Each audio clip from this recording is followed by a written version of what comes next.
Good evening. Welcome everyone to the Asheville City Council meeting. We'll go ahead and get started. Okay, I have a few announcements here that our city clerk has written out for me to make for you. So first of all, please silence your cell phones. There is a sign-up table outside. I think most of you already know that, but just in case you don't, there's a sign-up table outside if you'd like to sign up to speak under any item on the agenda. If we, as you probably learned if you did sign up, if we have more than 20 people signed up under one item, we'll go down to 2 minutes per speaker and 8 minutes for presenters who are speaking for 3 or more people. Once the chamber is full, are we full? Do we still, anybody have a vacant chair next to you? We have three. So, okay, so 3 more or so. Once the chamber is full, all signups will be on the first floor. So you're gonna move, I'm sorry, Maggie, you're gonna move the sign-up table down to the first floor? Okay. And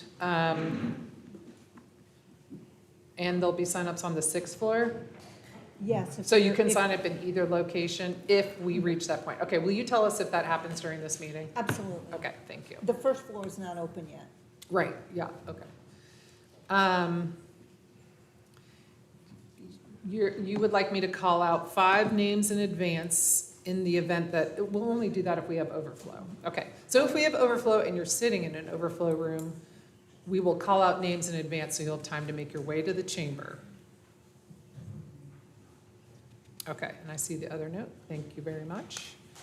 All right, those are the announcements. If you would please rise for Pledge of Allegiance. I pledge allegiance to the flag of the United States of America and to the republic for which it stands, one nation, under God, indivisible, with liberty and justice for all.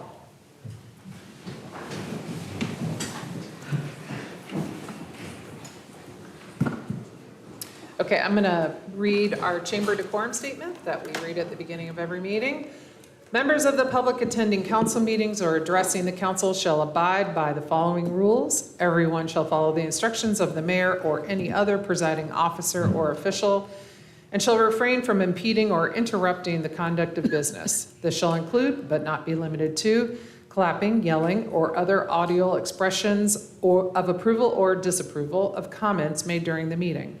Persons addressing the council are expected to observe the decorum of the chamber, to be respectful of the council and the public, to refrain from the use of profanity or foul language, to refrain from personal attacks and commentary on candidates for political office, and to refrain from making disclosures prohibited by the Personnel Privacy Act with respect to any city employee.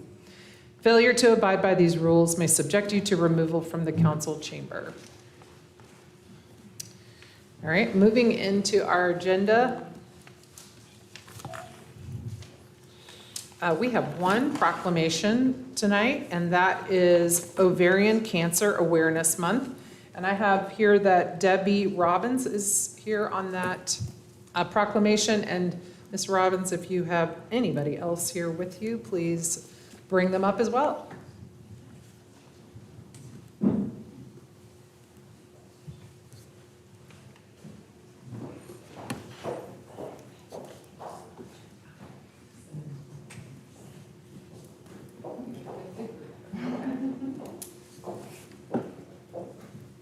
Whereas ovarian cancer is the 5th leading cause of cancer-related deaths among women, profoundly impacting patients, caregivers, and families across our nation and within our own community. And whereas public awareness is vital, and there is currently no reliable early detection screening test for ovarian cancer, making knowledge of its subtle symptoms, such as bloating, pelvic pain, difficulty eating, and urinary urgency, the most effective defense. And whereas the dedication of advocates, including local survivors and leadership from the National Ovarian Cancer Coalition, plays a critical role in educating the public, supporting patients, and honoring the memory of the family members and friends we have lost to this disease. And whereas 19-year survivor and NOCC Vice Chair Debbie Robbins resides in our community and exemplifies the strength of our citizens and the vital importance of early detection, timely medical care, and continued research. Whereas the City of Asheville stands united with survivors, families, and medical professionals to raise awareness and improve health outcomes for all women. Now therefore, I, Esther Mannheimer, Mayor of the City of Asheville, do hereby proclaim September 2026 as Ovarian Cancer Awareness Month in Asheville and encourage all residents to wear teal, learn the symptoms, and support the fight against this disease.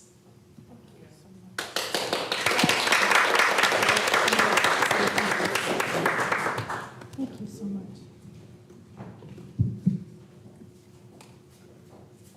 Good evening, Mayor and members of Asheville City Council. Thank you for the honor of being here tonight and for recognizing September as Ovarian Cancer Awareness Month in the city of Asheville. I stand before you not only as an advocate, but as an ovarian cancer survivor, and I can tell you that when you hear the words, "You have cancer," your world changes in an instant. Ovarian cancer is often called the disease that whispers. As mentioned in the proclamation, the symptoms are vague: bloating, abdominal or pelvic discomfort, feeling full quickly, changes in bowel or bladder habits, and fatigue. Because these symptoms can seem ordinary, ovarian cancer is too often diagnosed after it is already advanced, and there is no early detection test or effective screening tool for ovarian cancer. That is why awareness matters. Awareness means knowing your body. It means paying attention when something doesn't feel right. It means having conversations with your doctor and advocating for yourself.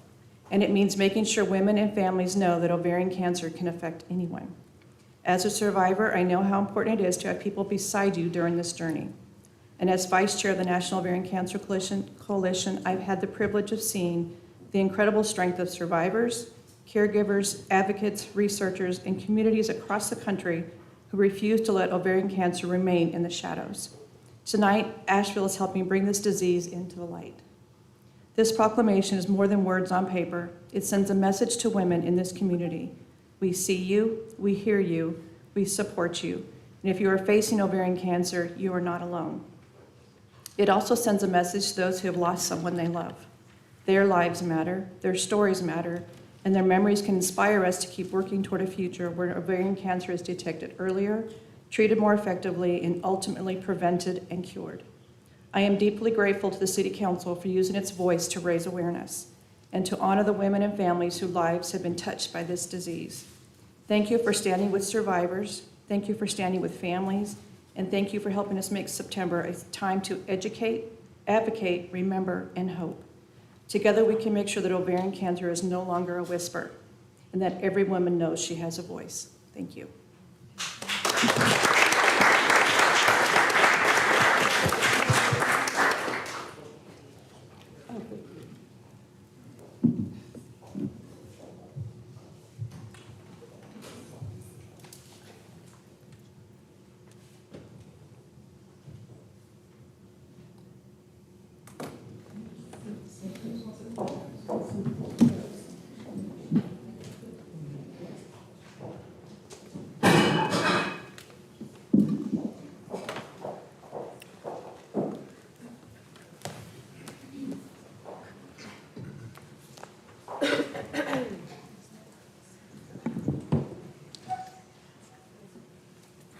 Okay, council, we're moving on to the consent agenda. Do I have any questions, comments, or a motion to approve the consent agenda? So moved.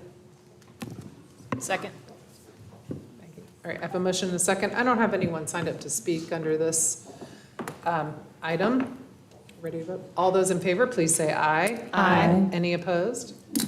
All right, that was a unanimous vote to adopt the consent agenda. All right, we're going to move on to the manager's report. We have a lot on our agenda tonight, so we did strategize around trying to make the manager's report Will be succinct. informative but quick. Yes. Yes.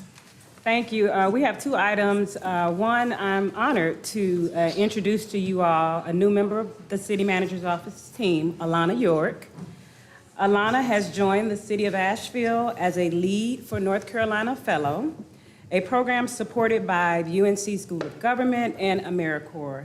She is a graduate of UNC Chapel Hill, where she studied management and society with a minor in health and society. Alana brings a strong commitment to public service, and she is already hitting the ground. I think she's been with us almost a month now, hitting the ground running. During her year-long fellowship, she will be working on several high-impact initiatives, including our 5-year strategic plan, the annual budget process, and key projects throughout the community. So just help me welcome, please, Alana York to the City of Asheville.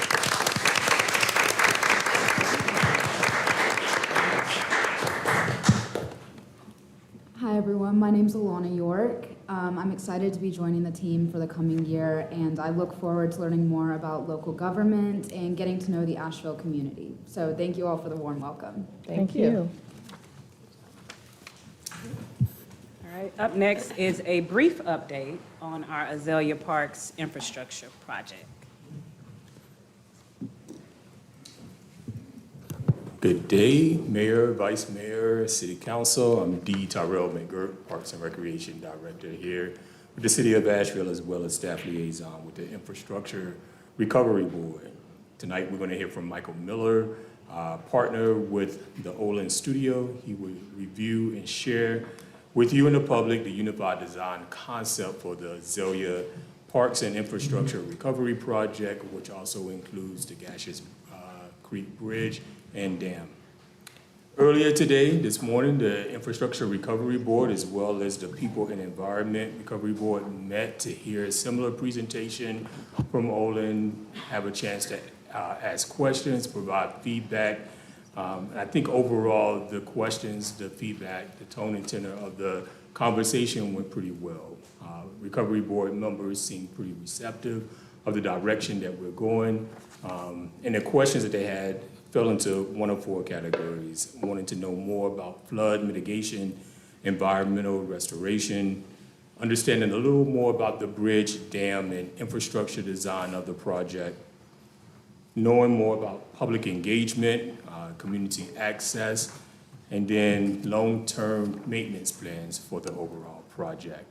Again, Michael is going to go through the key updates and provide some next steps regarding this recovery project. Michael?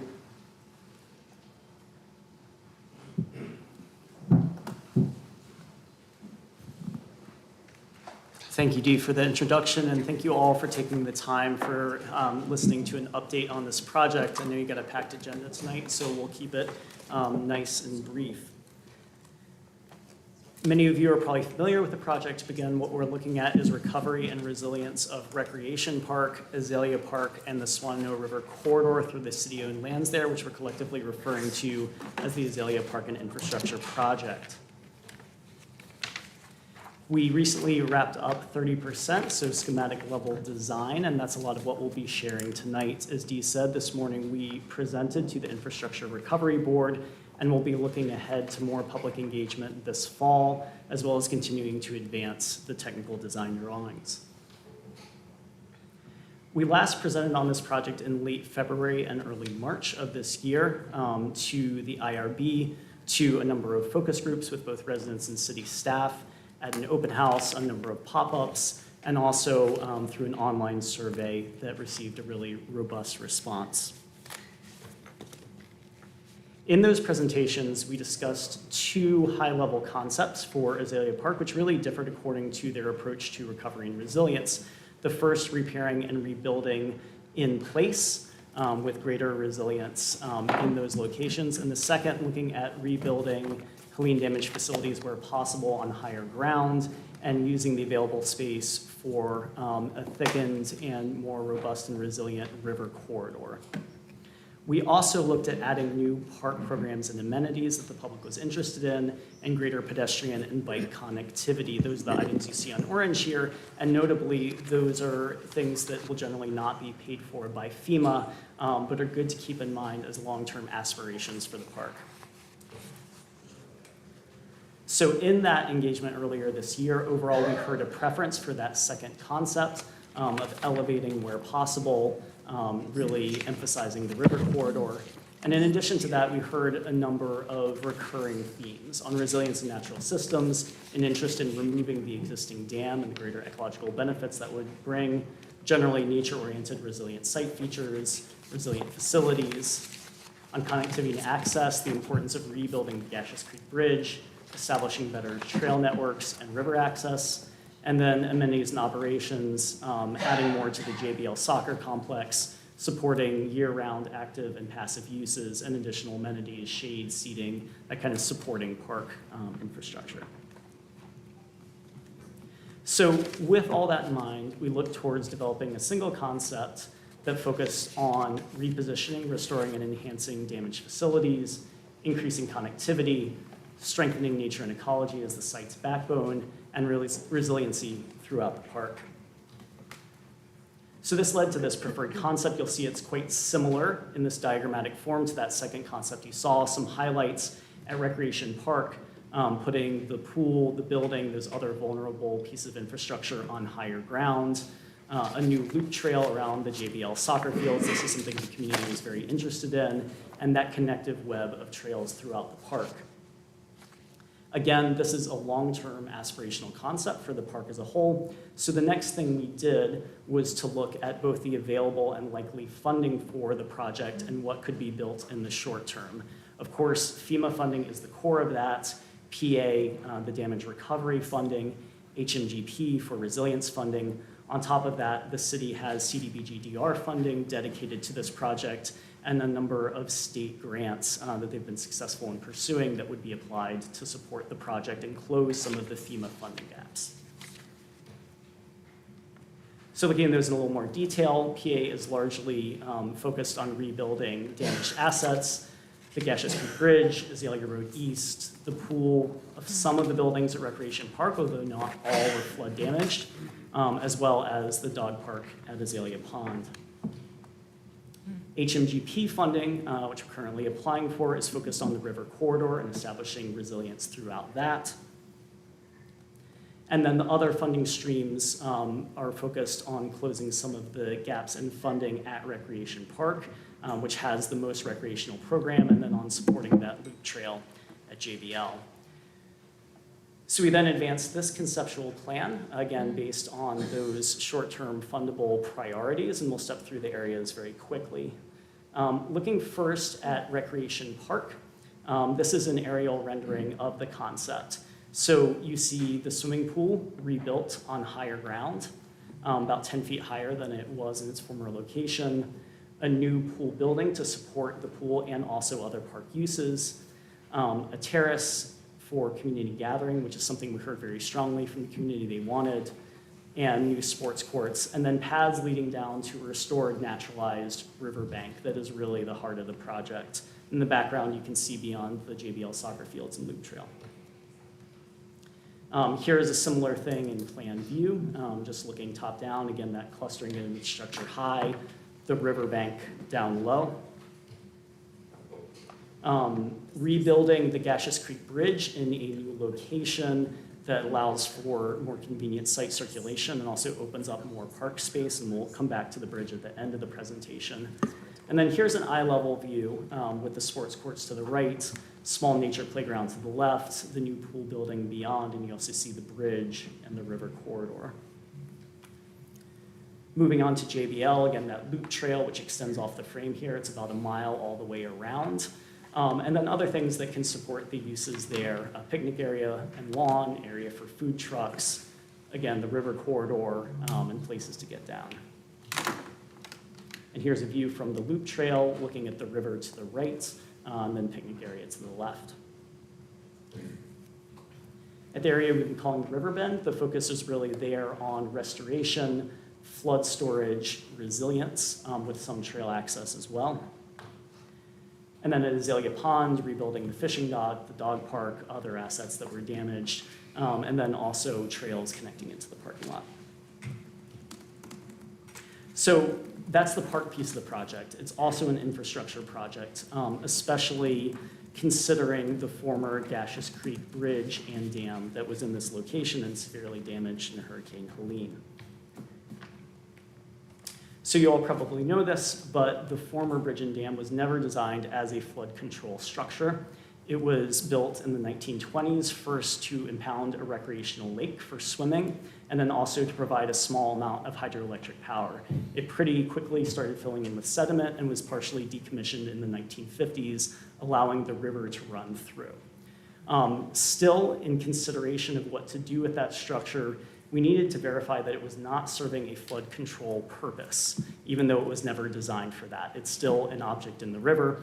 And so we undertook extensive hydrologic modeling. And what we found is that the structure was not protecting the area from flood events, and that rebuilding it would not offer any functional flood control benefit to downstream communities. So this was really important for us to have confidence to go forward with what we've heard generally from the community and interest in dam removal. And there are many benefits to that. So there are benefits to the environment, restoring the flow of the river, its ecology, and also its natural ability to adapt to floods, the aquatic life that is supported by the river for recreational users, enhanced river safety, accessibility, and recreation opportunities. There actually is a benefit to some upstream property owners, some reduced flooding with removal of the dam, and also to the park itself, within the park, reduced flooding. And then for Asheville taxpayers in the city, elimination of long-term maintenance of a dam and lower liability. I have a question about that. Sure.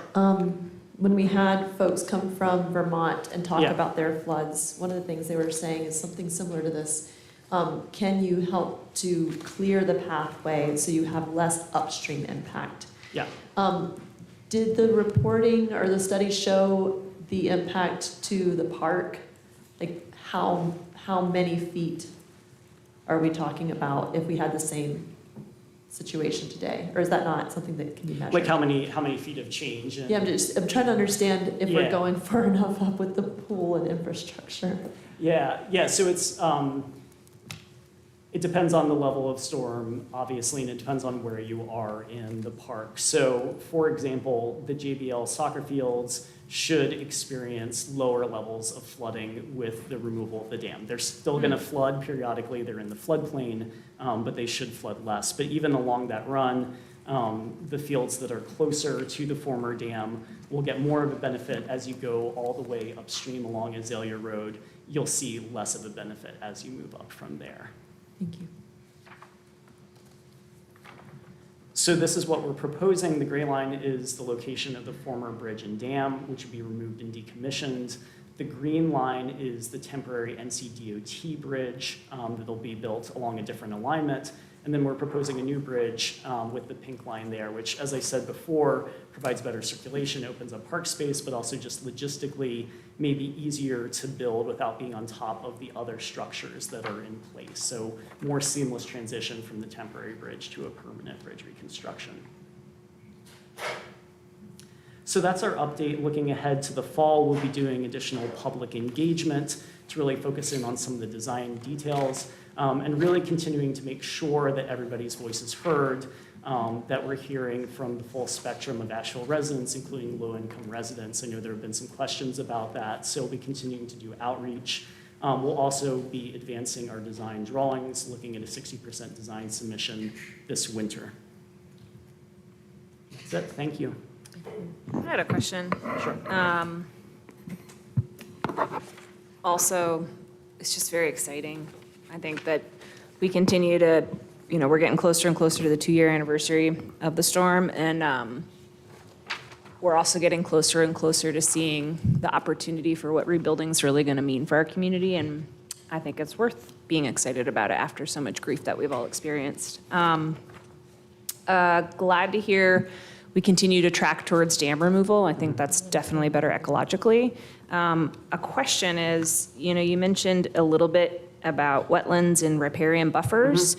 We know that wetlands and riparian buffers are better for cleaning the river essentially and all the critters that are in there, but they also have flood mitigation benefits. Can you just give me, double click on, tell me a little bit more about some of the design concept, or what are you thinking, or where they're going to just help me understand the vision, because I'm excited for that. So they'll be variable along the length of the corridor. So for example, next to JBL, where you have the soccer fields built out close to the river, we're really focused on restoring the riparian vegetation, stabilizing that stream bank. In some areas where there's more space, more room for the river, we're gonna look at expanding natural vegetation versus what's there today, and potentially doing some floodplain benching as well. So actually, these areas have filled in either by natural or artificial process, so reconnecting the floodplain, digging them down more, providing more flood storage.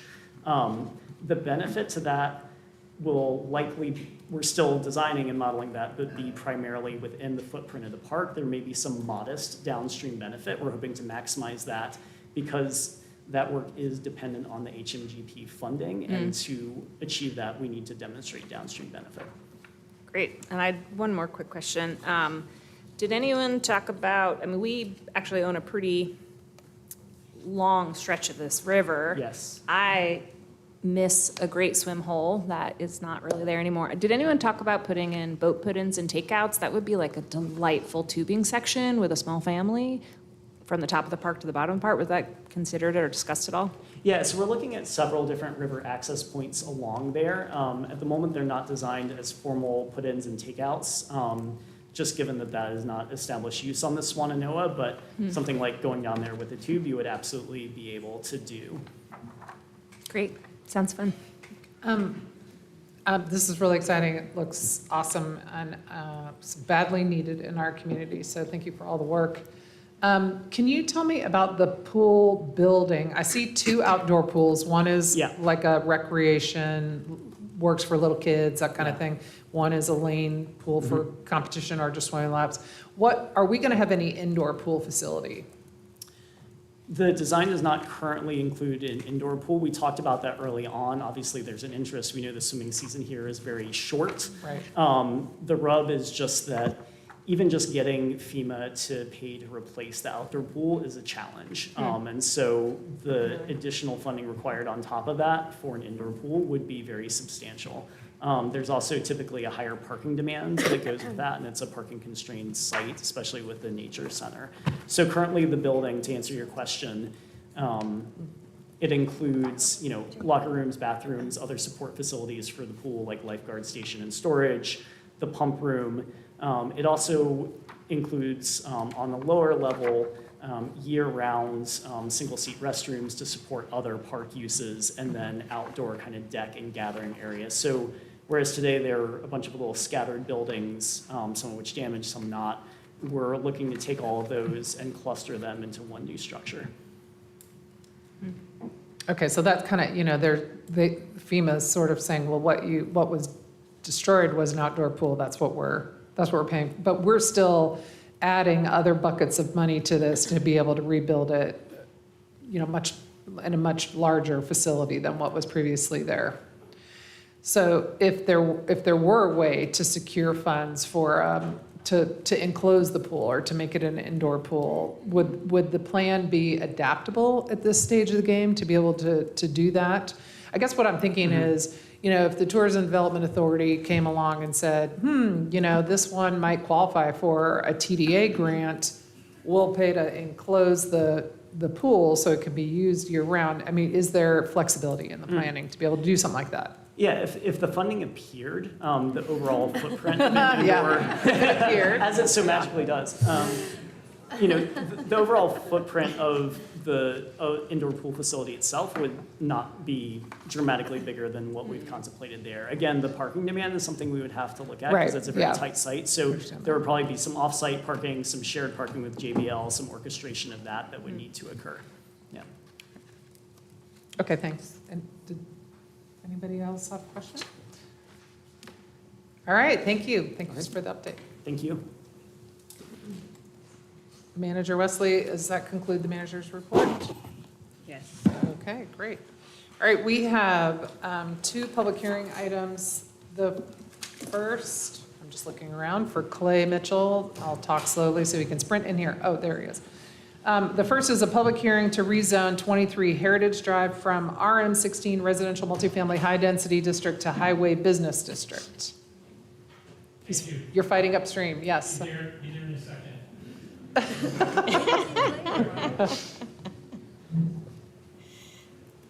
Very sorry.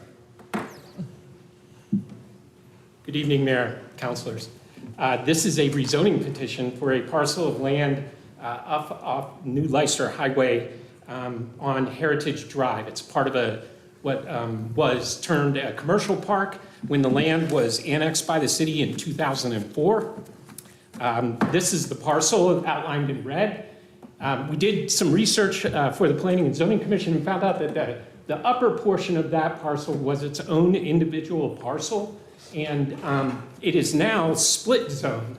So on the left, there's a zoning line that goes through that parcel, and it looks like when the property was annexed, the folks, the planners at the time, just continued that RM16 line up through the parcel, bisecting it. The current petition is to have that small parcel of land, which is not an independent parcel, but area of land, rezoned to highway business, which is the same zoning for the entire commercial park there. Interestingly, the future land use designation, however, is consistent. It shows the whole property as urban corridor, while the remainder of the RM16, that is yellow, is called traditional neighborhood. Therefore, there's no need to change the future land use designation in our comprehensive plan.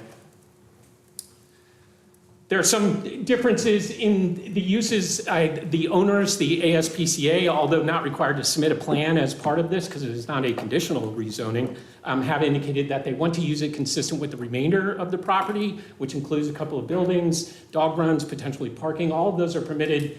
One of the benefit of changing this actually to highway business is it requires a buffer to the abutting property. So any use that they engage in will require a buffer to that residential area that was shown on the plan to the east of this little sliver.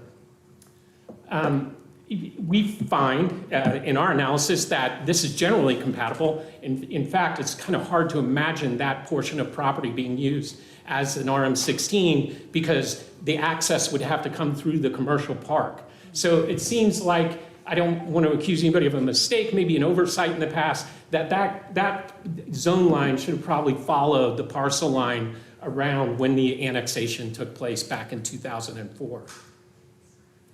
We feel and recommend that this is consistent with the goals of the plan to encourage responsible growth and facilitate real estate development that maximizes the public benefit. We think that there are no cons with this rezoning, and in fact that there's only a pro that allows the property owner to use the property consistent with the land use on that property and the remaining area that is somehow distinct from that abutting residential area. The Planning and Zoning Commission reviewed it on October 5th and voted unanimously to approve it. And we concur with the Planning and Zoning Commission and recommend the proposed zoning to be approved. Any questions? Oh, we're going to open the, There's no public comment. any questions? I'm going to open the public hearing. I'm going to close the public hearing. If there's no one concerns, signed up. If there's no concerns, I'm ready to make a motion. Please. I move to approve the rezoning request for a portion of the property located at 23 Heritage Drive from the residential multifamily high density RM16 to highway business HB, and find that the request is reasonable, is in the public interest, is consistent with the city's comprehensive plan, and meets the development needs of the community, and that the request, 1, ensures that new development has the appropriate infrastructure to support it, and 2, establishes accessible and well-connected commercial nodes consistent with strategies outlined in the plan's growth areas. I'll second. All right, we have a motion and a second. All those in favor, please say aye. Aye. Any opposed? All right, it was Thank you. unanimous approval. All right, now, folks, for the next public hearing, item B, a public hearing to consider an amendment to the Unified Development Ordinance to permit duplexes as allowed primary use in all residential and certain mixed-use zoning districts, increase the maximum allowed size of accessory dwelling units, and eliminate off-street parking requirements. So you'll notice there's 3 things, but we do one public hearing for this, and then we do need to break it into 3 separate votes. And now Chris Collins is here to present them. Hey, good evening, Mayor, Council. I'm Chris Collins with the Planning and Urban Design Department. As stated, I'm going to take you through some housing-focused zoning text amendments tonight. And at a high level to start, what you'll see are 3 amendments. One that focuses on the expansion of the allowance of duplexes in the city, allowing duplexes in more districts, and creating ownership opportunities for duplexes in some configurations. Some updates to our accessory dwelling unit standards, or ADUs, as you'll hear me say tonight, and we often hear them called, to allow larger ADUs and eliminate minimum parking requirements, among other updates to that standard. And minimum parking requirement updates, which I'll reinforce, this is now required by state law, but also we are eliminating minimum parking requirements and retaining yet simplifying maximum parking requirements. Focusing first on the duplex allowance expansion, I'm going to talk a little bit about duplexes in Asheville. So what you see in front of you, our UDO, our Unified Development Ordinance, defines duplexes as a building that contains 2 dwelling units on one lot and requires that the units must share a common wall, floor, or ceiling. You see some examples of what this could look like. There are a lot of different ways a duplex can go, but that kind of gives you an example of what we could see and what we do see around town. Duplexes in Asheville, it's not a real hot permit application we get. Between April and April in 1 year, we saw about 18 permits applied for duplexes. Those are allowed in 26 zoning districts. All of those are none of which, are single-family zoning districts. So this amendment would allow duplexes in all of those single-family zoning districts, as well as a few mixed-use districts where they're not currently allowed. What that looks like, this map visualizes where we can and can't do duplexes now in Asheville. Everything in red is where duplexes are not permitted in the city, and everything in green is where we do permit them. So you'll see that's about half and half. We run about 50% allow, 50% disallow. Around 20,000 parcels right now cannot operate a duplex. Are all of those 20,000 single-family? No, they're not all single-family. It's a mixed bag of zones there. They are primarily single-family districts, but you'll see, as you'll see, we're going to add some things other than RS districts to this with this proposal. Thanks.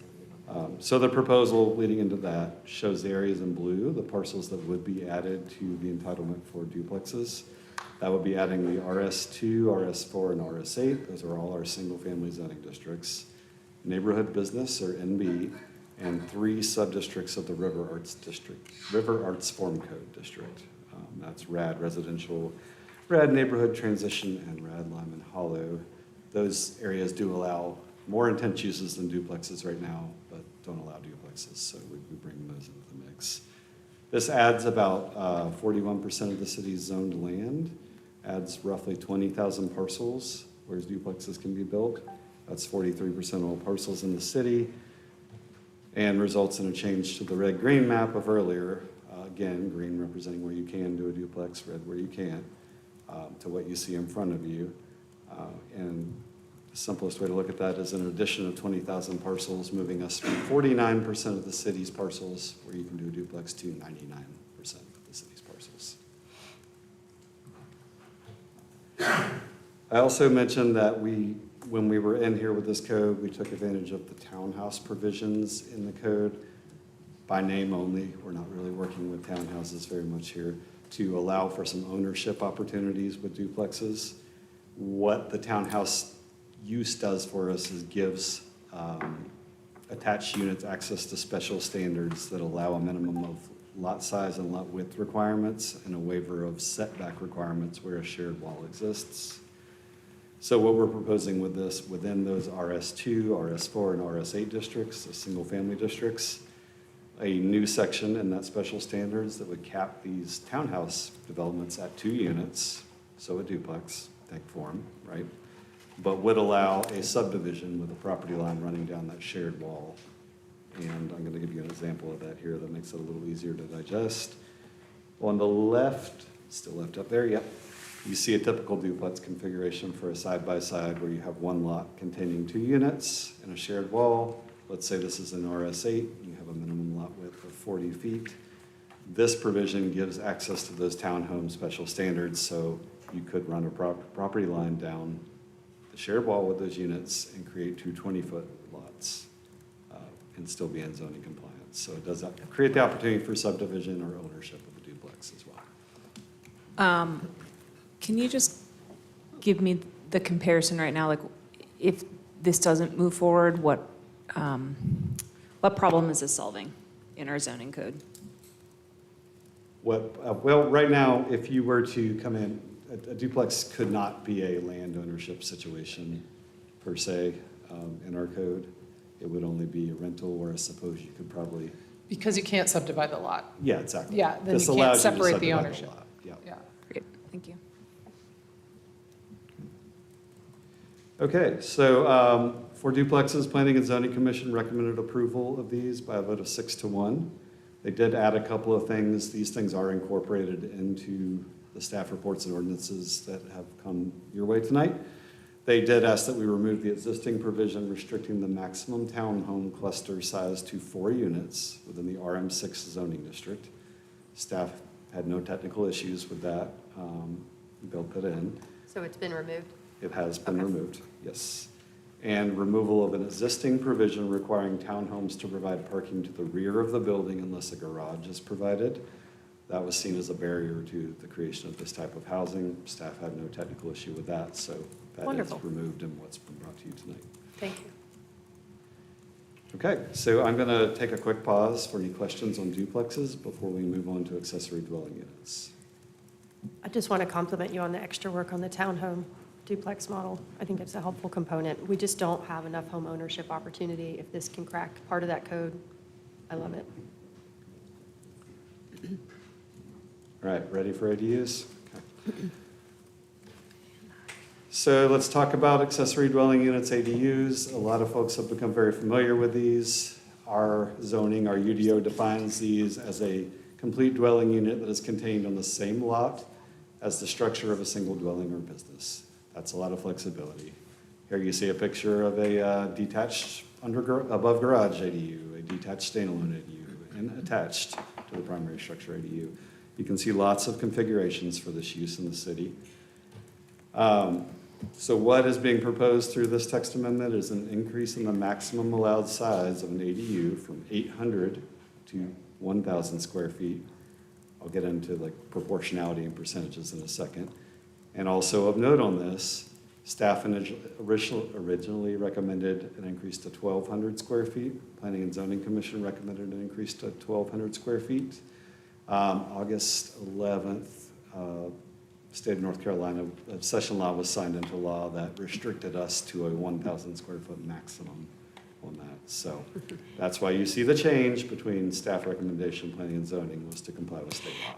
So can you do an ADU on a lot that already has, can you do a duplex ADU on a lot that already has a duplex? Yeah. If both, once put together, the duplex is less than 1,000 square feet? So one thing we're proposing in the last bullet on this slide is that right now an ADU is only enabled in a lot containing a single family dwelling. Okay. This proposal would enable an ADU on a lot containing a duplex. So you have a lot containing a duplex, you would get one ADU allowance rather than two. But So that's where this is. But if you did- could a duplex be an ADU, I guess is what I'm asking? Could Is if it's fewer No. than 1,000 square feet? Could a duplex be an ADU? Certainly, if it's in a district where it's permitted. This gets, I've had this conversation with people a lot. If you're in an RM district, for instance, like you don't really ever permit an ADU because you're allowed to have multiple units on your lot already. Let's say if duplexes were passed into law here in the city, then that requires those duplexes to be attached per the definition that's in there now. So a duplex could not necessarily be an ADU if it was a detached ADU. Sorry, there's a lot of scenarios here. But I We think can really run you it were back. saying, can the ADU itself Be a be a duplex. duplex? So essentially a duplex with another ADU, I don't think it can. Basically, can creating you have 4 units Yeah. on? No, I don't your think it can. primary structure is your primary structure Yeah. if you're permitting under the ADU standards. But now, if you did the duplex Behind- townhome That's with what the I'm two saying. parcels, they could each have an ADU. If- Right, But not each, they wouldn't be duplexes in the Yeah. ADU. okay. Follow that? I do. Yeah, okay. And there's a Right? lot of scenarios we can get into based, because we have a lot of lots, shapes, sizes, topographies. And we kind of did that at Planning and Zoning Commission. It gets confusing, so. Okay. But, yeah, I think I got that answered. So In addition to the increase to the maximum allowed size of an ADU to 1,000 square feet from 800, right now we have a requirement that it can only be 70% of the primary structure size. This has been recommended by the Planning and Zoning Commission to simply be smaller than the primary residence. And of course, we are looking to eliminate off-street parking requirements for ADUs. That is now a state mandate, just like the other parking amendment we're looking at. And we just kind of covered this, but we would be looking to allow one ADU on a lot containing a duplex in addition to those containing a single-family residence. All right, so as mentioned, the Planning and Zoning Commission did recommend approval by a vote of 6-1 for this ADU amendment.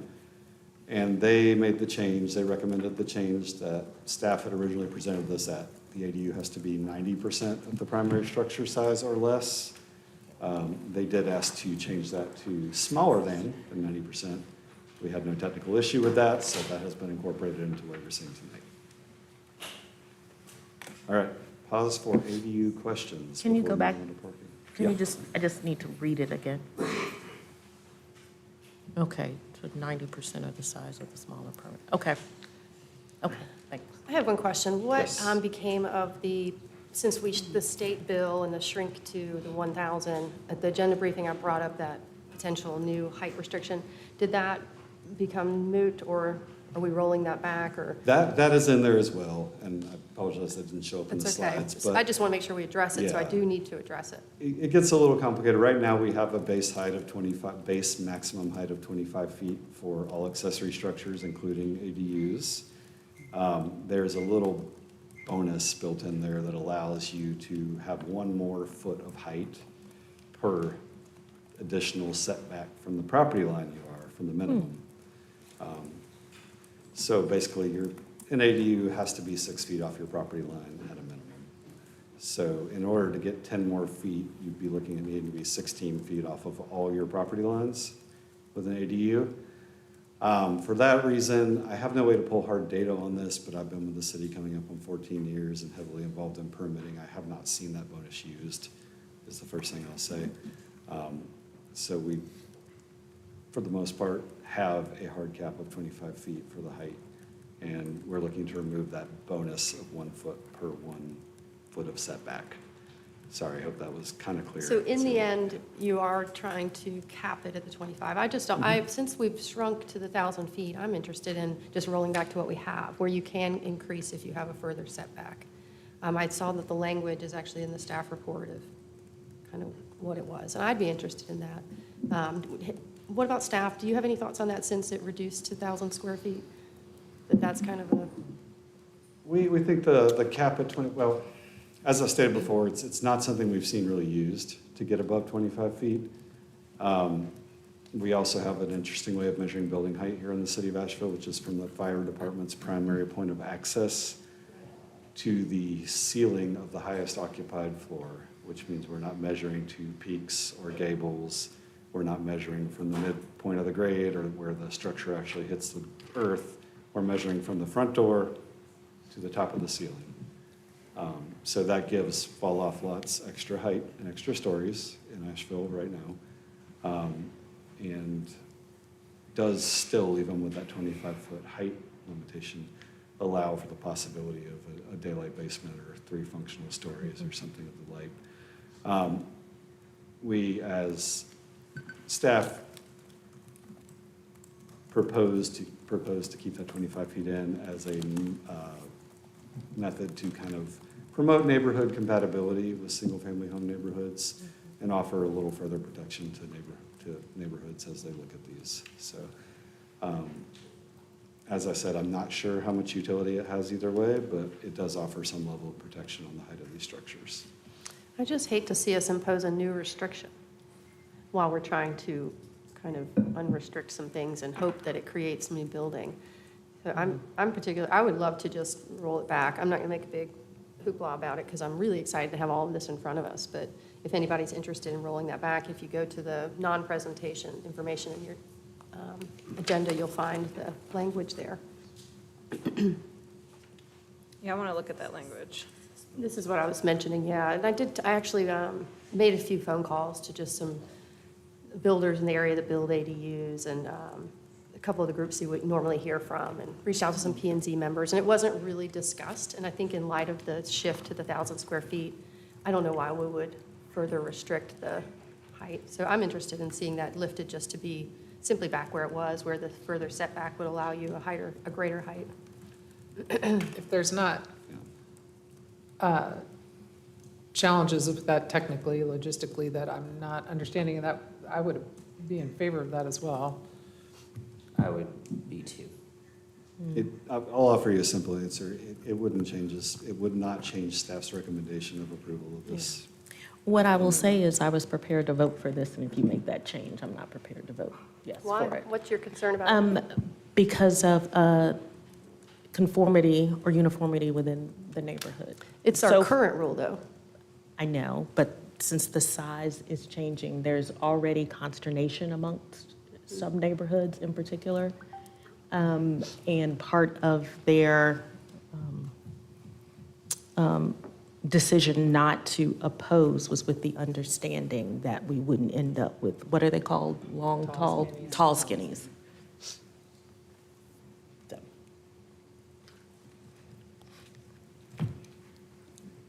Okay. Okay, so We got one more to go. Yeah, so please. I'm going to keep going to parking. Okay, so the next amendment is minimum parking standards. Big parking lot there. So here's the main message on this that we mentioned earlier. Recent state legislation has removed our ability to require a minimum number of parking spaces for development. So this amendment is required to bring the city's regulations into compliance with state law. We are retaining maximum parking allowances, which we have now. Those are in place to limit impervious surface and impacts that it generates, such as stormwater runoff and heat island impacts and things like that. We are also maintaining minimum bicycle parking requirements for multifamily and commercial developments, just not vehicular or automobile. There are a couple slides I left in here because they really illustrate how parking works when minimums go away, and I think it's good for all of you and anyone watching the public hearing to have this data. So I left these in here anyway. But we do have a radius around downtown, the central business district zoning, that is exempt from minimum parking standards and has been for many years now. Staff did a little analysis on 13 projects that included residential over the years there. Those were 13 projects making up nearly 700 housing units. Main messages here, they all provided parking and they only provided 7% fewer spaces than would have been required were they not exempt. One more piece of data for you. Again, I know we have to do this now, but it helps kind of digest this. In March of 2025, this council voted in some changes that included removing minimum parking standards for certain uses on certain transit supportive corridors. Since that time, we've had 9 projects that have been approved that would have required parking. The main message is here, when we aggregate those 9 projects, they would have required a total of 170 spaces prior to that March 11th amendment of 2025. Now, upon approval, those 9 projects are providing a total of 228 spaces. So they are providing more than they would have been required to, even with no requirement. So that's some local data on this. Fascinating. Again, just some information on the specific session law and state law requirements for us to remove these parking minimums. Planning and Zoning Commission did recommend approval unanimously on this one with no changes. All right, any questions on that one before we kind of wrap it up? Good job walking us through it. It's a lot. I'm really glad that we've gotten to this point. We made some moves towards this direction and then kind of paused for a while. Yep. And I have just a couple more slides just Okay. to take you through comprehensive plan compliance Oh, I and all thought you that were good done. stuff. 3 main points here. I thought that was it. These proposed amendments are going to add flexibility in housing type size and site planning capabilities. They are all supported by the comprehensive plan, missing middle housing study, and affordable housing plan. And again, I just keep saying it, but minimum parking provisions must be removed per state law. Comprehensive plan consistency, all 3 Proposed amendments support the following comprehensive plan goals that you see in front of you. They do increase and diversify the housing supply by creating zoning policies to promote more housing. They do encourage responsible growth by promoting small-scale residential development on lots with limits aimed at encouraging compatibility. There are further plan considerations. These amendments also support other plan goals outside of the comprehensive plan, such as the goal to reduce regulatory barriers to housing citywide, as found in the Affordable Housing Plan, and zoning recommendation number 4 for the missing middle. 3 years since we got that study, I cannot get it out of my mouth, right? The missing middle housing study, which was to allow a wider range of housing options through by right review. There's a recap of recommendations. I'll probably leave us there. I do have the suggested motions on the slides if you need them, and I'm happy to take any questions. You don't need a motion to go into comment, do you? I had some more questions about what you were bringing up, Sage. Okay. I just don't know if I fully understand it. So what, like, give me the 6th grade right now, or is this, am I getting it? And then correct me. Right now, there's a cap on how big your ADU can be, as in how tall it can be. And this would change it so that there is incentive to grow up. No, right now, there is a cap of 25 feet, what we're talking about. But if the further you get from your neighbor's property line, which is called your side setback, Any side. yeah, you have to do 6 feet. And if you start adding feet, then you can start adding feet vertically to your ADU. So he was saying if you moved 16 feet, if you added 10 feet off the line, you could add another story to your ADU in theory. That's the current rule. And so what's happened is this new restriction would be just kill the side advantage. So you couldn't, you could just be capped at 25 no matter where you were on the property.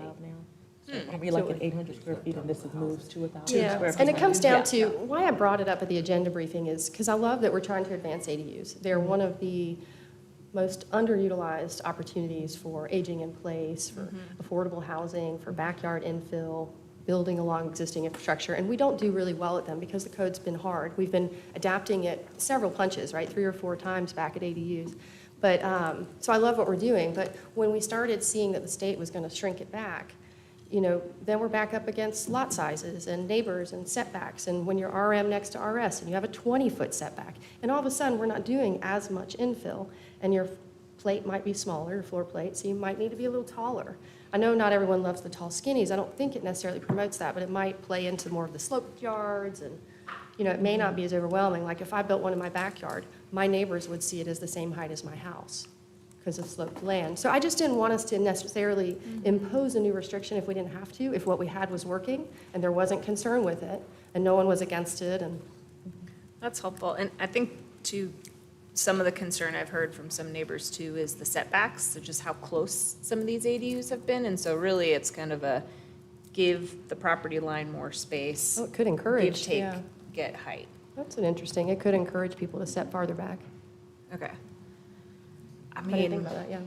especially if we currently are doing this.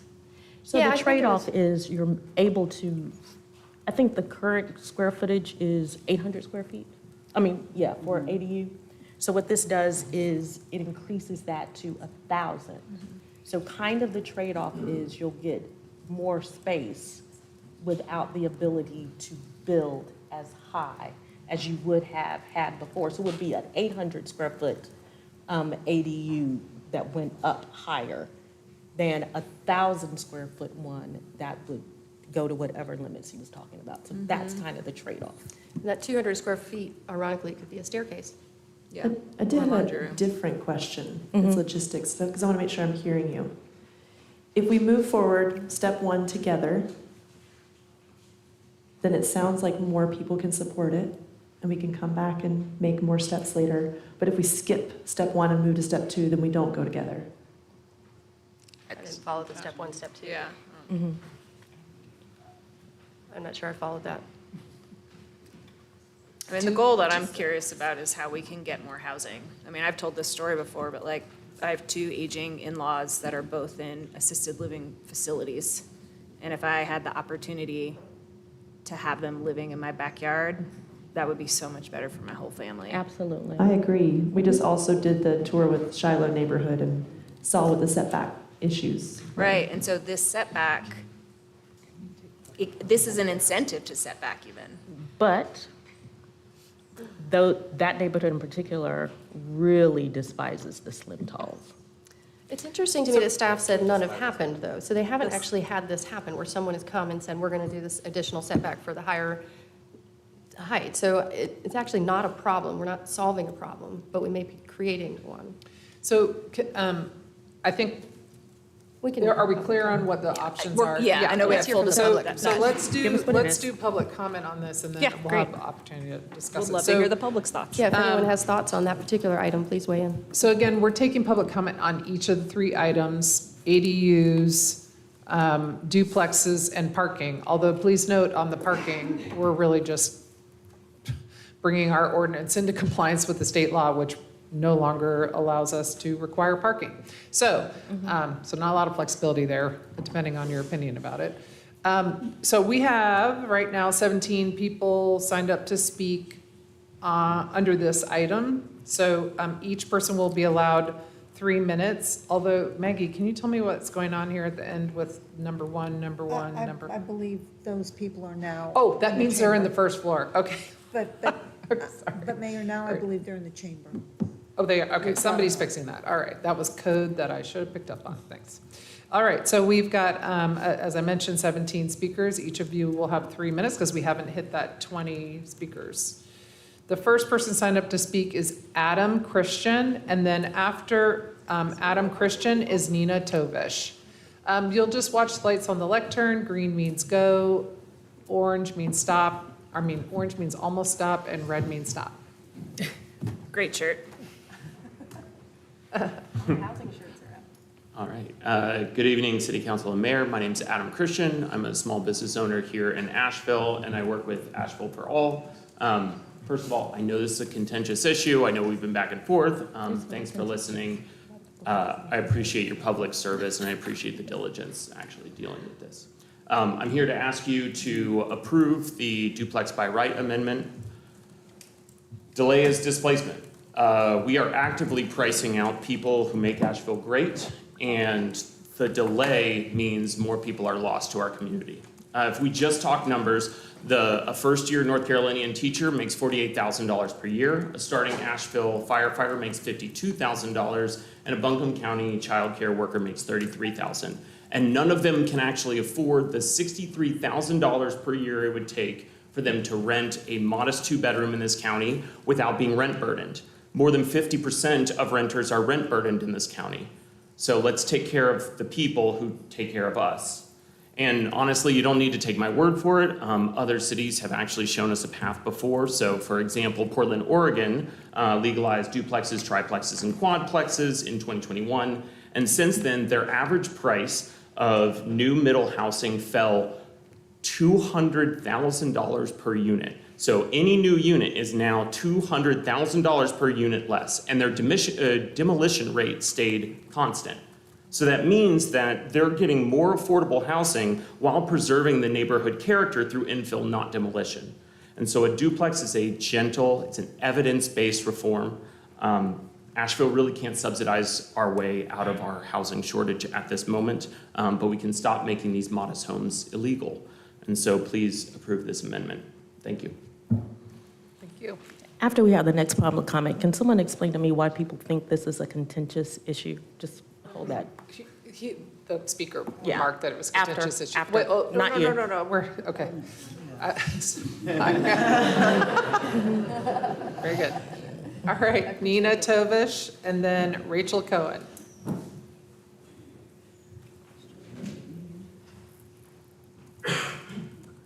Good evening, council members and mayor. I'm just here this evening to urge you to adopt these changes. In particular, they have the possibility of mitigating both ends of life transitions. For example, you have a single-family house on a residential lot, and the children grow up and they're trying to get a job and a miracle happens and they manage to get a job in Asheville, but they're having a terrible time finding affordable housing. An ADU can solve that problem, whether it's on their own family's lot or on another family's lot. We can retain our young people in our community, which is something that I think we all know is very hard to do at this time. As you've mentioned, then there's the other end where you have aging parents and a young family where the aging parents can stay nearby as well, and that gives benefits both to them and to the whole family. This issue about the setbacks is interesting to me. I think there are some trade-offs there.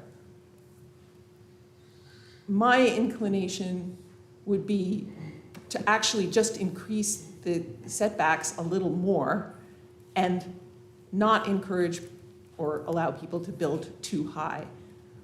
The other possibility would be to tag the height of an ADU to the average of surrounding existing residences so that someone couldn't build something that would loom over other people's houses disproportionately. That requires a little more calculation and a little more fussing in the application process, but it might help to retain the character of neighborhoods even more. Just something to think about. Thank you for your attention to this. I think duplexes will improve the quality of life in our neighborhoods, and I'm excited that ADUs are moving forward as well. Thank you. Rachel Cohen, and then after Rachel is Danielle Arustiki.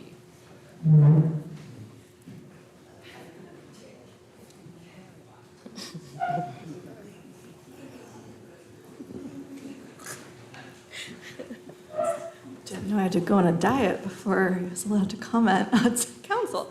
Whew. Hey everybody, my name is Rachel Cohen. I'm with Sunrise Movement WNC. We would just like to voice our strong support for these amendments and thank you for considering them. So as we know, building more infill, more housing makes housing more affordable for everybody. When there isn't enough housing for the number of people who want to live here, there's a lot of competition for every single home, prices go up, and working people can't afford to live here. So, and everyone, regardless of whether they're working class, middle class, even wealthy, end up paying a higher cost for housing than they otherwise would need to. Why do we do that? Increasing housing options like this is also anti-displacement in action, as we've discussed. I think that's one of the reasons why some have thought this to be somewhat controversial, is because some people view anti-displacement efforts and more housing as in tension with each other, which I don't really think they are. So I'm just saying that's what I've heard. I'm not saying anyone in particular.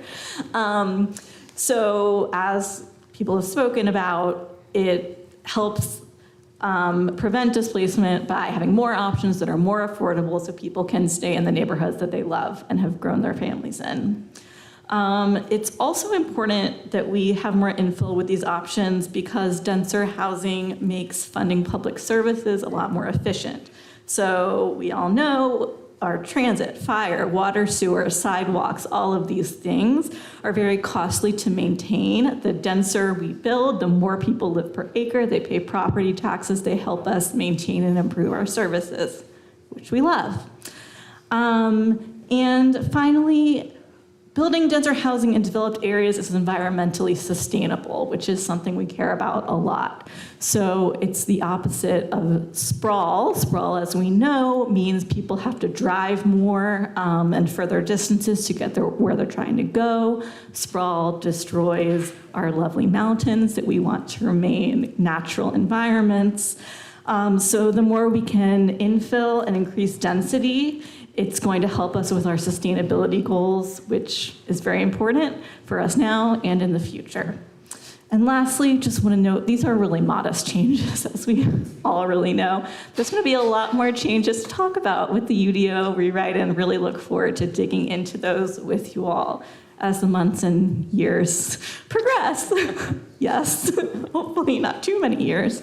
But at any rate, we'd love for you to approve these changes. Thanks, y'all.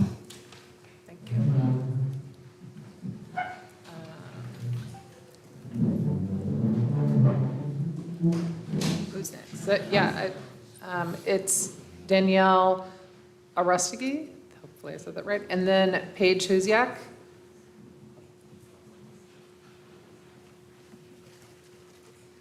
Hi, my name is Danielle Arostegui. I'm a resident of Haw Creek, and I live next to an ADU that butts right up against my property line. And I'm speaking in support of the proposed amendments, expanding where duplexes can be built and increasing the allowable size of ADUs.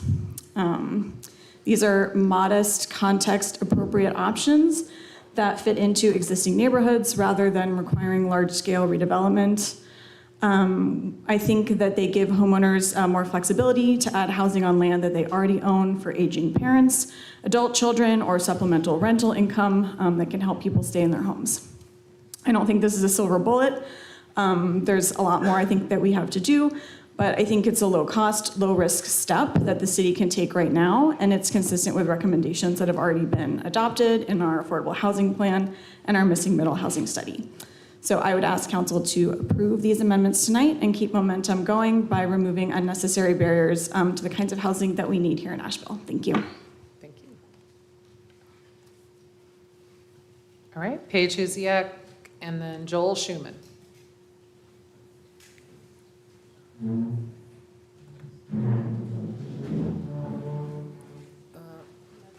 No Paige? No? Joel Schuman? You kind of look like you were running away, but now you're coming back. Okay. Hi, my name is Joel Schuman. I live next to that same ADU you were just hearing about from Danielle Arostegui. About 3 years ago, my neighbor's landlord, the owner of the property, constructed that ADU. And now I have more neighbors than I used to. 3 people live where 2 people lived before. He does acupuncture. Housing costs in Asheville have pushed working class folks further and further from the neighborhoods they want to work in. ADUs and duplexes won't fix that alone, but they're one of the few tools that we have to add gentle density. You've seen me here before speaking about housing in Haw Creek. Now they're going to put much larger homes instead of the townhomes that we talked about a couple of years ago. Here's a gentler option. So I do hope that you make it possible for my acupuncturist neighbor to stay in Haw Creek and for us to continue to allow duplexes and other missing middle housing structures so that we can continue to welcome more neighbors. Thank you so much. Thank you. Eva Snyder and then Matt Allen.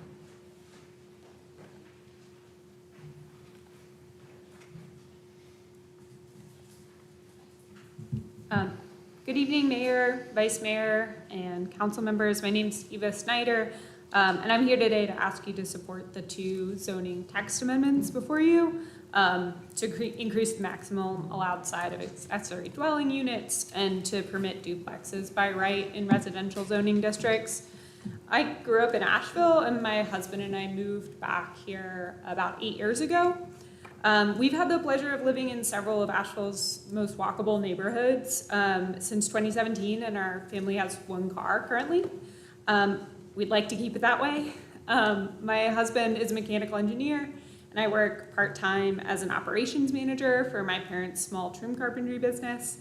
We're renters who prioritize living close to downtown so that our daughter and I can commute on foot and by bike to daycare and to work. And we hunt for smaller and generally older housing options to fit our proximity preference into our budget. We would love to live in a duplex or an ADU, but these options right now are pretty few and far between. We would also love to eventually own our first home, and I see the potential 2-unit townhome typology as a smaller and less land-intensive housing product that we might one day be able to afford. So I'm really optimistic by these changes as a way to hopefully allow some gentle density in our neighborhoods and allow more people to live closer to town and find housing options that fit their budgets. I want to thank you so much for your work and consideration on this issue and engagement with a lot of different stakeholders. I know it's been a lot of work by staff and by y'all to bring these amendments before you today. And I really hope that we can find a way or that you can find a way, whether we increase the allowable sizes of heights of ADUs or bring it back down to 25 feet. I think with the fire access, it sounds like practically we don't need to build them taller than 25 feet if we count from the entry.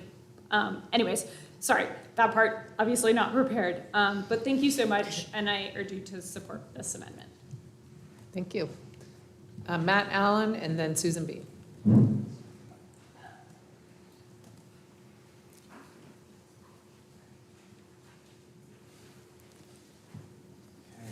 Good evening, Honorable Council. My name is Matt Allen. I'm Director of Government Affairs for the Land of the Sky Association of Realtors. We have 2,000 members in this region, and many of those people certainly work in this city, and many of them live here as well. And I'm here tonight on behalf of the association to speak in favor of these text amendments and ask that you vote yes on them. Just going to cite some statistics from the Bone Report really quickly just to frame this issue. The region is facing more than 34,000, a shortage of more than 34,000 new housing units over the next 5 years. That's almost 14,000 new rental units and a gap of more than 20,000 homes for sale. And then when we're talking about Asheville City itself, it needs over 10,000 homes added to its supply over the next 5 years. So these proposed changes can certainly make a difference and help in addressing this increasingly pressing issue. There are several examples around the country of local governments loosening their restrictions on middle housing, resulting in the creation of more affordable and attainable housing. Adam actually kind of stole my thunder. I was going to mention Portland, Oregon as a great example. I will just add, when they did their big zoning overhaul, it went into effect in August of 2021. It allowed duplexes, triplexes, fourplexes in areas that were previously just single-family zoning.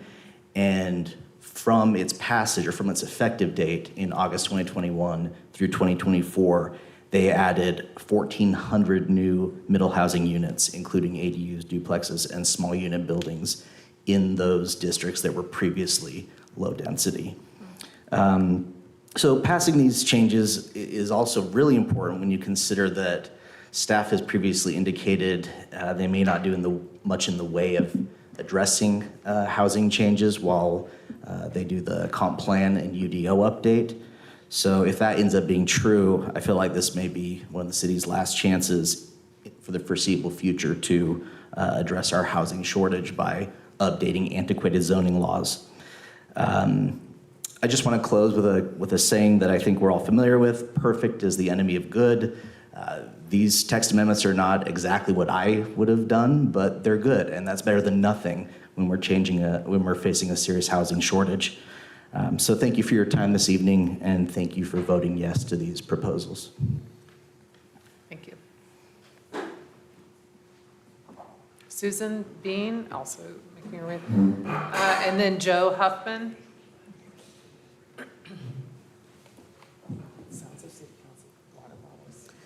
Good evening, Mayor, Vice Mayor, members of council. My name is Susan Bean, and I am the Housing and Transportation Director for Mountain True. I learned last week that North Carolina is leading the nation in loss of farmland due to low-density residential development.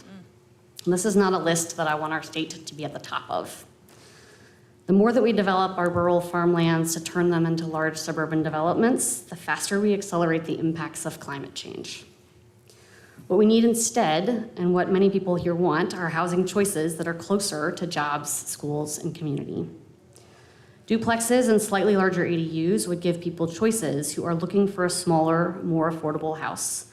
And as we have just recognized in trying to improve our transit system, we need our buses to serve more households within the existing service map, because we cannot afford to extend it to new developments. So I ask you to please vote yes in support of these amendments for a more sustainable and affordable Asheville. On the height question that has come up, I do support keeping the current language so that there is an incentive to push, bring it further back from the lot lines, whatever, parcel edges, and allow extra height that way. I was talking to a builder this week in my neighborhood who's trying to build an ADU for a different neighbor, and just like the complexity of trying to fit the stairs and where the door is going to open and where the bedroom's going to fit, like it just, I know, is difficult to make the space work. And so we're adding allowed square footage, which is great, but I do think that anything that we can do to increase the flexibility of how these things can get built in our weird, mountainous, strange lot sizes kind of city, the more likely that they are to get built. And I just really want more of them so that we have more options in our city, no matter how sort of funky or weird they might end up looking. I feel like the affordable housing and the more sustainable types of housing, for me, are a better solution than less options. So that's where I would fall on the height question. Thanks. Thank you. Joe Huffman and then Ken Brame.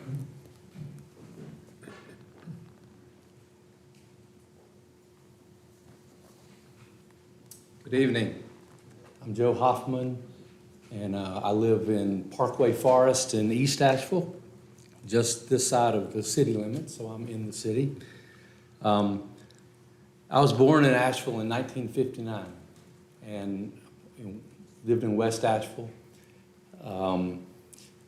And that was before the interstates came. And a lot of change has come, like the cut through on 240. A lot of conflict on those things. But change is part of life. And I think the change that we need now are these recommendations for the housing options. I know a friend who was my neighbor, and he desperately wanted to live in Asheville with his family. And a few weeks ago, he had to pack up his family because he couldn't find a way, couldn't find a job that paid enough. He was in a house that was not an expensive house. And he had to move to Arkansas where he could find such a place and a better job. It'd be better if we could provide places for people here in Asheville. There are a lot of people I know who come to work here as nurses or people in the hospitality business or so forth and so on who have to drive 50, 60 miles away. That's back and forth, that's 110, 120 miles every day. We'll talk about trying to be good to the climate. That's not good. And it means they don't get to enjoy the city the way we do because they don't live here. So I want to speak out for them and say I would really encourage us to help this be different.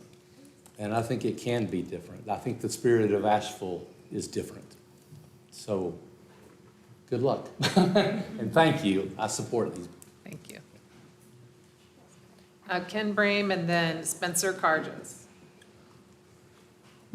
Good evening. Well, first of all, I'm Ken Brame. I'm here representing the Western North Carolina group of the Sierra Club, and we're supportive of these amendments. But I want to just, first of all, thank you guys. You went to the table, you got a bond initiative approved 4 years ago. Well, now I guess it is almost 4 years. And you've been able to leverage that money to create some affordable housing. But we all know the city is never going to have the resources to solve this problem alone. We've got to have our community, we've got to have our residents, we've got to have our businesses, our developers working to solve this problem. If you drive outside the city limits, it's pretty normal to see a affordable house, which in many cases is a trailer, and right behind it is another trailer for another member of the family on that same piece of land. This ADU amendment you're doing is going to allow more of that in the city of Asheville. Right now, the size of those limits the size of a family that can be in those units. So having a bigger space allows more families, roommates, more people to live in one unit than currently is available. And opening this up to other people is important. Many families, as was mentioned earlier, want their kids to come to Asheville, particularly if they're getting older. And they want a family member close by to help them. And being able to let them build an ADU in the back that would house a family, or for them to move into and the family to move into the main house, is important for that age category, and I can relate to that a little bit. from that standpoint. And then secondly, rent, we need more rental. We need more affordable rental. And it's much cheaper to have an ADU and rent that out and provide income to families that may be stretched financially on how they can keep their house and continue to live in Asheville. So that's another reason to make sure we approve this amendment. The duplexes are another really important issue here. Right now, if there's a buildable lot in Asheville, somebody comes in and puts a $600,000, $800,000 single-family house on it. Whereas you could put a duplex there and sell it for less than half of that to open it up to people who today can't do it.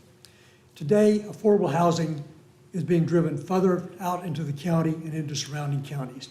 That adds traffic congestion, our carbon footprint goes up, forests are being cut down to build those places, and it's just not what we need more people to be able to live in Asheville.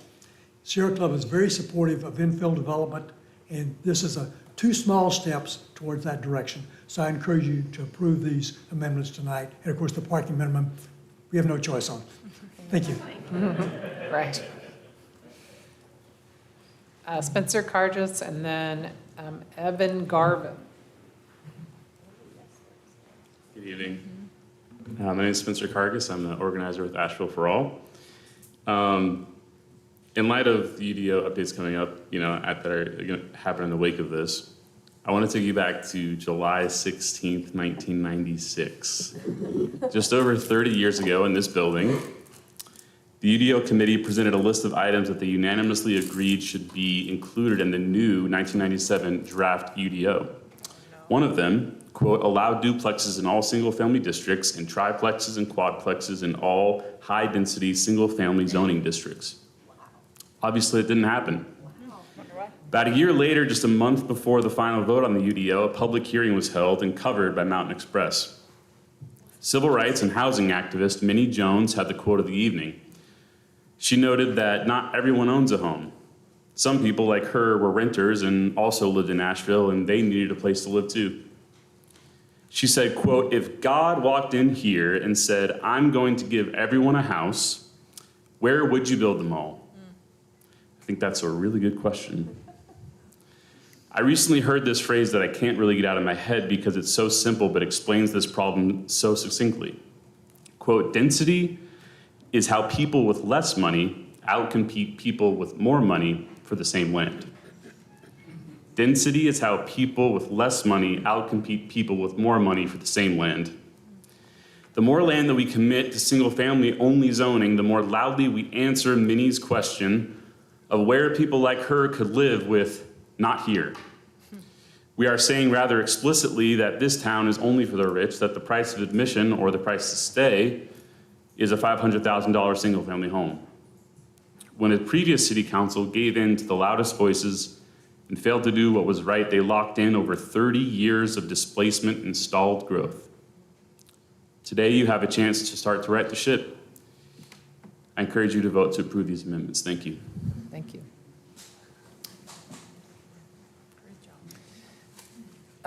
Evan Garvin and then Scott Adams. All right, good evening. My name's Evan. I've lived here in Asheville since 2016. I'm a part-time small business owner and part-time construction worker. And I'd like to tell you my story about housing in Asheville. After I moved here and had an apartment for a while, my first house that I purchased was on a flag lot, which is one of the ways that we've added density in this city. It was the cheapest house I could find on Zillow where I could walk or ride my bike to work. It was a great spot for a single guy. I adopted my dog the day I closed on it. It was over a 2-car garage, and it was about 600 square feet. And it was fine. And then I got engaged, decided I needed a little bit more space. I was able to sell that house to a nurse at Mission, one of the people who makes Asheville a great place. And we bought an older home in Beaver Dam that had an ADU on it already. It was built back in the 60s. After I fixed up the house and we moved into it, I then was able to fix up the ADU, and it's now rented out to a really great couple, both of whom work in nonprofits here in town.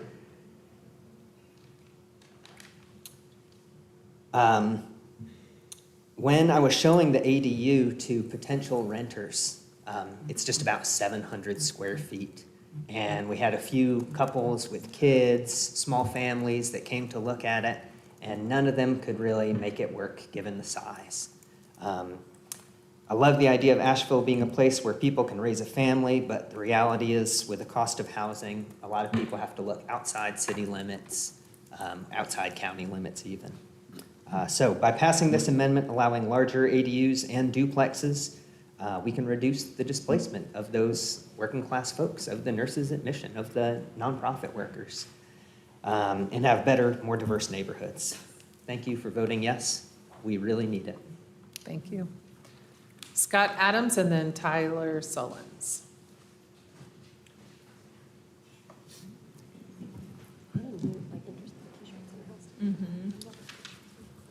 Good evening.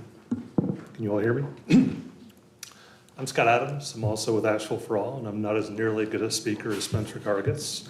We're a housing advocacy organization, and we are urging you to please vote yes on these amendments, as they're incremental, but they're important. But why are they important? Well, because with housing, people tend to be loaded, limited, or lucky. If you're loaded, money's not an issue, and you can generally be the highest bidder for housing. If you're limited, you may be lucky, and I use lucky in air quotes, lucky enough to qualify for a housing subsidy if you're very limited. That's capital A affordable housing. But if you're moderately limited, that's workforce housing and above, that leaves you relying on market rate luck. If you're playing lucky, maybe you don't have to worry about being loaded or limited. But true luck in the housing market is rare. So zoning reforms like these amendments offer greater opportunities for people across the limited spectrum by allowing a greater range of housing options across the city. Please vote yes on these amendments. Thank you. Thank you. Tyler Sullins and then Steve Riblett.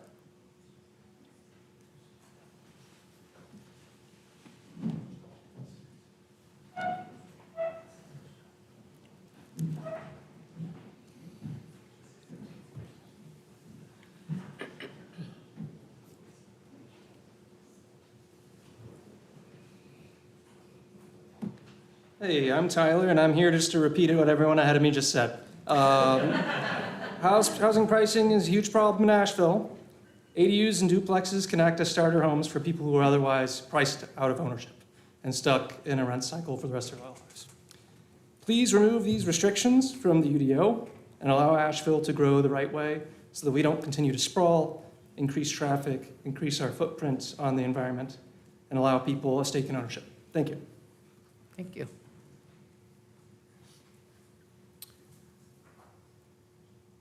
Stephen Riblett and then Marty Benson.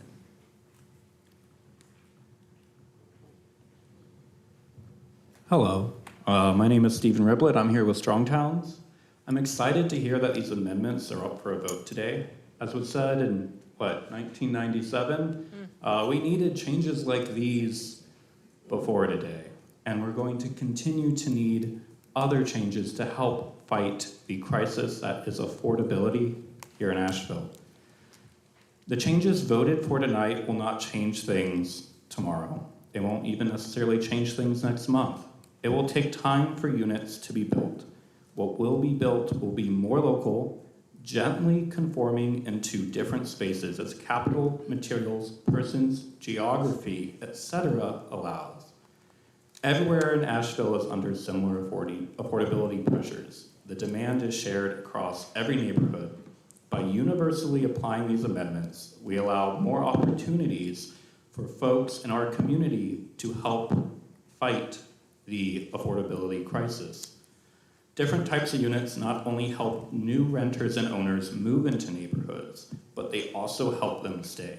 If financial, family, or other circumstances change, there's a higher likelihood that something, though smaller but affordable, remains. These help stabilize our communities as change happens.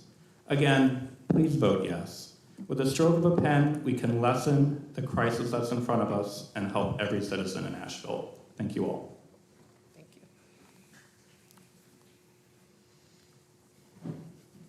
you. Marty Benson and then Una Rowe. Hello, friends. I'm not going to beleaguer you with what everybody already said. I am very pleased to hear that this is not a contentious issue. I do believe that single occupant automobile, single family detached dwellings are especially exclusionary in zoning, are the chief enemy of rurality. They're the biggest threat to rural communities. They pose the highest increase in impervious surfaces, and they steal prospective property taxes from the town. Because one of the best ways to compete with higher income people is to live in a smaller dwelling. Similarly, you can increase the tax base of a piece of property while at the same time decreasing the per dwelling unit if you just increase the density. So what I would ask you here is to hit the accelerator on this non-driving mobile, and let's start thinking about new things. One wrench that I will throw into the ADU conversation is that recently passed SB 445 does not require, in my reading, that you set the maximum ADU size at 1,000 square feet. It just requires that if you do set a maximum ADU square footage, that it must be 1,000 square feet. Which is to say, if you don't set a maximum square footage for ADUs, and I live in a 2,000 square foot house, I can build a 1,999 square foot home and call it an ADU. Right. That's an option, and it's already delineated in North Carolina statute prior to SB 445 that I personally own a 610 square foot house. I can only build a 609 square foot ADU, 610 square foot ADU already. And so it's already limited in North Carolina statute that you can't build an ADU that's larger than the primary dwelling unit. You do have the option at your disposal to not set a max. That's all. Thank you for supporting these amendments. Marty, I was hoping you wouldn't complicate this. Yeah. Una Rowe?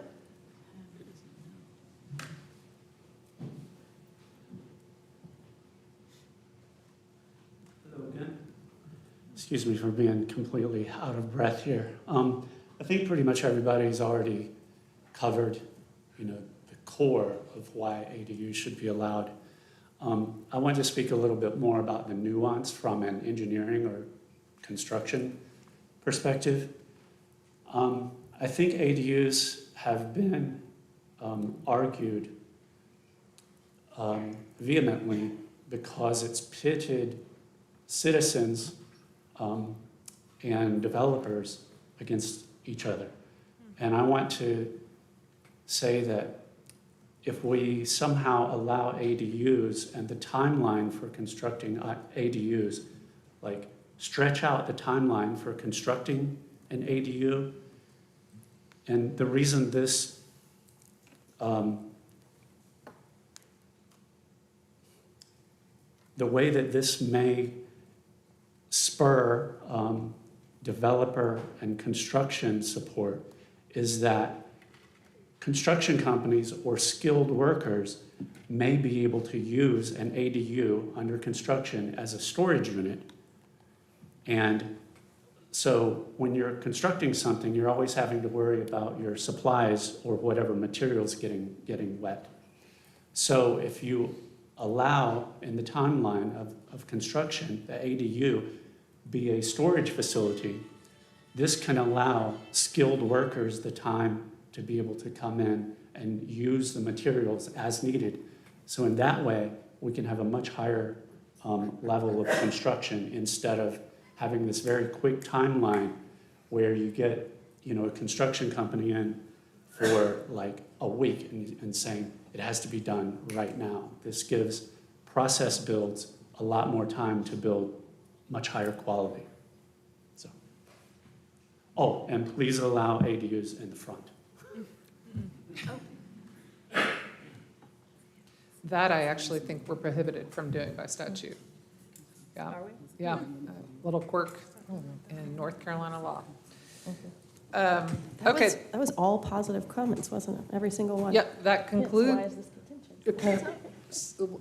So on that note, so that concludes the public hearing portion of this item. We do have to have three Can I motions. I make a would motion? if you'll hold on just a second, if someone would make a motion regarding the parking, because I know that that's not a Sure. problem at all. I moved to, Oh, go ahead. Yes, please. I move to approve the proposed wording amendments to the Unified Development Ordinance, Chapter 7 of the Asheville Code of Ordinances, and find that the proposed amendments are reasonable, are in the public interest, promote compliance with North Carolina state statutes, and are consistent with the city's comprehensive plan, and that one, they request, wait, I didn't say that right. In the comprehensive plan, in that the request, one, promotes zoning policies to give more opportunities for housing, two, promotes flexibility for builders and developers to self-select the amount of land necessary for off-street parking. Second. Okay, we have a motion and a second. Any questions, comments? All those in favor, please say aye. Aye. Any opposed? All right, the motion passes unanimously. And then can I get a motion on the duplexes? Sure. I move to approve the proposed wording amendments to the Unified Development Ordinance, Chapter 7 of the Asheville Code of Ordinances, and find that the proposed amendments are reasonable, are in the public interest, are consistent with the city's comprehensive plan, and meet the development needs of the community, and that the amendments will, one, promote zoning policies to encourage more housing, two, implement one of the suggested anti-displacement housing supply strategies identified in the missing middle housing study, and three, promote small-scale residential units on residential lots to encourage neighborhood compatibility and create flexibility within the planning, permitting, and construction processes. Second. All right, we have a motion and a second. All those in favor, please say aye. Aye. Any opposed? All right, the motion passes unanimously. And now for the ADUs. For this one, Mayor, may I simply, before we just launch into a motion, just maybe do a nod or is anyone interested in the rollback of the height? I am. And if you'd allow me to explain why that rollback matters more than it appears on its face. Sure, happy to hear your comments. So I think, was it last meeting when we did the anti-displacement resolution, or meeting before? It was very recently. So before we voted on that, there was a bit of concern that maybe that resolution wasn't strong enough. But the folks who had been pushing for that resolution for years decided to place their trust in us because they believed that we were serious about giving them protections. With that in mind, when these issues came up, they were more than willing to come to a middle ground. And as you can see, and as I think someone mentioned, no one stood up and said no, right? Part of that consideration had to do with the height. So if we turn around, the meeting after we just did the resolution saying, trust us, we're going to work with you. If we turn around and add something that they specifically indicated they weren't okay with, we have just eroded trust. So while I have no doubt that we could push that through, I would encourage us to meet in the middle, get a unanimous vote to show our citizenry that this is in fact not contentious. Because I can't in good conscience vote for something they specifically have indicated would not be suitable for them. That's just. Yeah, no, I appreciate that perspective. I guess if we were introducing something that was different, but I'm just suggesting we just keep doing what we had. You know, it's not, I don't think we're creating something new. Agreed. You know what I mean? I understand, I think your point, but I guess it's just, I'm interpreting it a little differently because we're not, it's not like a last minute new item. So let me add to that then. I've seen us a few people come up and say, no sprawl, right? I had a wonderful conversation with my friend Ken Brame just yesterday. And in that conversation, I was talking about how living in Asheville and really life in general is all about perspective, right? So we often hear we're in the midst of an affordable housing crisis. Every time I hear that, I go, for whom? So I pointed out census data. So I want to say like in 2000, we were about 65,000 people, and about 17% of our population was Black, right? Each subsequent census, when we got down to 95, I think we're now around 8% Black, right? So while every other demographic has increased, the Black population by number has gone down by 2,000. What that means is Black people are the forebearers or forerunners of the sprawl we say we want to prevent. So it would seem to me that if we wanted to stop, am I getting ready to coin a phrase, Black sprawl? If we want to work around that, we can come together as a community and work together, because really the differences between the groups are like infinitesimal. So that's my read, but these groups are accustomed to being in the minority, hence why they keep going down in number. So they wouldn't be surprised if we pushed forward. I kind of want to surprise them and say we're actually going to, even though on a national level we don't do equity anymore, I think we can be inclusive in this moment. That's just my 2 cents. There's so much there, and I appreciate you bringing it all to the table, trying to unpack all of it. One of the things that I've heard from a lot of the neighbors who are concerned about displacement is the setbacks. And particularly in Shiloh, it being built too close to the Don't use their church. words against them. On this particular Ma'am, issue, I'm not using words against them, I'm still talking. on this particular Could I continue? instance, go ahead. Thanks. You are more than welcome. All right, let's just try to, everyone will have an opportunity to speak on it, and I'll recognize Councilman Ullman to speak on this item. So I think that there's an opportunity to address the setback issue, which has come up from lots of different neighbors and neighborhoods with this type of thing, while also giving some flexibility on the height. Yeah, the reason I mentioned like the nod or the kind of discussion before, because I didn't want to launch into a motion and get us into a situation where we may not have unanimous support in an atmosphere where we might, right? So, and that's why I did that more respectfully in that way instead of just announcing. So unless other people have more comments, I'm happy to just, is there an interest in the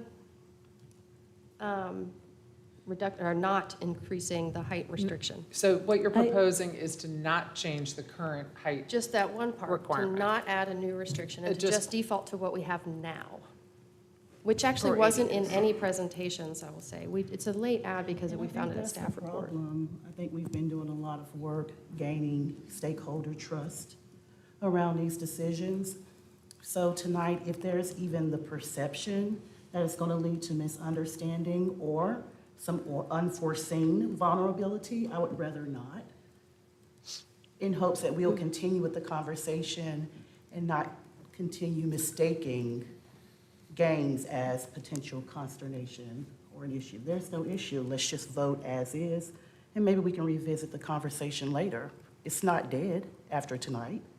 Should I read the motion? Well, I was looking yeah. for nods before I made a motion. Does anybody else want to chime in? Or if you don't chime in, I'll just assume that you're not interested. Bo looks like he's ready to chime in. You know, I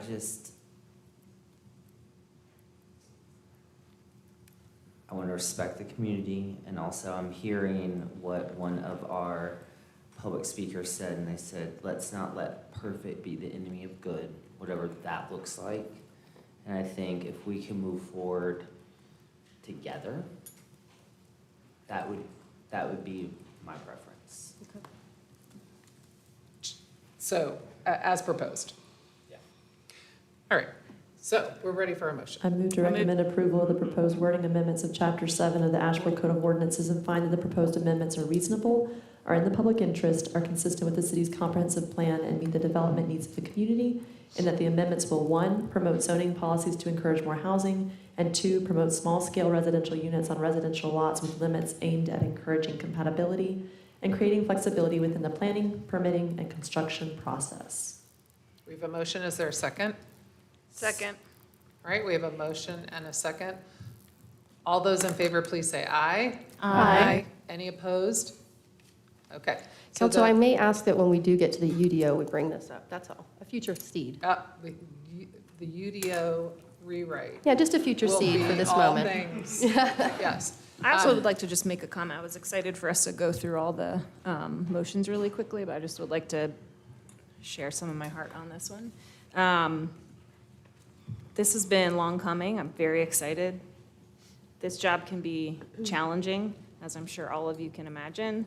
I'm sure all of us do it because we're trying to make our community a better place, and tonight feels like a really, really meaningful, successful step forward, and that's very hopeful in a time that feels a little bleak out there.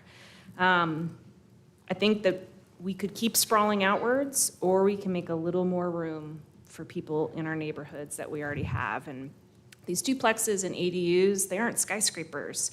They're places where grandmothers can be and teachers, and they're finding an apartment that someone can actually afford. It allows folks to stay here. I hear a lot of concern about, I finally made it to the place that I love, where I belong, and I don't know if I can stay here. And I've had to leave twice because I was on a plateau that wasn't sustainable. So I think that tonight, after years of debate, we're actually choosing progress. I'm thrilled that it's unanimous. That feels really, really celebratory. So thank you, everyone who's put so much work into this, including our staff, who's done an amazing job with engaging community members on this. Thanks, Mayor.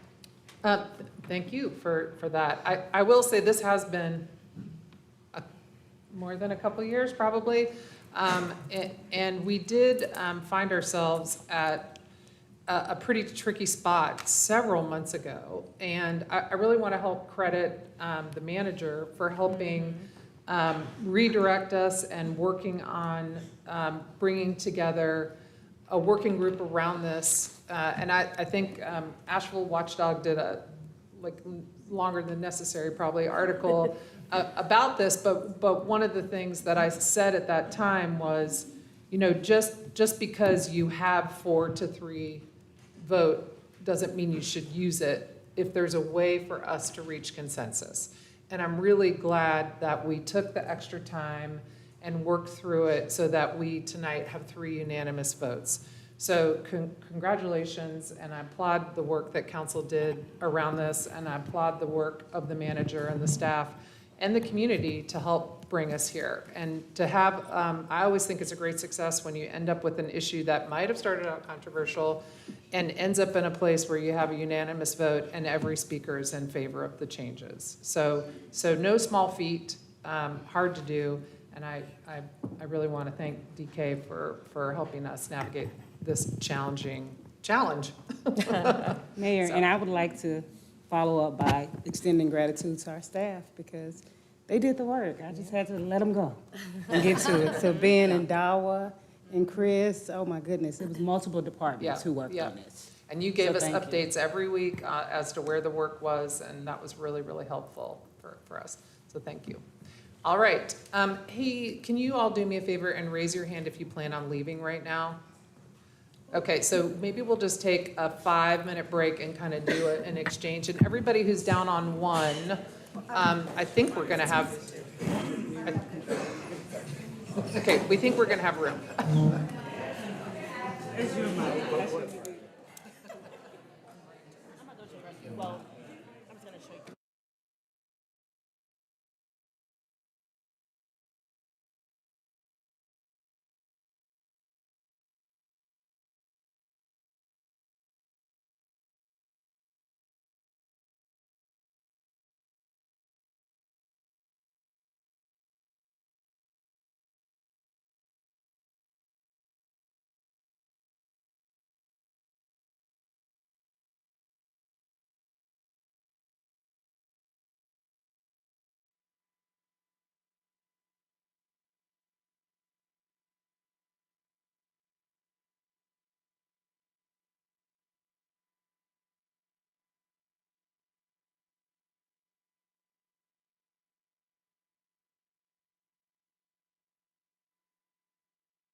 Okay, we're back.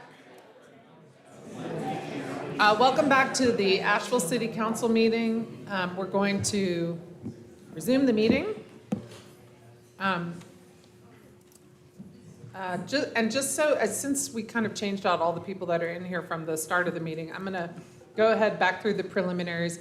If you're wanting to speak and you haven't signed up, you can sign up to speak. Maggie, is it now all on the first floor? First floor. On the first floor, then your name will show up on our agenda, on our public comment list. We also are going to go with 2 minutes per speaker because we have in excess of 20 folks signed up to speak. I think right now we have around 37 folks, but some of those people have ceded their time to a single speaker. And I'll just reiterate the chamber decorum statement. Members of the public attending council meetings or addressing the council shall abide by the following rules. Everyone shall follow the instructions of the mayor or any other presiding officer or official and shall refrain from impeding or interrupting the conduct of business. This shall include, but not be limited to, clapping, yelling, or other audio expressions of approval or disapproval of comments made during the meeting. Persons addressing the council are expected to observe the decorum of the chamber, to be respectful of the council and the public, to refrain from the use of profanity or foul language, to refrain from personal attacks and commentary on candidates for political office, and to refrain from making disclosures prohibited by the Personnel Privacy Act with respect to any city employee.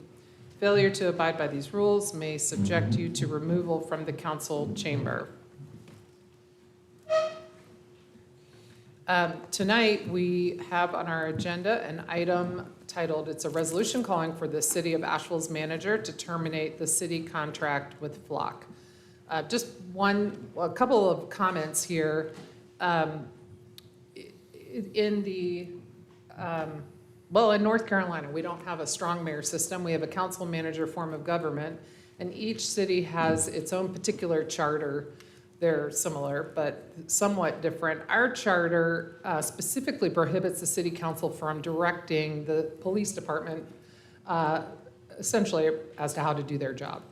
But however, the city manager serves at the pleasure of the council, and the city council can direct the manager to carry out various actions. Now, the manager is the manager and has discretion to do what she wants to do. Obviously, since she serves at the pleasure of the city council, managers tend to listen to their city council, and ours has done a great job of doing that.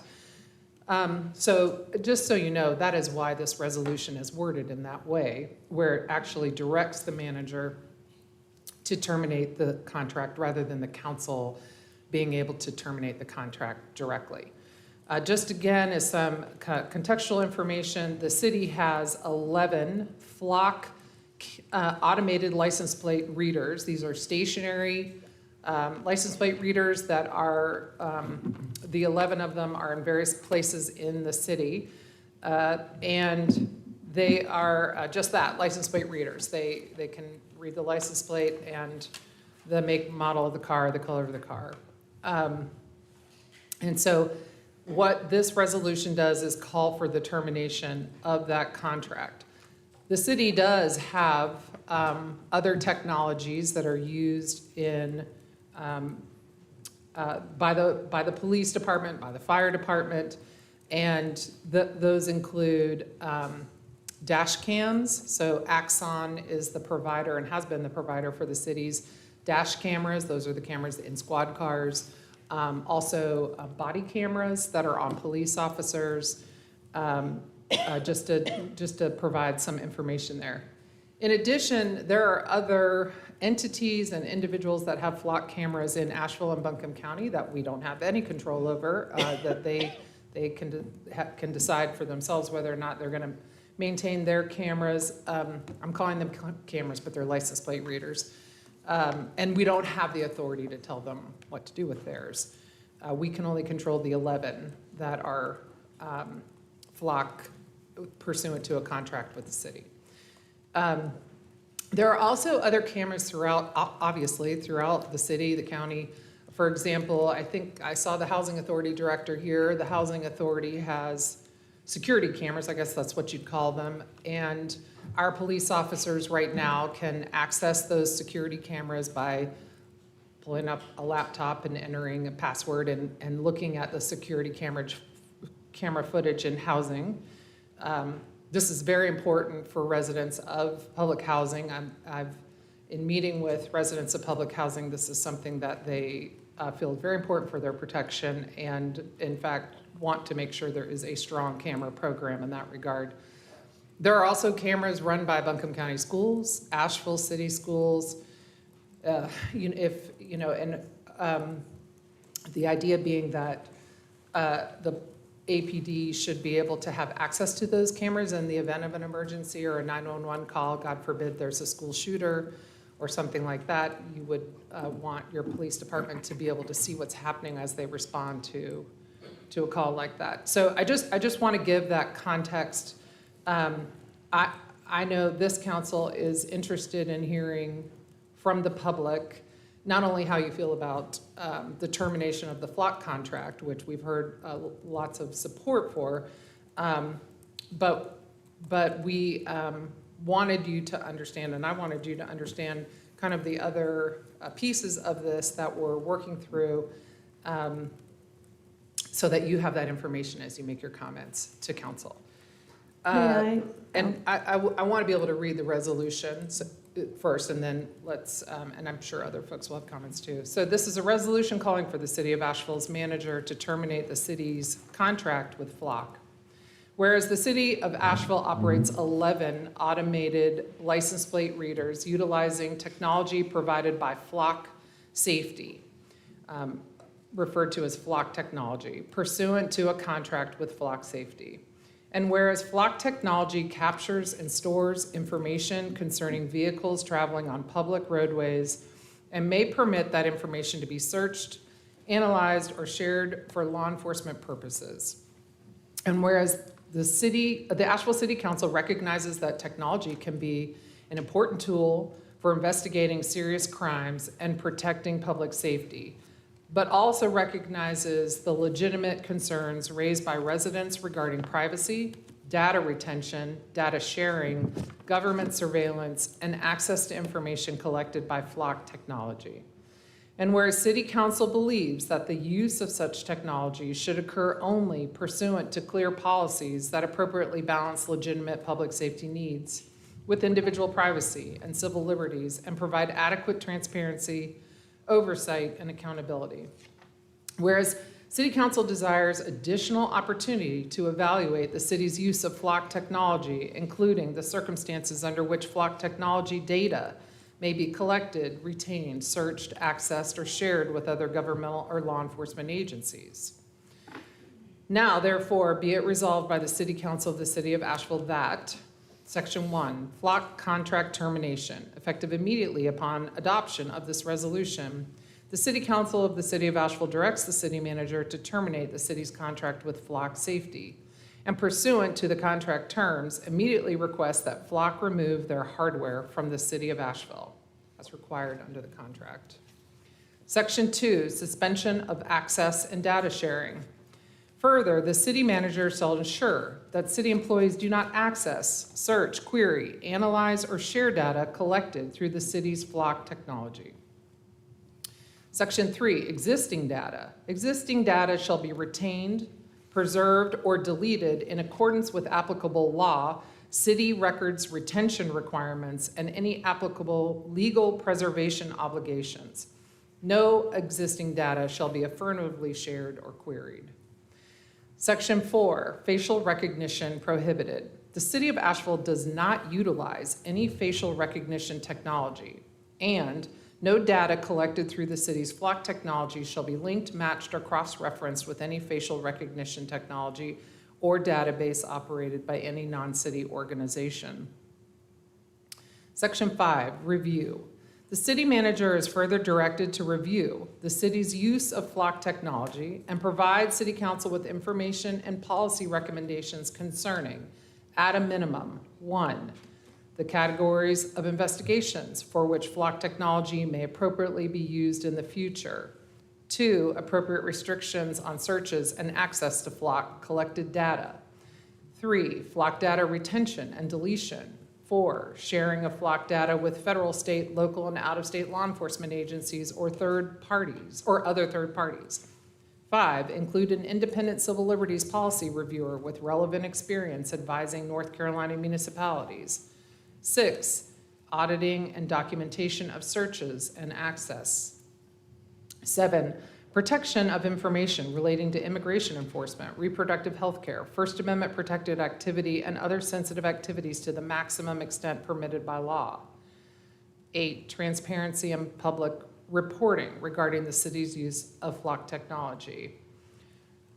9, mechanisms for oversight and accountability, including consequences for unauthorized use. And 10, whether the city should resume use of flock technology, and if so, what policies and safeguards should be adopted before such use resumes. Section 6, no expansion during review. During the review described above, the city shall not purchase, lease, activate, or deploy flock technology or enter into a new agreement for flock technology. And the effective date of the resolution is upon its adoption. So that is the resolution before the council tonight. And we... Do you need motions to go into public comment? Yeah, Well, before we do motion. that, can I make a statement? Because last time the statement got skipped because of the public comment. Well, and if you, and Councilwoman Roney, and maybe you're going to be talking about the ACLU piece of Well, I it. have questions as well for staff. I will add, the city attorney did provide us with a memorandum regarding the constitutional issues around the use of such technology. So if we're in need, you can expand on that. So process-wise, we need a motion and a second just to entertain public comment? Right. Okay.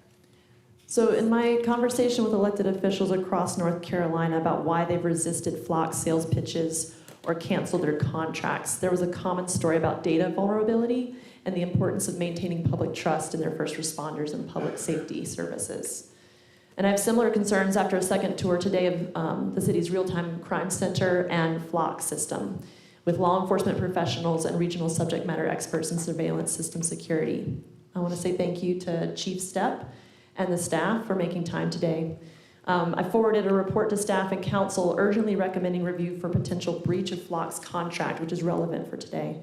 I understand that a representative, thanks to staff, from the ACLU will be part of future technology review processes for the city's public safety services.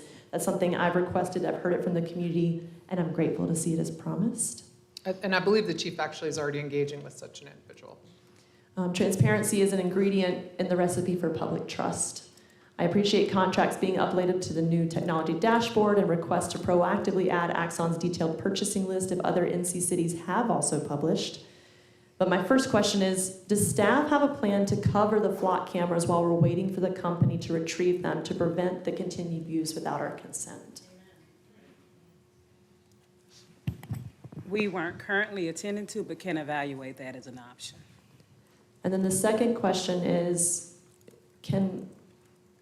I think we need to, as council, request on the record that council get a follow-up notice when all flock data has been deleted in accordance with applicable laws and noted in section 3 of the resolution. So section 3 notes that we're not going to access and then we're also going to delete it. But it doesn't say that we will receive an update or when that would happen. Right. We have a No retention policy, so Yeah, we have a retention policy for the data to be deleted if it's not a part of a case, of course, at a certain time period, but that's not a problem. We can notify you all when that number 3 is completed. So, thank you. Just to make sure, I know that there have been recent investigations where some of this data has been helpful. Will we still have access to that?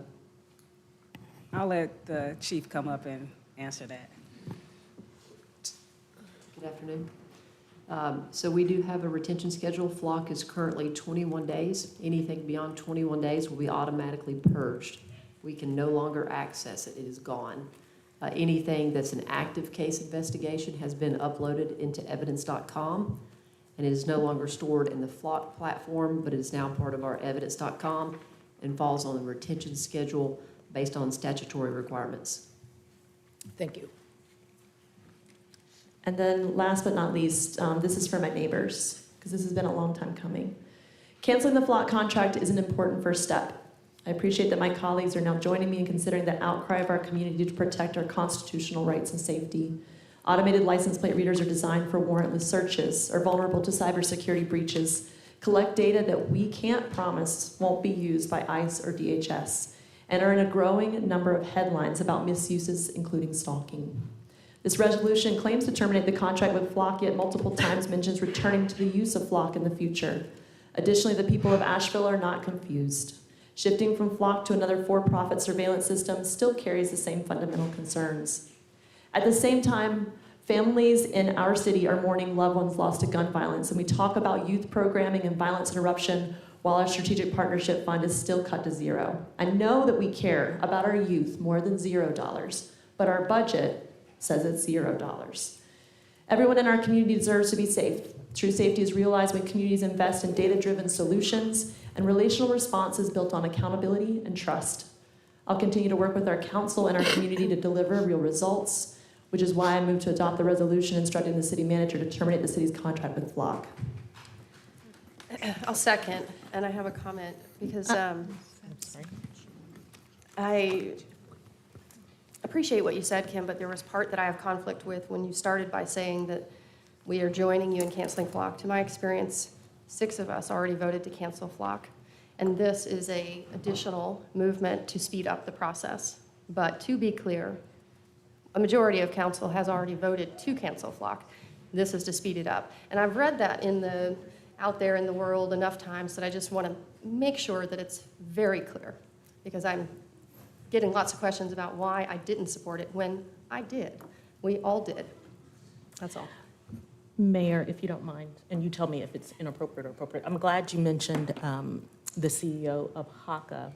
She emailed, well, I had a phone conversation with her, and then she emailed and requested that I read part of her email because she didn't think she was going to be here in time. So please. Okay. And this is, she indicates that she's represented approximately 3,000 residents. This is the executive director of the Housing Authority. And just a portion of it. And other council members, there are also like maybe 6 letters from residents here.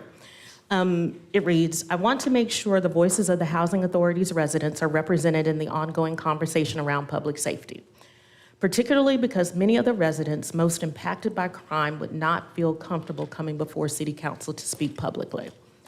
Their absence at council meetings should not be mistaken for silence, and their silence should not be mistaken for a lack of support for stronger safety measures. What residents are telling us directly is clear. They want safer communities. They want cameras. They want more security, not less. They want police presence in their communities.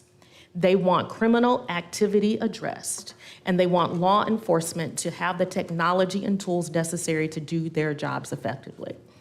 Residents have shared that they are afraid of retaliation and, in some cases, afraid to report what they see happening around them.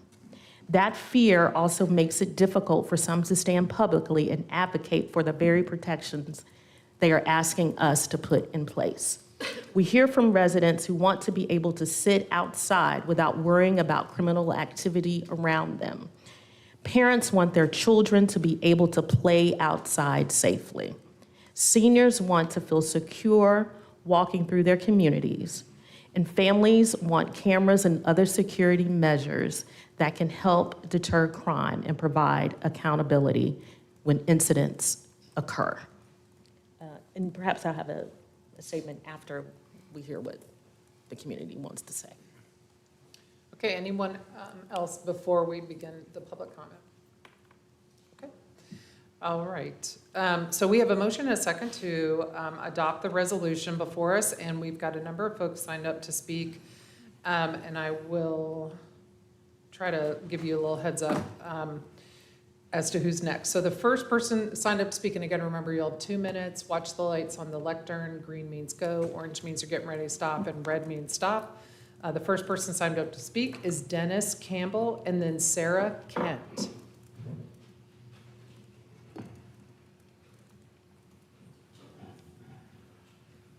Good evening, Mayor Mannheimer and members of City Council. First of all, having a mom who died of ovarian cancer several years ago, I thank you for your recognition of Ovarian Cancer Awareness Month. I'm standing before you tonight to urge this council to support the continuing use of license plate readers in our community.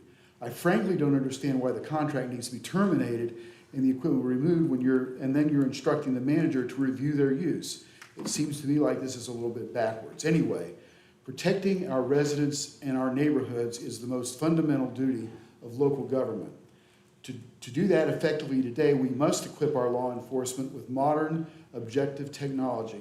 License plate readers are about identifying vehicles owned or operated, for example, by people with outstanding warrants, vehicles that have been involved in a crime, stolen vehicles, and most importantly, vehicles that may be carrying missing children. There are multiple laws that protect the law-abiding public from misuse of this technology. As a graduate of the Citizens Police Academy, I realized that the most important thing I learned is that the officers of the Asheville City Police Department want to do the right thing. We have heard from the acting chief of police in our class about how these LPRs have helped in crime investigation or in apprehending people who have been involved in criminal activity. I've been shown the incredible value of LPRs in solving crimes in our community without breaching the law set aside to protect people who do not break the law. The only people that will benefit from the canceling of license plate readers are people who behave contrary to the law. If City Council cancels this important law enforcement tool, it announces to the city, to the nation, and to the world, and to the visitors that enrich our economy that our political leaders are not serious about law enforcement and that criminals are more free to break the law in our beautiful city. Thank you. Thank you. Okay, everybody, you are not going to like everything a speaker says, and they might not like what you say. So let's all make sure we show each other the courtesy of being very quiet while we hear each speaker. Sarah Kent, and then it will be, well, then we have, oh, you have several people ceding their time to you, I'm sorry. If you have ceded your time to Sarah Kent, and when I call your name, just raise your hand. Steve Cooperman, okay, and Aaron Stahl, yep, and then Nicole Lopez. Okay, thank you very much. And so Sarah Kent, you will have, what did we say, 8 minutes to speak. Thank you very much. Good evening, City Council members. I'm Sarah Kent, a resident of West Asheville. I'm an application security consultant, and I build AI-powered hackbots for a living.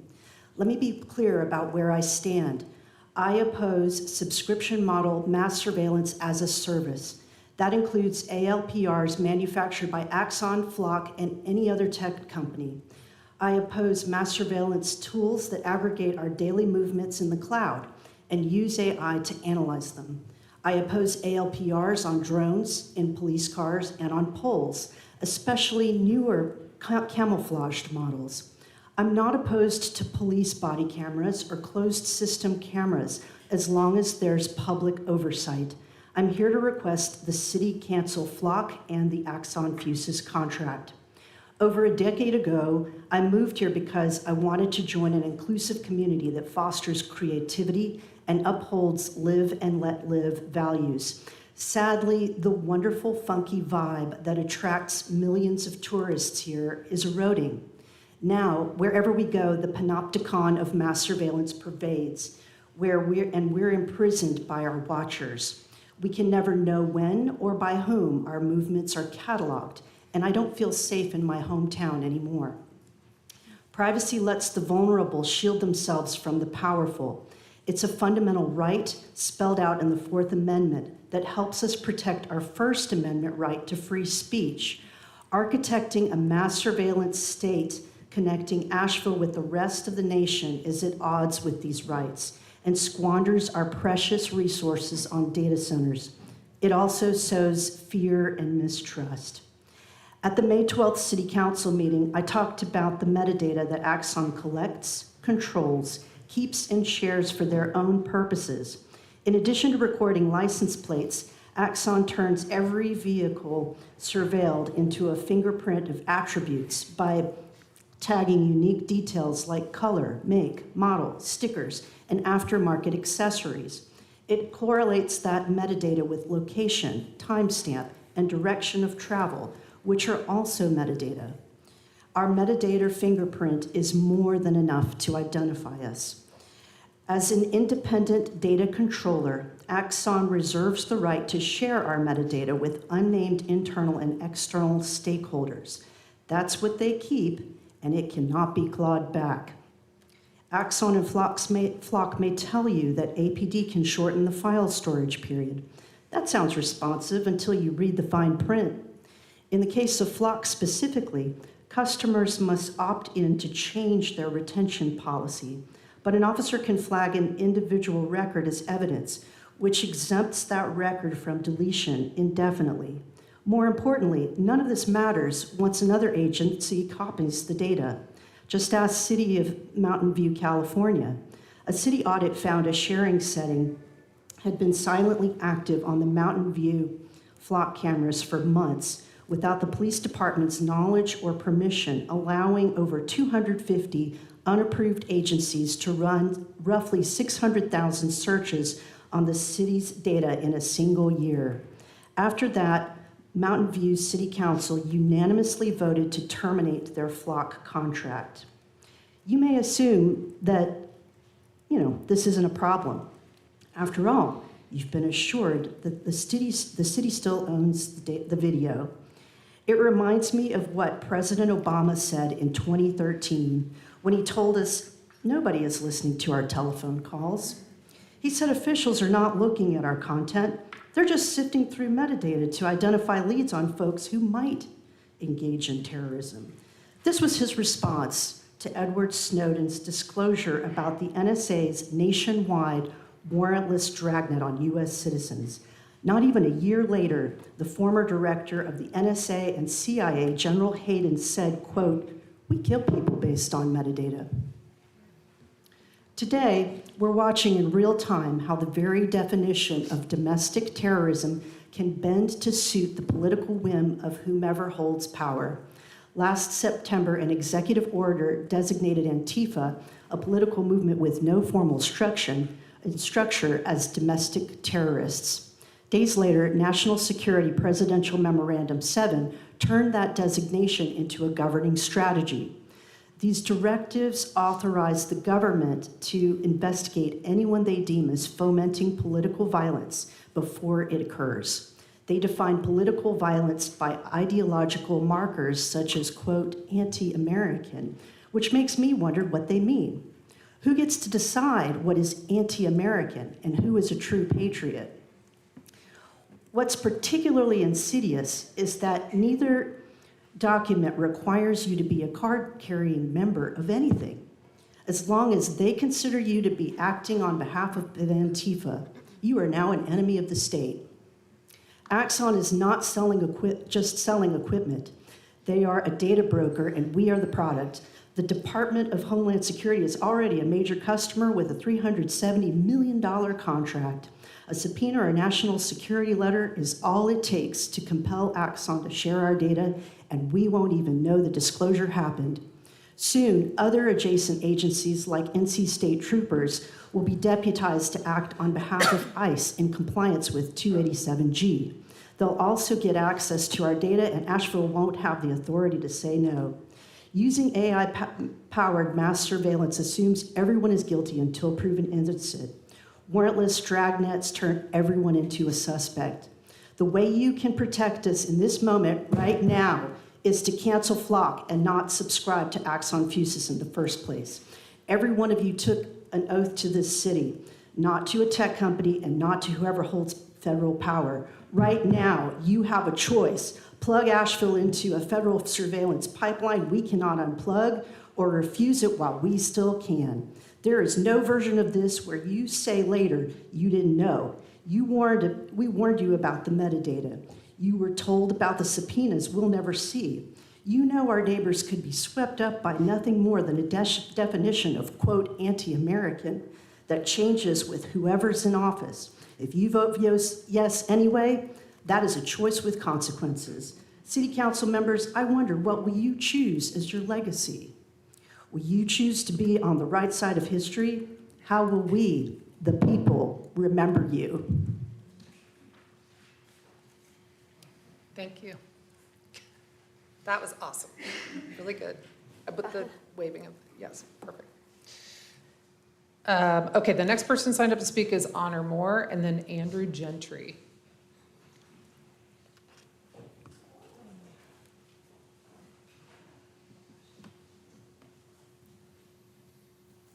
So much has already been said, so I don't want to repeat some of the things that other people have mentioned. I want to say welcome, DK, Wesley.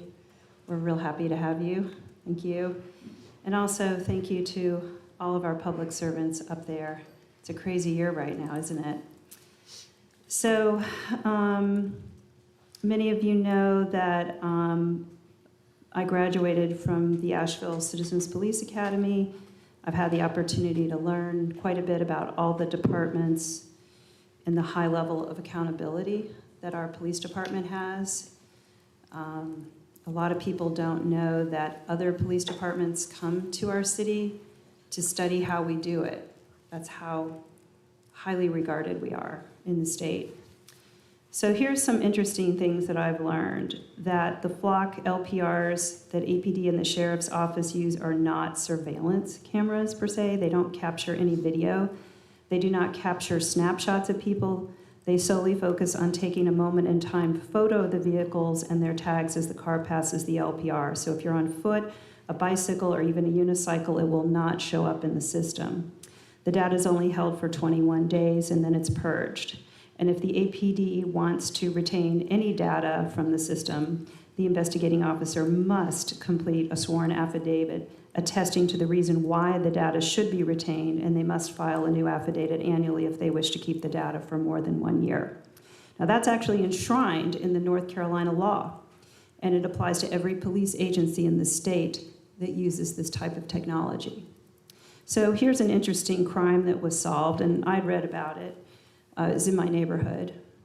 A very drunk man with his 4-year-old in the back seat was driving down Charlotte Street, which is a road diet, a safe street, in the middle of the day.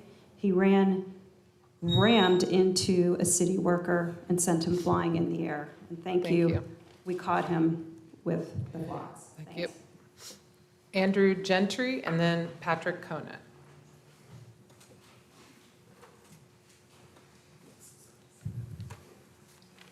Good evening, Council. Thank you for having us. I'll be brief. We had a tech professional to step up and explain the very real dangers of mass surveillance. I work with workers' rights in the community, and I hear a lot from the people that power this city. The general conversation that I've been privy to is that these are warrantless searches. We all are aware of that. We know who voted for what and why. The consequences of that will come out in the polls, I'm absolutely certain. The thing that comes to mind is a law is unjust, it must be disobeyed. There are people in this community that will stand up for their privacy. It's already occurring.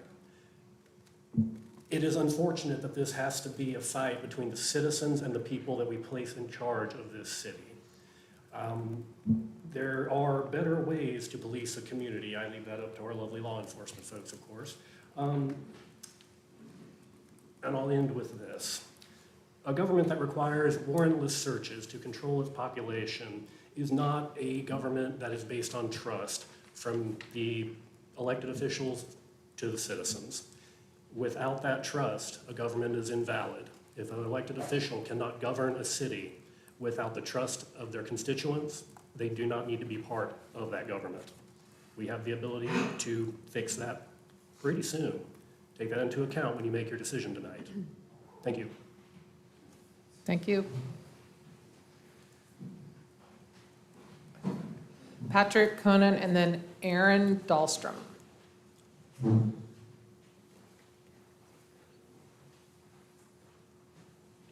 Hey, I'm Patrick Conant from East West Asheville. I support canceling the flock contract, but this resolution doesn't go nearly far enough. The APD memo says the department is already working on expanding and integrating Axon's ALPR capabilities. Canceling Flock doesn't end license plate surveillance in Asheville.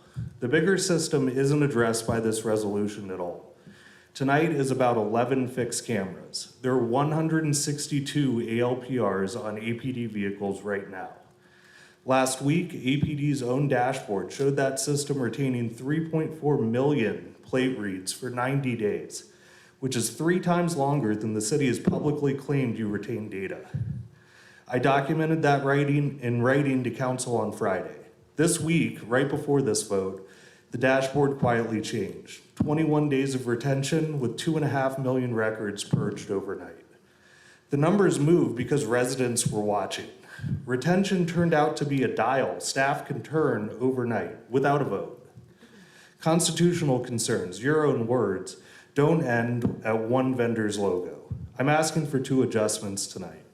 First, expand the resolution to pause all ALPR use and equipment purchases for every vendor, fixed and fleet mounted alike. Second, commit to a real evaluation during the pause. Genuine public input, independent experts the community helps choose, and balanced public hearings. So residents can decide if ALPRs are the right tool for our community. And the public still can't see what we're buying. The city is withholding Axon's price list behind over $7 million in public funds. To council, I ask, have you seen what we're purchasing from Axon? It's time to deflock and to axe off ALPRs in Asheville. Thank you. Thank you. Aaron Dahlstrom, and then Heather DeVokie.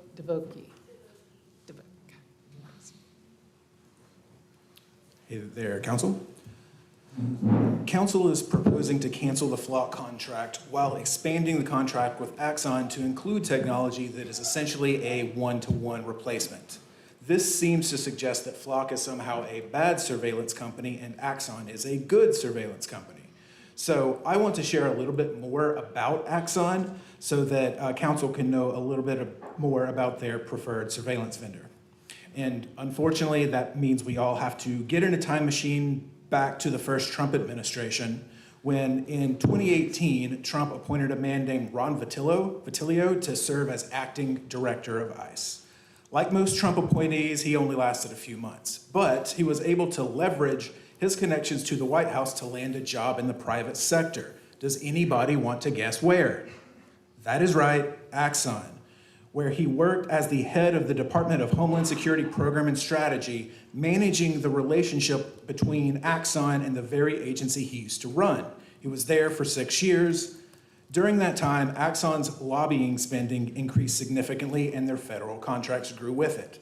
Last year, Axon held $32 million in ICE contracts. Earlier this year, ICE is pursuing a $220 million contract with Axon, a nearly 7-fold increase. Curiously, 2 weeks before that announcement by ICE, Trump bought as much as $5 million in stock in Axon. So why does all this matter? That's because the connections between ICE and Axon run deep, and the separation between their interests are paper thin.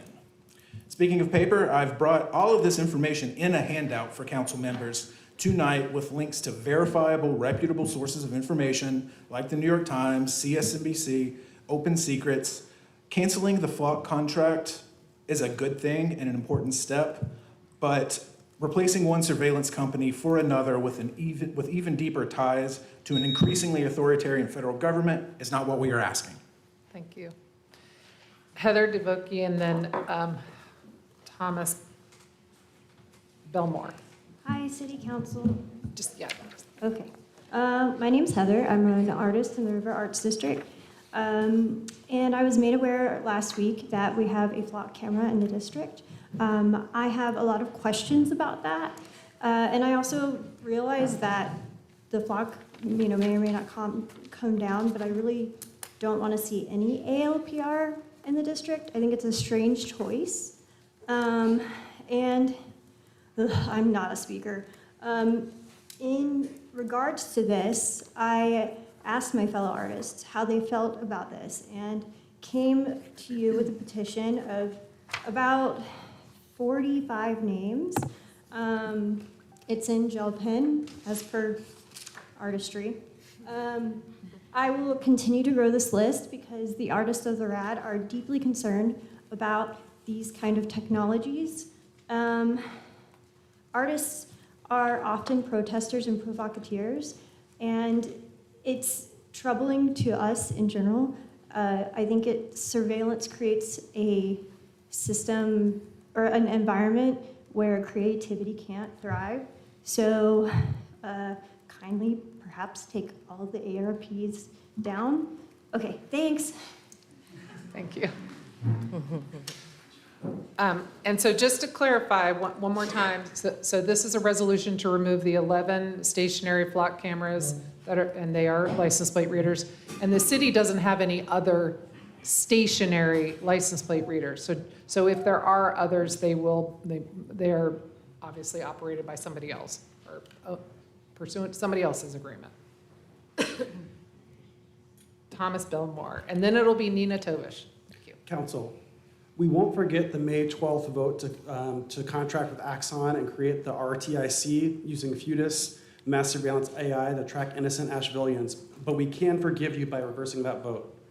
The resolution today to remove flock cameras after they're already being replaced appears to be a distraction from the unpopular mass surveillance expansion already underway. We won't forget, but we can forgive. You can each be heroes by reversing course on ALPRs, surveillance drones, and AI networking technology used for mass surveillance. Today's vote won't make us forget Bo Hess standing with Chuck Edwards accepting $1.4 million for mass surveillance expansion. It won't make us forget Sage Turner's proposal to retain access to the flock network by keeping one camera pointed at a wall. Member Turner, I don't want to pick on you, but I have heard you say that we can not withdraw from the 7.5-year Axon contract, but council voted to entangle the contract, and you can direct the city to negotiate a pre-May 12th status quo. Madam Vice Mayor Mosley, council members Ullman and Smith, we will remember your May vote when we vote in November. So we do have a prohibition in the statement that I read regarding making commentary or attacks on candidates for political office. So if you'll just please. I was trying to be respectful. I get it. You're telling. Yeah, I apologize. I understand. Thank you. Well, Madam Mayor, you said that you have heard public concerns and want to slow down to ensure that this technology does not get ahead of us. I encourage you to prove that tonight's move is not a distraction. Pause and reverse the installation of all ALPRs, surveillance drones, and mass surveillance AI software. We can forgive May 12th, and you all can be heroes. Thank you so much. I think there's a song. Okay, Nina Tovish, and then Walker Spruill.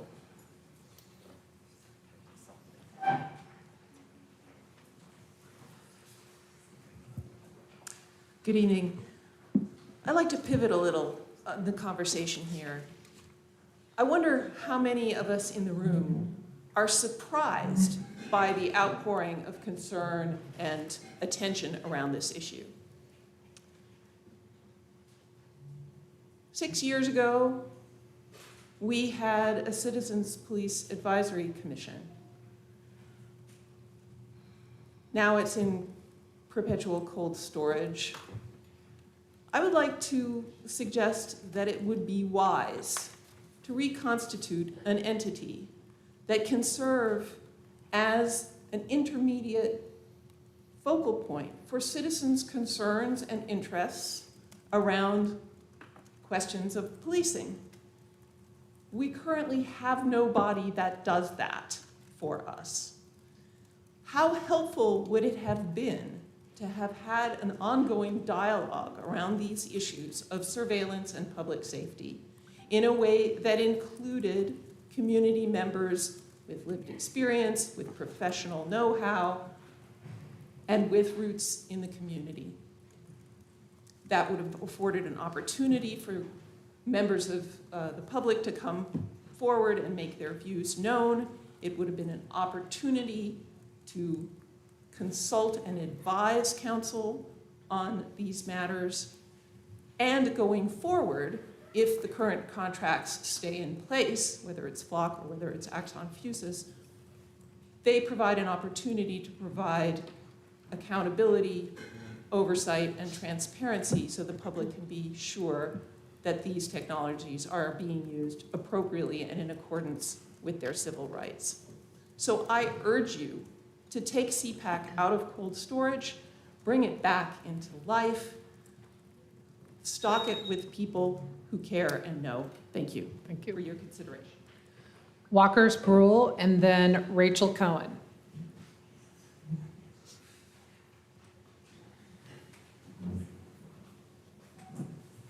Ayo, Walker, she, her, Asheville resident, longtime listener, first time caller. Just kidding, I don't actually listen to what y'all say because we get a lot of lip service from up here. I'm actually here for y'all, the people showing up, and not my first time here. Y'all are lucky there's an overflow room because there are a lot more of us that are here, and these are just the people who are privileged enough to be able to show up. Not everybody's getting paid to be here. So I want to say so a big thing about government is it's wait, hurry up, get it done. And that is not the pace of Asheville. We're in the mountains. We need to slow down. I love that you want to talk to the community about these proposals to the amendments to the ADUs, not because they're going to fight against it, but because they deserve to hear from you as their representative that something might change. We need y'all to speak up for us because did y'all see that presentation about the new Azalea Park? Detail, understanding, research, history, coming out in this beautiful presentation. What did we get about these license plate readers? We got silence, we got people backtracking. So instead, stop with the lip service. Example, the DOT I-26 connector. I know it's not y'all, but it's your boy, okay, NCDOT. Y'all worked with the community for years and destroyed the plan. Cancel flock, slow down, be a part of Asheville and help keep this community what we escaped the city for. Thank you. Thank you. Rachel Cohen, and then Joel Schuman.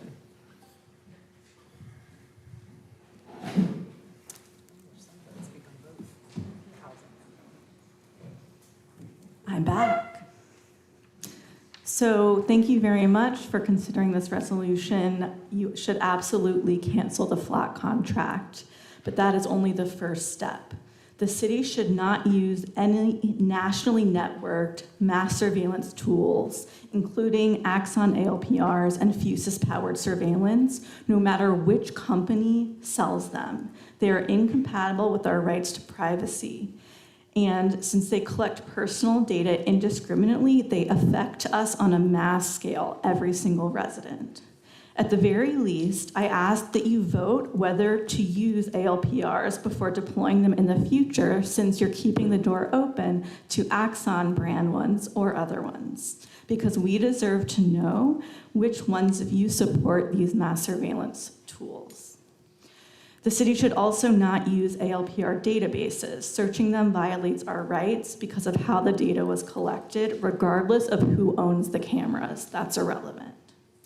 We need to be honest about our lack of control over our data from nationally networked surveillance tech. The city may own it, but as we've heard, the bigger company owns the metadata, which they can basically use however they want. Once the data is in a networked system, it is out of our hands. That's a big deal.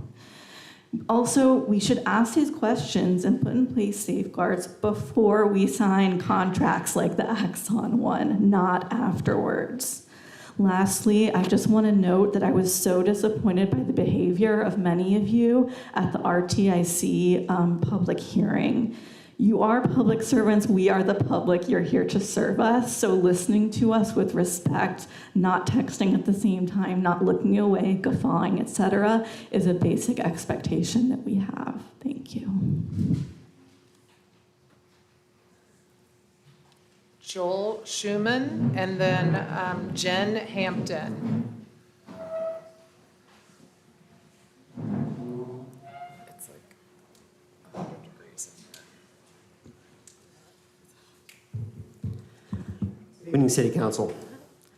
I'm here to speak in favor of terminating the city's contract with Flock, and I'm here today to ask you not to treat that as the finish line, cancel the Axon Fusus contract, and stop the spread of mass surveillance. I'm a member of Asheville DSA. I'm also a data scientist that works on these kind of national databases. I fully understand the power of these systems, and I'm not talking about how APD might use this. So I want to get to the core of the issue.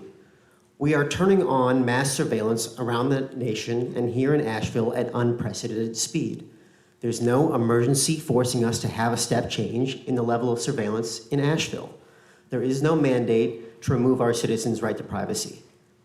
I can name emergencies: affordable housing, healthcare access. We can't just cancel the impacts of Helene, but a surveillance contract is not like that. It's a choice and we can just say no.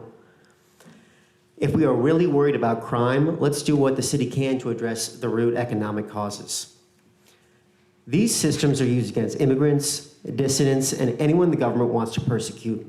The systems are used by billionaires to have AIs watch, track, and monetize our every move. The value of the company is not the service that they're providing to these cities, it is the data that they own. That's why they're worth so much money.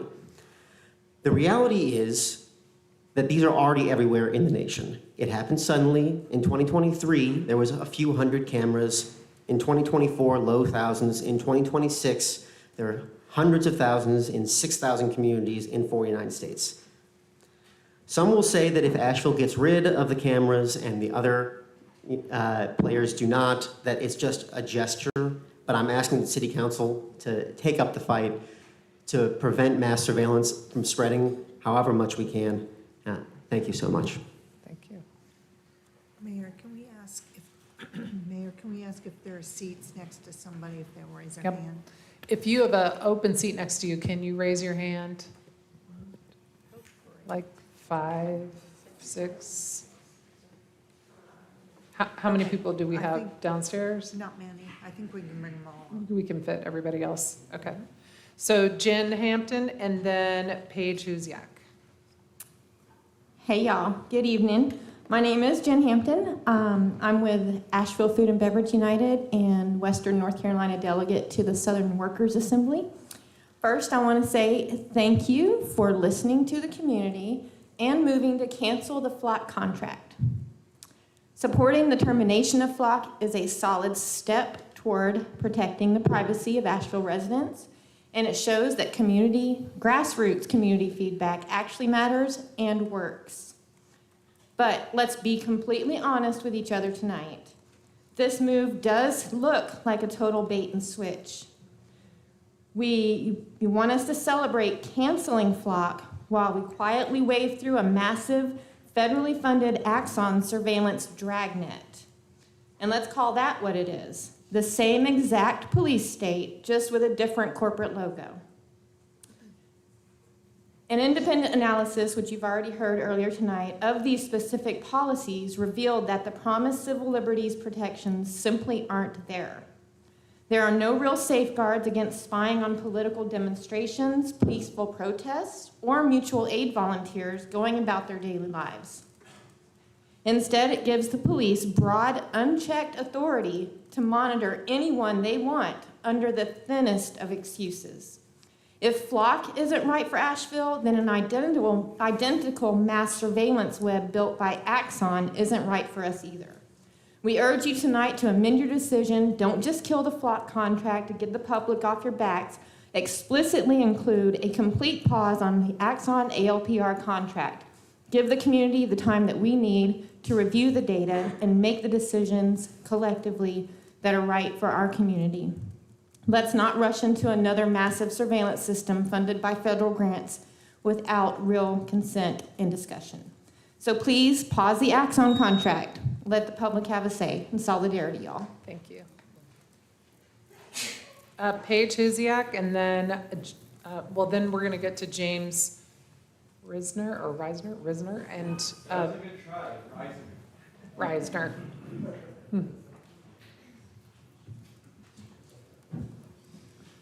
So what everybody else said, Axon poses the exact same problems that Flock cameras do.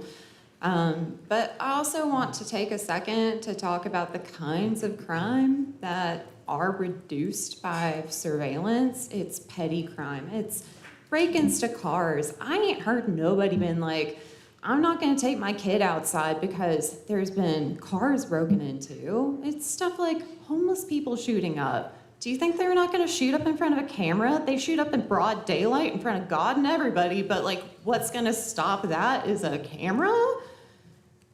It's just petty crime. Violent crimes aren't affected by surveillance. All right.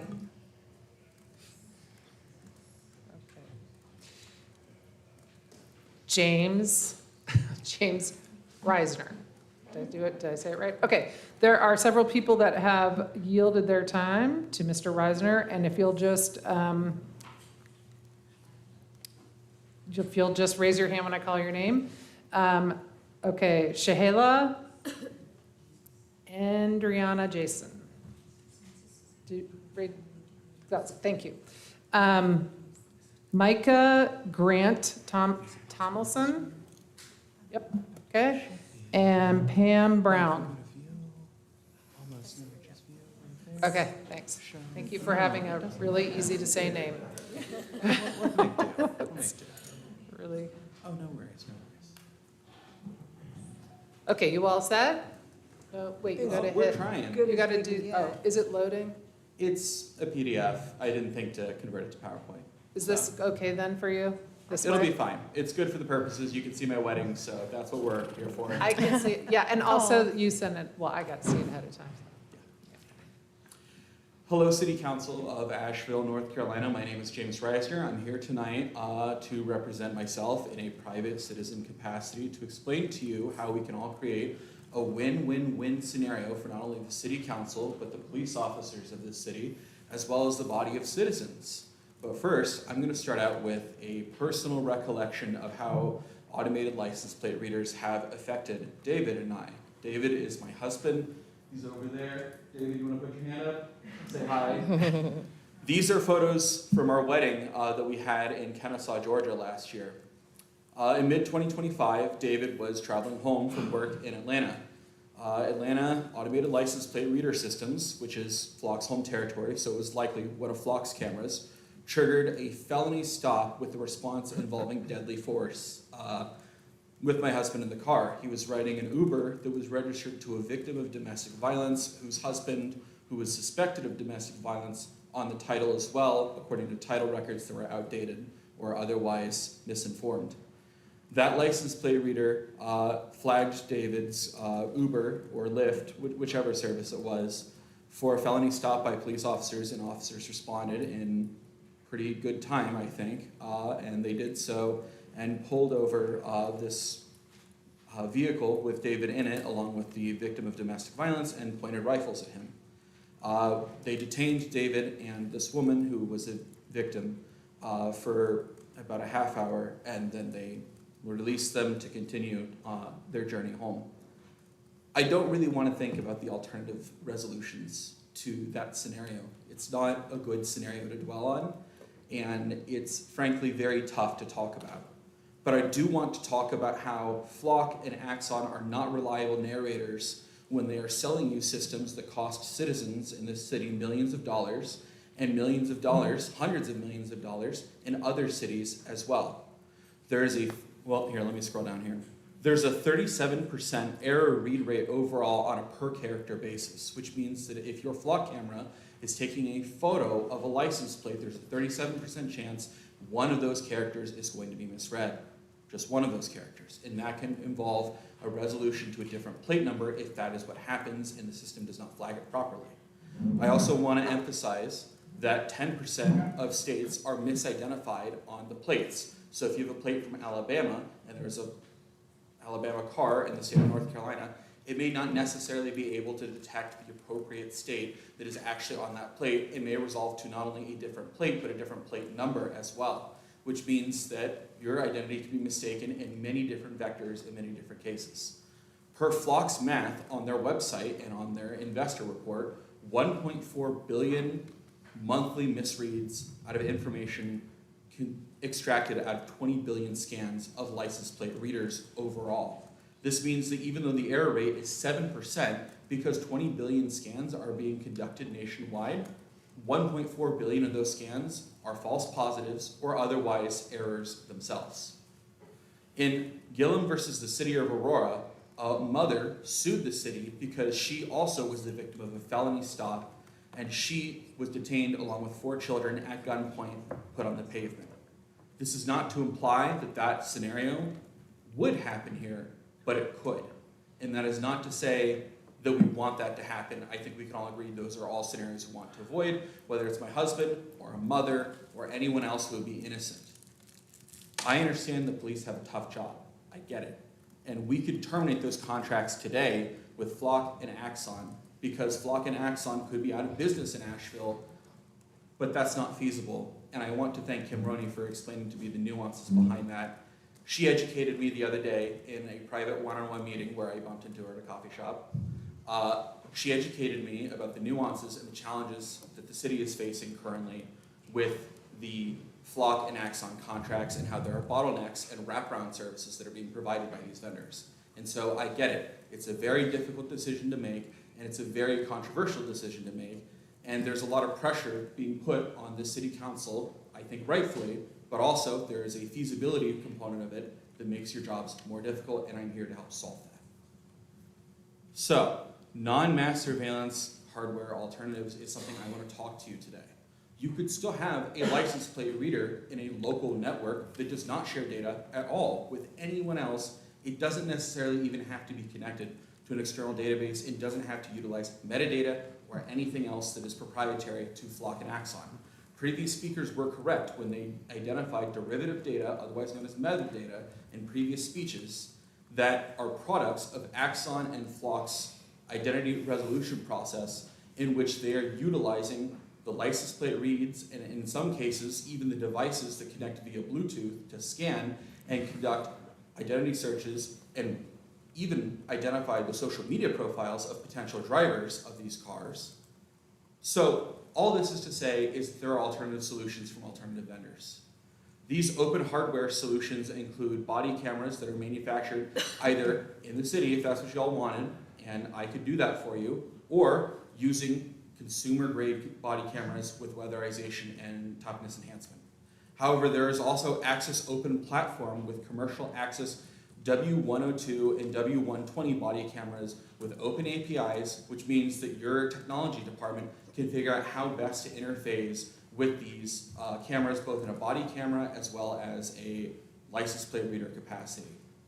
If that is something that you desire, you could dismantle your Flock systems on a timetable about 6 months, as well as the Axon systems, and I will help facilitate in a volunteer capacity alternative solutions that not only keep the city safe, people such as David safe, but also our police officers able to respond and engage in a productive fashion with our community.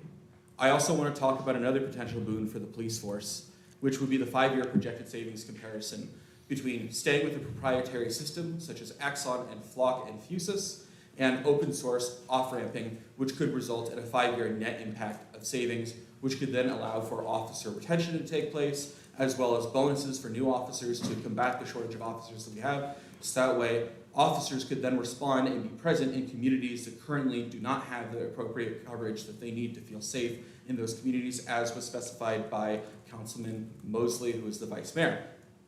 So, going through this just very briefly, we're looking at a $1.2 million expend on leased and bundled cameras and software. We're looking at cloud storage at $2.1 million, Fuchsias, right? And then we're also looking at recurring expenses of $350,000. Maintenance and upgrades, occasionally, depending on how the schedules and the fee schedules work, it turns out it's $4.5 million total versus an open source off-ramp solution at $650,000. That's a rough estimate. If you hold me to that in 6 months, yikes. But, you know, I can't cover that, sorry. So, bond hearings. But overall, the savings could be in the millions of dollars at $3.9 million. I want to issue some closing remarks here, and I want to say I appreciate Councilman Roney for taking the time to appropriately explain and contextualize this situation that is very contentious. I would like to also additionally thank the council at large for listening, and I would like to make myself available as a resource to the city manager or anyone else who needs further context. Thank you. Thank you very much. Thank you. Okay, now, Scotland Martin and then Bobby Skelton.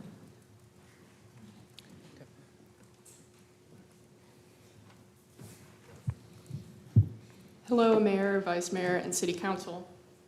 I'm going to be brief, as many of my points have already been hit on.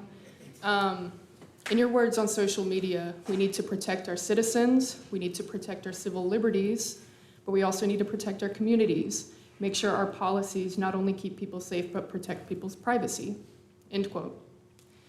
If the people have been heard loud and clear, and we need to keep our people and their privacy safe, then I wonder why on more than one occasion, public comment on this very topic has been rushed out, not just for comment on the contract with Flock, but before one council member, all but one council member voted yes to accept a contract to create an intelligence center using Axon fuses to expand automated mass surveillance. Not only has this entire process dealing with automated mass surveillance been undemocratic, but the agreement itself violated our Fourth Amendment right to protection against unwarranted searches. Terminating the Flock contract is a first step, but the people will not forget which of you voted for it in the first place, and therein violated the constitutional rights of the people of Asheville. You serve the people, not Flock, not Axon. Thank you. Bobby Skelton, and then Elena Drotti.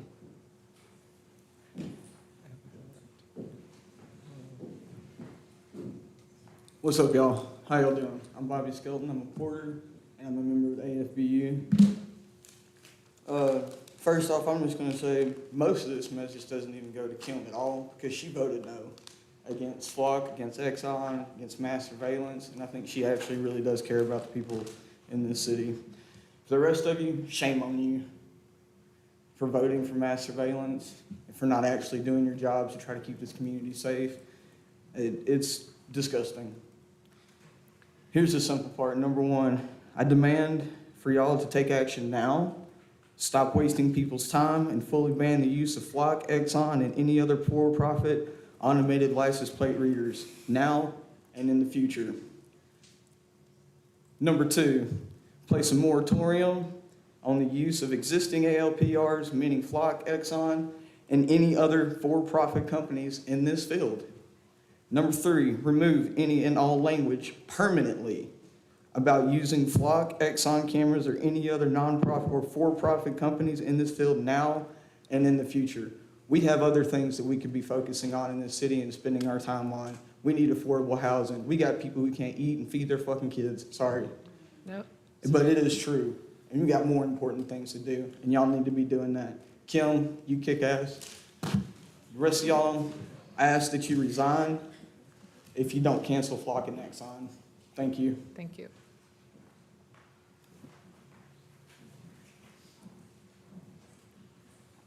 All right, Elena Drotti and, oh, they spelled it with a T. Sorry about that. That's okay. Natara Kittles is after that. Good evening, everyone. It's a tough conversation, isn't it? You're receiving a lot of honest conversation, a lot of honest feedback from us. My name is Elena Drotti. I was a journalist for 15 years, and then I started with the city of Asheville in 2022 in the Inhumane Resources Department. It was the most abusive place I have ever worked. I resigned the Monday following our 1-year Helene anniversary. I'm sure you remember that. The reason why I bring up why the city of Asheville, the penthouse in particular, the Good Old Girls Club of the penthouse of this pink prison, is because the bullying there looks exactly... Please direct your comments to the council, please. Oh, okay. Yeah, I'm sorry. Is exactly the same brand, same flavor of bullying that y'all are inflicting on us. This is not for you, by the way, Councilperson Roney. So please don't take my eye contact as in any way an indictment against you. You're endangering our very lives by creating a surveillance state in our city. I really don't understand why, though, because this affects y'all's families too. Are y'all getting a payout? Like, I've been racking my brain since last year why you support this. And it didn't have to get this bad. We started our outcry in the public safety meeting with the former police chief, Mike Lamb, during Charlotte's Web. Remember, we had that public safety meeting for 2 hours, and we called in and we repeated over and over again, this is not okay with us. So, like as someone else has also said, we've been ignored repeatedly. Our time has been cut off.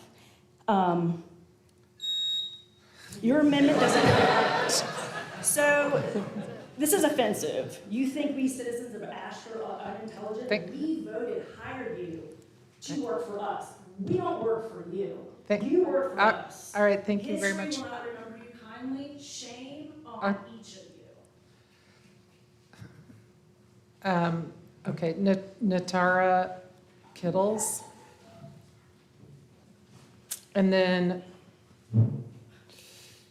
Javan Lap, and I probably said that wrong. I think it's Javen like Raven. Javen, thank you. Hi, y'all.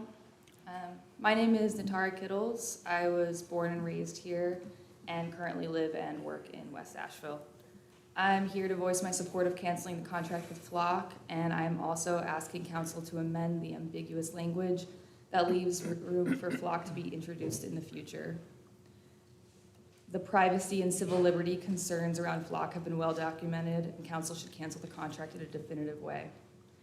I'd also like to say that while Flock is the most spoken about mass surveillance company right now, the criticism of Flock applies to all for-profit ALPR systems, including Flock's competitor, Axon. I believe that council really has an opportunity here to rebuild some of the trust with the community and show us that you actually are listening and learning about these systems and not just trying to bait and switch conveniently before the election. Simply put, we don't want Axon ALPRs or mass surveillance either. I urge you to vote today to cancel Flock without the possibility of re-entering the contract. And I also urge you to cancel the Axon ALPR and Fusus contract. Thank you for your time. Thank you.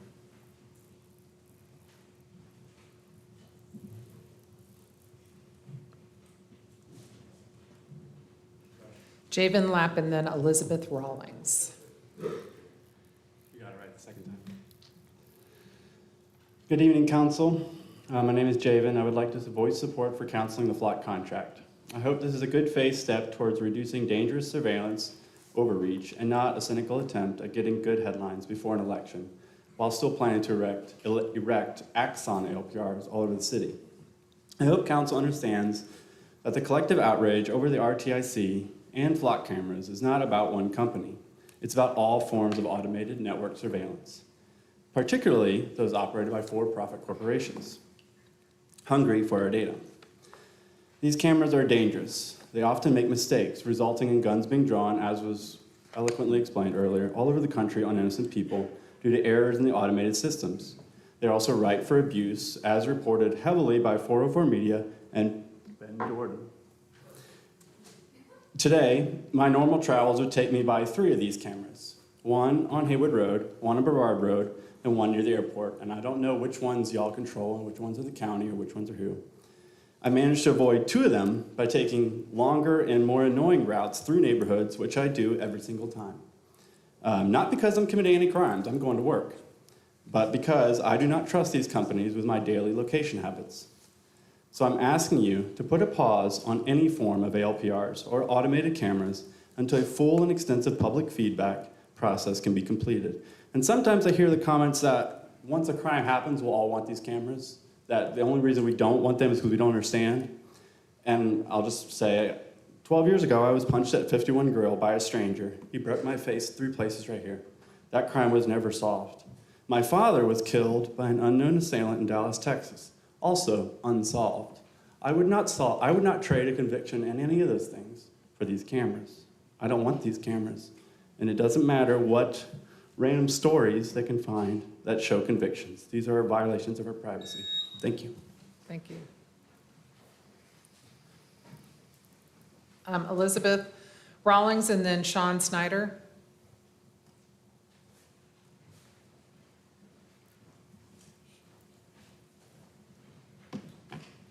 Good evening, Council.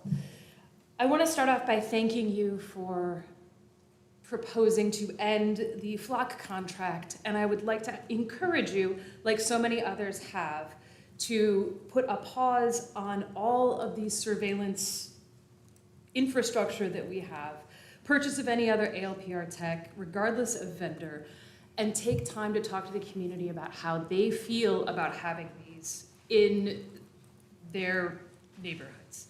I am a pastor for Community of Spiritual Practice in Asheville, and most of the people who come to my community are trans and particularly trans people of color. And they are incredibly afraid all of the time about being followed, about what might happen to them at the federal level.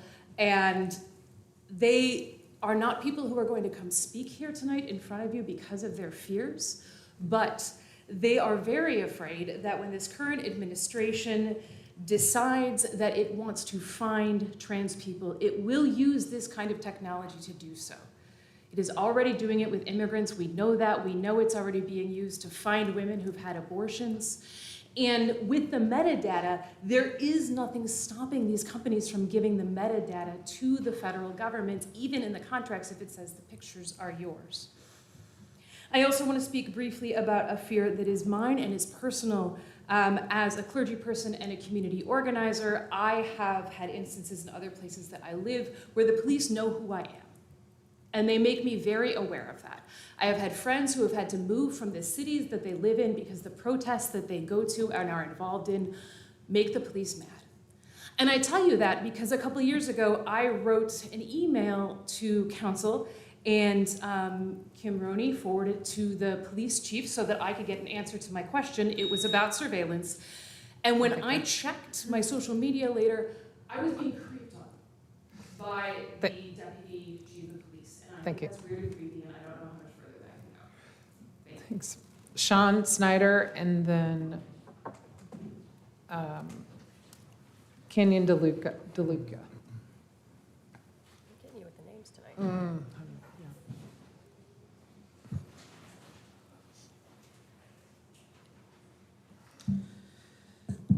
Let's see. Hey y'all, first I want to thank you for pushing to end the FOC contract. This is something that the majority of Asheville from across the political spectrum want, and I'm glad to see a move in that direction. With that being said, this cannot be the end to this conversation. I am a member of the trans community here in Asheville, and our ability to move freely is very important. Elders in our community used to have a PO box up in Virginia, which they use to get HRT. I have also heard at least one individual who travels here across the border from Tennessee to get care here. And many people traveled from different states for gender-affirming surgery. ALPRs were used to track a woman who got an abortion in Texas, being in a state that makes this type of reproductive health care illegal.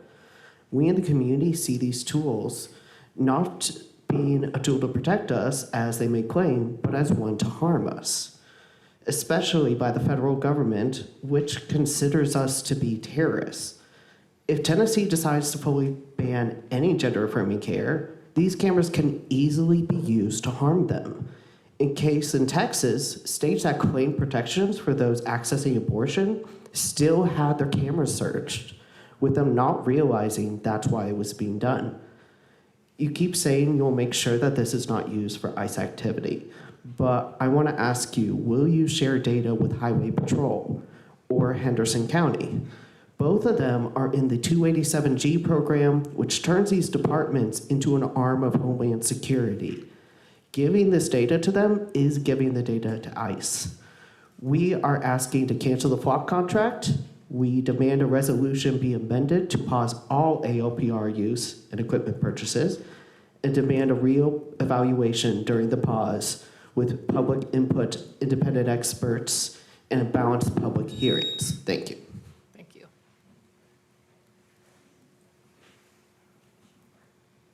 Okay, I'm ready for Canyon DeLuca and then Lily Clark.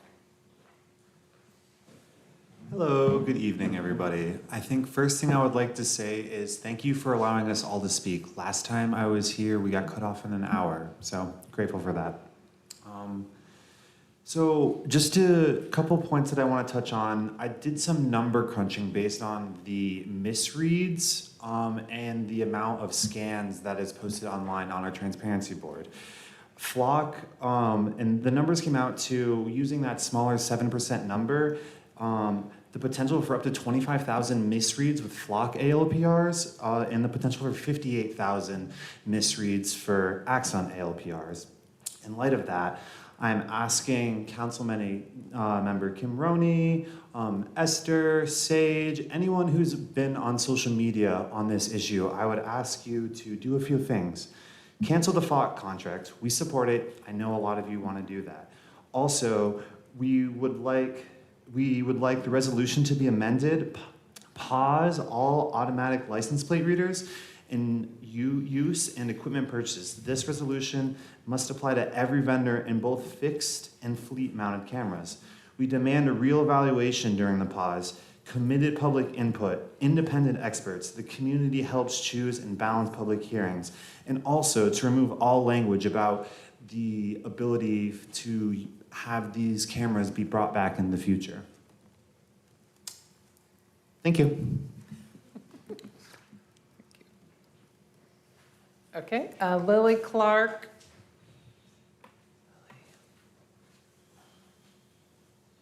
Okay, Jessica Benitez.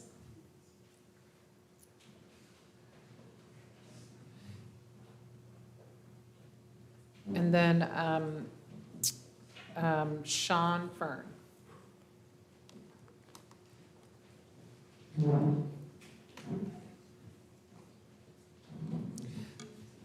Ms. Benitez, yes, there you go. Asheville City Council. Companies like Flock and Axon aid in ICE's nationwide campaign to terrorize immigrants, their loved ones, and those who speak out to defend their neighbors. APD claims that a filter will prevent Axon's system from being used by immigration enforcement, but APD currently shares data with jurisdictions that participate in the 287G program. This program gives these agencies the power to enforce federal immigration law, essentially making them ICE agents that now have access to Asheville's surveillance database. Although APD referenced San Francisco Police Department's use of surveillance technology as a success story, SFPD has been reported to have let out-of-state law enforcement run over 1.6 million illegal searches using their ALPR database. Asheville City Council has not proven that they can meaningfully guarantee the safety of our undocumented residents. Given reporting by Open Secrets that Axon held $31.9 million in contracts with ICE in 2025, is a moral failure of Asheville City Council to funnel more money into a company that directly profits off of imprisoning, brutalizing, and murdering our neighbors. When I ask you to protect our immigrant community, I am asking you to protect the people that I love. I ask that you cancel the Flock contract, that you amend the resolution to pause all ALPR use and equipment purchases, regardless of the vendor. I ask that you include a ban of purchasing and using any brand of for-profit ALPRs, whether it be Flock, Axon, or any other company. And I ask that you commit to holding public hearings, listening to independent experts that our community chooses, and actually listening to public feedback during that pause. Thank you.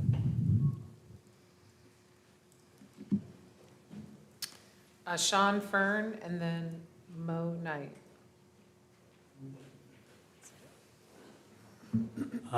Thanks to council for doing this often thankless work, especially Councilmember Roney for your consistency on this issue.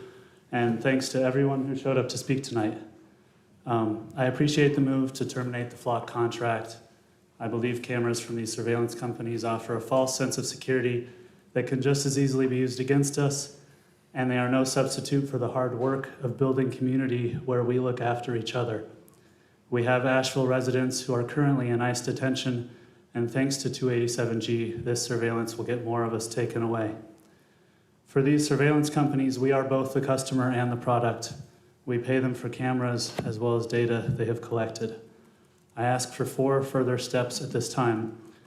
Publish the Axon contract and all associated costs. Cover cameras until they are taken down. Cancel all subscriptions for access to give more money to these companies.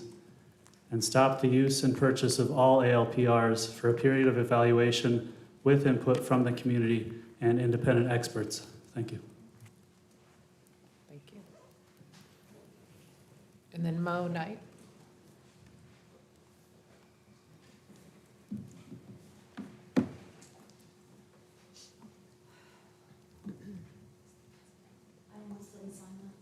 Because I figured we'd get cut off again.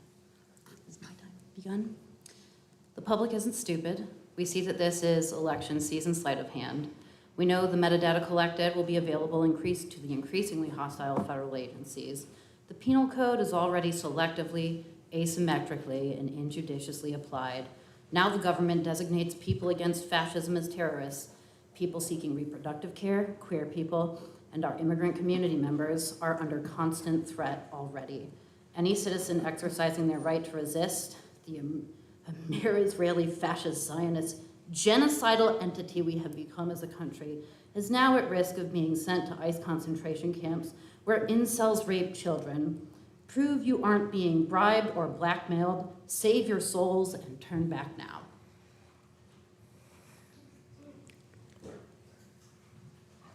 Okay, that concludes our speakers that have signed up under this item. Council, we have a motion and a second. Any other questions or comments before we vote? I have a comment. Oh, please. I want to be clear that I have concerns about Flock. I have concerns about privacy, data sharing, civil liberties, and accountability. Those concerns are not new for me. Long before I served on this council, I had the privilege of representing Johnny Rush alongside my friend and mentor, the late Attorney James Ferguson. I know why safeguards, transparency, and police accountability matter. I also want to acknowledge the APD of today. I'm grateful for the work our officers are doing, particularly in their partnership with the Housing Authority and its residents. And as council's liaison to the Housing Authority, I have a responsibility to listen to the residents who may never come to this microphone. Some are afraid to speak publicly because they fear retaliation. This absence from this room should not be mistaken for silence. And I need to say something else plainly. This whole thing feels deeply political to me. We are in the middle of an election season, and I'm uncomfortable making public policy, particularly public safety policy, in a way that feels driven by the politics of the moment. Civil liberties and public safety are not competing values. Protecting people from government overreach and protecting people from violence are both responsibilities of government. And good governance should not be about who gets credit for taking the strongest or most visible position. My job is not to participate in political theater. My job is to govern. I support strong civil liberties protections and meaningful oversight. I support carefully regulated public safety tools when they are effective, necessary, and accompanied by meaningful safeguards and accountabilities. I can hold all of those positions at the same time. And to be clear, this resolution may terminate a contract, but it does not resolve the larger issue before us. The questions about ALPR technology, privacy, surveillance, and public safety will still be here tomorrow. And because I believe this decision should be grounded in principle rather than politics, I cannot support this resolution in its current form tonight. Anybody else? I would like to hear if there's anything that would be adjusted that would, much like we did earlier, is there anything that you could bring to the table that might make this more of a? My general concern is that what we're attempting to do, quite frankly, is a bait and switch. And I think we're not giving our citizens credit for seeing that. And so it is a vote based on principle. I'm certain that this will pass, but again, I need to lean into my principles, recognizing that this very well could cost me from a political standpoint. But I believe that the members of our community will understand my no at this time. Okay, anyone else need to speak? I'll just shoot from the hip. I've been listening to this conversation for some time, and I've heard a lot of different views from a lot of different people. So when I read the resolution that is presented to us tonight, I read the language of the resolution, and I feel the sentiment in the room. It seems to me that the language is only to cancel, remove, evaluate, review, but what else? What do we do for people who feel vulnerable, who feel threatened, not about privacy, but about being attacked or whatever the criminal matter could be? I have not heard anyone come with the replacement. What do we do in the meantime? What do we do next? It seems like we're going home with the victory and feeling more, well, yeah, Mr. Reiser, thank you for that. You're welcome. 1 in a million on tonight. So what I would like to know, I'm fine with them. Yeah. What I would like to know is what happens next. Do you all care what happens next when it comes to safety?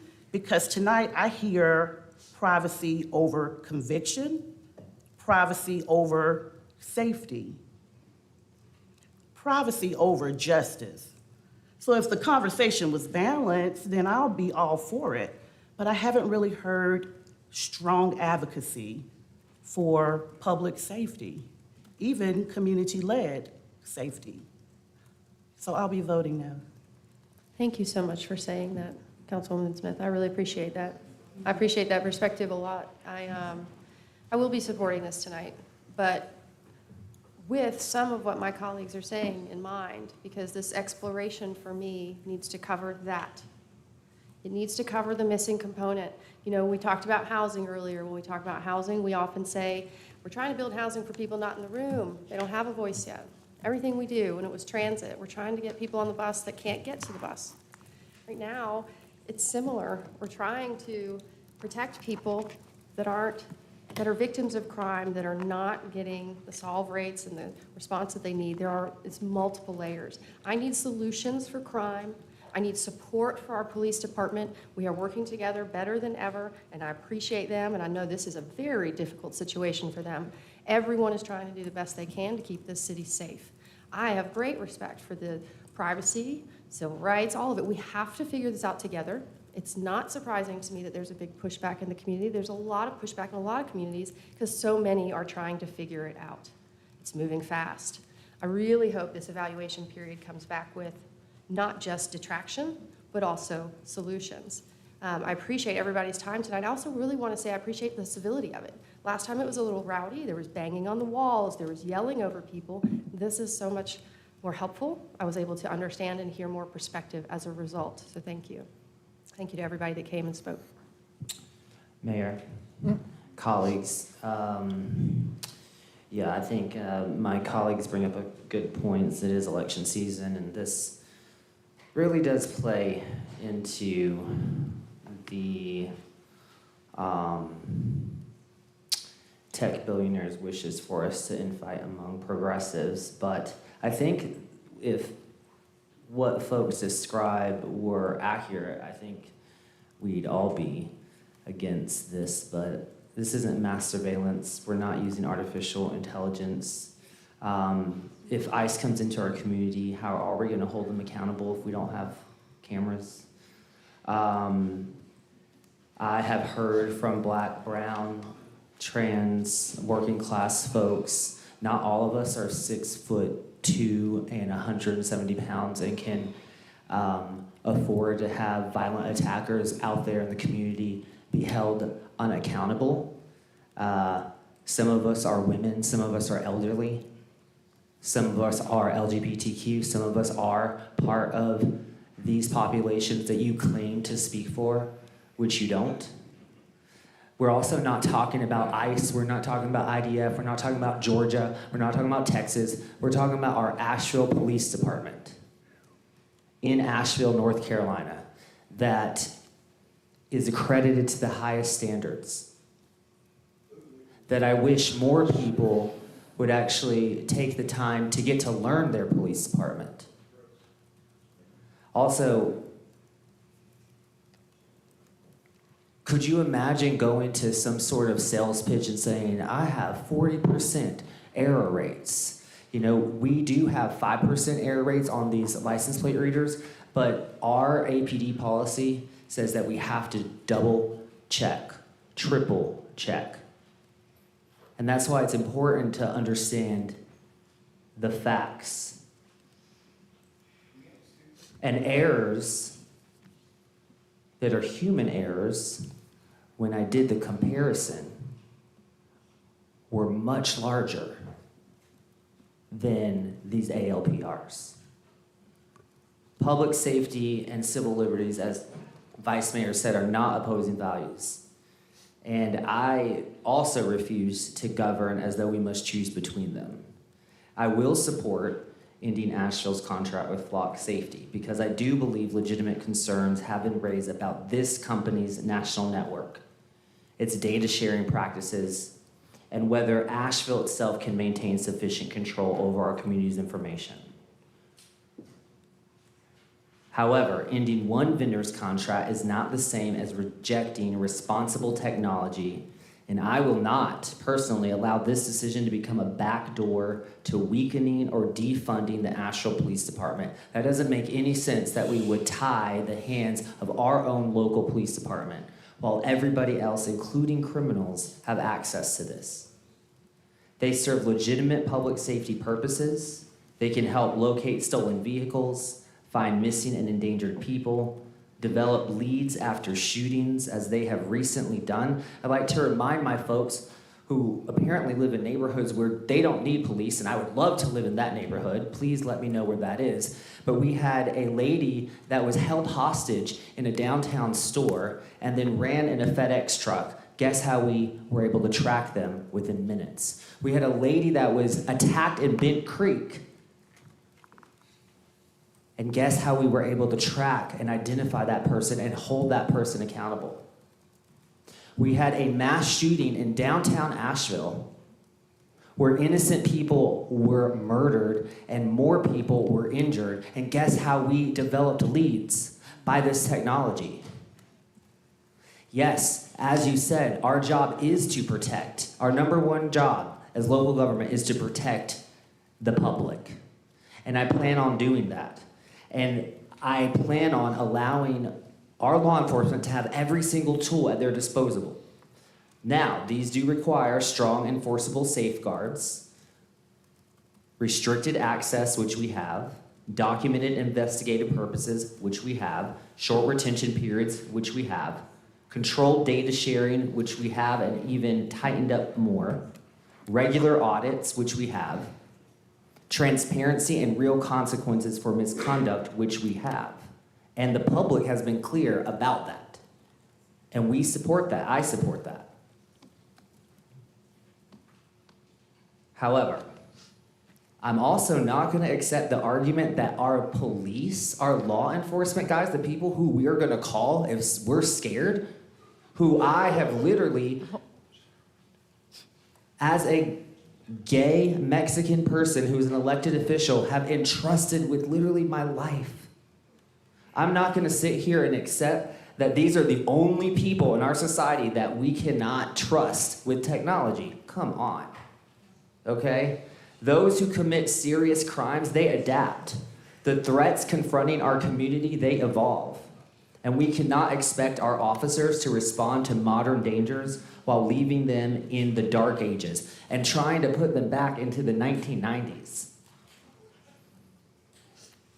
Strong oversight protects our residents, and I do support bringing back the police oversight commission. That commission goes directly to the Public Safety Committee, which I chair, and I've said that from the beginning. I think the more citizen involvement is best. However, I trust Chief Stepp's leadership, and I trust the professionalism of the Asheville Police Department. And I trust them to confront danger every day on behalf of this city. We have worked too hard, as Councilmember Turner said, to strengthen public safety through improved retention, training, professionalism, accreditation, and accountability.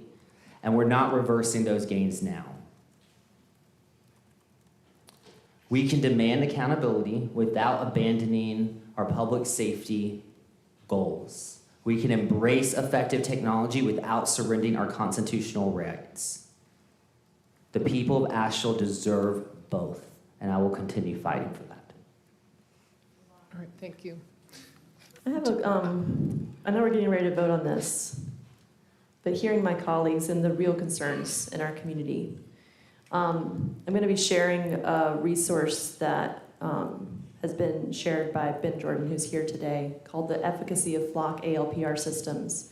It analyzes data over a 5-year period. I'm talking with elected officials across North Carolina. I'm talking with elected officials across the South, in big cities, in small cities, and counties. And I have concerns about false positive alerts, about the homicide count shift, about the clearance benchmarks. It has not been shown to me that the clearance rates and justice have been realized by flock cameras going up in Asheville. That doesn't match. And I also am concerned about operational reliability. When I talk about that, I'm seeing across the country that when technology is used to send first responders on wild goose chases, there's a real concern that they're not answering actual phone calls when people call for help. That is more clear to me than the clearance rates in Asheville being connected to the flock cameras. Because we do need liberty and justice for all, and we've committed to working on that. I certainly do. But yeah, I think we need to look at some more of the numbers. I think the Citizens Police Advisory Committee can help. So I do support bringing that back, and I'm glad to hear there's support for that now on council. But yeah, I think we need to look at some more real numbers to understand that we're using the right tools. And from what I understand, this technology actually helps. It's like a full force multiplier. So I do understand your concern. You want our public safety to respond effectively and faster. And so when they have this technology where they are able to zero in instead of having a bunch of false leads, they can get a lead, maybe a tip. They can go and check, okay, does this track with whatever the technology is saying? And then they can focus on the person or people who were there instead of kind of what you were saying, going on that wild goose chase. And that's exactly why we need this technology that, quite frankly, is decades old. This is decades old. We've used this for years. And so, I'm glad you brought that up so that we could clarify. I have one final appreciation. It'll be brief. I think this is about to pass, so we'll go from there. But I want to issue my gratitude to the Asheville Police Department. Chief, I hope this makes it to staff, because there are a lot of scary stories about what have gone wrong in other cities, things that officers have taken advantage of using this software. It's been, I'm not sure if they can hear me, I'll speak into the mic, I think that's what I heard. It's been a number of years that this software, Flock software, has been in Asheville. It's not new. We didn't just bring it in the fall. It's been, I think, since 2021. So I really want to say thank you to the police department for not being one of those scary statistics, for maintaining this software while we had it under our purview safely, for not being one of those stories in the media in one of those cities that we heard horrible things about. I appreciate that. Okay. Okay, I'm sorry. I'm listening to the conversation, and I do believe that I can get with the long game. Let's cancel the contract and, so that we can safeguard folks' privacy. But unlike any other moratorium or pause for review, the time of pause is life-threatening in a lot of situations. And I'm still not hearing from the council who are advocates for public safety. What do we do in the meantime? It's not a regular pause, right? Like every second counts when it comes to the protection of life. So I haven't heard any resolutions. I haven't heard about replacements. I haven't heard about ideas. What do we do? So I think that's a good question. So this resolution only calls for the removal of the flock system, and our flock system is 11 cameras, 11 stationary license plate readers. They are placed primarily, I believe, in downtown, but there are a couple, as we've heard, in the River Arts District, or at least one. So that's what this calls for. Now, we have a contract with Axon, as you've heard, and it provides a lot of, they've already been providing a lot of services to the city, including dash cams, body cams, other functions. This contract, the new contract would allow for stationary license plate readers made by Axon to be placed in the city. They're placed on light poles. They're a little different. But what the manager has talked about is, she's going to take this over. They can't just come in under cover of darkness and put up these cameras. We would have to tell them to go ahead and do it.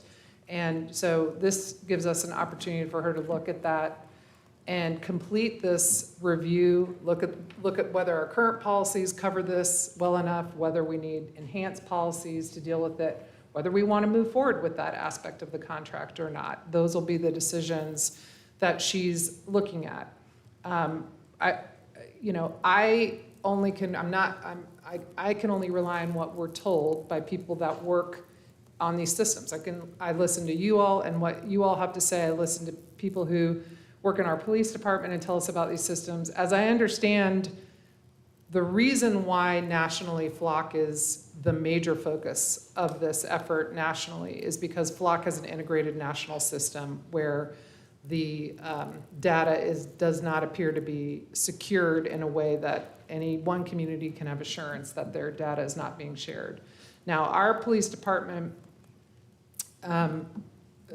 is working with Axon currently, and Axon has what's called a closed system, or what I'm calling a closed system. And I know some people believe that if any image is ever captured on a camera, it is never safe, it is never secured.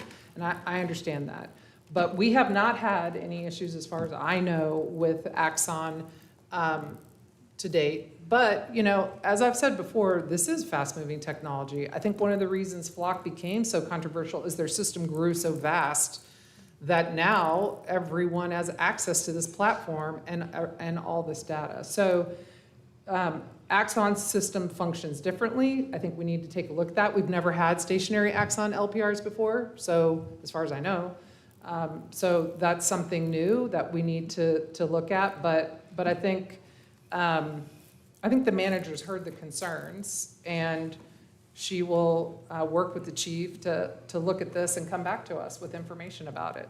Also hearing your concerns, Shanika, one of the local subject matter experts I met with today was outgoing Chief Batega with the ABC system. I'll call it beverage control. And he's explained to me how their closed camera system works, that it's secured and that a subpoena is required. But obviously, that's a different setup than automated license plate readers that are tracking people who are law-abiding citizens. just because they happen to be moving in a direction. What I also understand is that they very intentionally purchased the same cameras for our ABC system that the Housing Authority also has access to. If the Housing Authority also had a secure closed-loop system, they could also present evidence when there's issues. It doesn't, we're choosing to use for-profit ALPRs from data brokers. That is not the only choice for our community. But that conversation hasn't been had, and So, it needs to be. to clarify, in the housing communities, those are the sheriff's flock cameras. Those are not the Asheville cities. There's two types of There's, cameras they're there. not our cameras that, We do- there we are do the have the sheriff's closed feed. there's the sheriff's cameras, but there's also housing's cameras, so. Correct, yeah. there is a difference. See how much we have to learn? Right. And they're the same Those are- ones that the ABC system uses. Right, those are a closed feed system, which they already have. And we have then the volunteers here who have flock. offered to help us with. Okay, so not I'm gonna, I think we've got a motion and a second, and I think we're getting to the part where we're gonna probably start this. We're gonna need to talk about this more, but we're gonna need more time for the manager to work with the chief and come back. So, with that, we have a motion and a second. Okay, here's we're gonna do hands, because Maggie, are you ready, Maggie? Okay. Are you ready? Okay, all those in, are you? I have a question. It's okay, say it. I know you're working so hard to keep Maybe I would not. I get you. I guess I keep hearing the concern that this is a bait and switch, like they're gonna take down Flock and then like the same electronic tech is gonna just put up an Axon. And what I'm hearing and asking the manager is like, is that happening? Have we signed a contract with Axon for ALPRs? Yeah, I think I just addressed that. We did. That is one of the things that we voted We for. haven't put them up or received them. But we haven't put them up. No, the That's for next year. Yeah, okay, I'm gonna repeat this. We No, have a it's confusing. We have a contract with Axon. It covers a lot of things. We do not have stationary Axon license plate readers yet. We don't have them. Let me just say, we don't have them. Okay, nobody yell at me from the crowd, okay? I'm trying to explain this. So I'm trying to also maybe move to a vote. But we have a contract where Axon will provide that if we want it. Right, I mean, we technically have to say, come and put them in our city. They're not gonna just show up and put them in Okay. the city. Then that's some good I clarity. don't want them. I'm just gonna say that. So manager is gonna be looking for these. I think that's, I don't think that's helpful to us. I think it turns up the pressure in our community.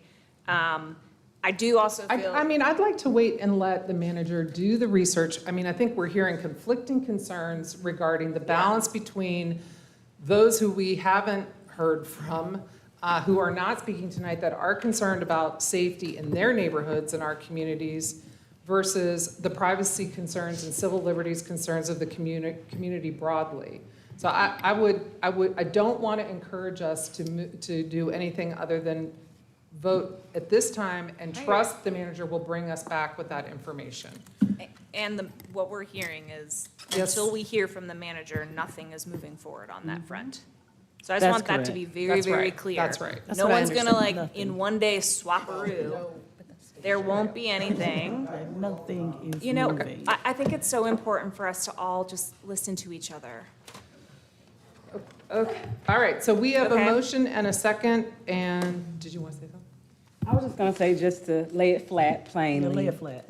Yes, so we do have a contract with Axon. But before, any conversation can happen around putting up the stationary, fixed location, ALPRs. We've heard a lot. I've heard a lot from council. There are different perspectives. There are different perspectives in the community, and there are things that we need to balance as a community. So absolutely not. We will not put those up until that community conversation happens. Thank you. And I know we're moving, but everyone else is, it's just taking me a while to get my words. The other thing is, I feel like the tenor of the conversation is that all cameras, all surveillance, any data captured is bad. And I kind of reject that. I have cameras at my house to keep me safe after I had violence at my house. That helps me sleep at night. We have had hit and runs. One of our public employees was hit by an F-150, and that person who committed felony was able to be found, right? There's also negative examples that we see in the news where some of these cameras are not being used, but it's just so nuanced. And so I need to speak my heart that like, this is so black and white, feels so, doesn't feel true to me. It's just super complex. It's evolving rapidly right now. And to throw out all tools, body cameras, y'all, we fought really hard for those for a long time. They're surveillance. It depends on what that word means, right? So in the public or in social media or when we're reading press headlines, and I know we all read all the fine print, right? No, the public narrative is surveillance is terrible. That's what I hear tonight. And I think it's way more nuanced than that. I think our job is to get into the complexity of it as a policymaker. Being black and white, everything's good, everything's bad, I don't think that does service to our public. So I am glad that we're having this conversation tonight. I will support getting rid of these flocks. I'm glad to hear the manager lay it straight that we're gonna have a conversation before any other action would happen. This isn't a bait and switch, okay? We have to learn and talk about it more. I don't know if that's coherent. Usually I write my points, I just need to get out. So there you go. All right. That's just not helpful.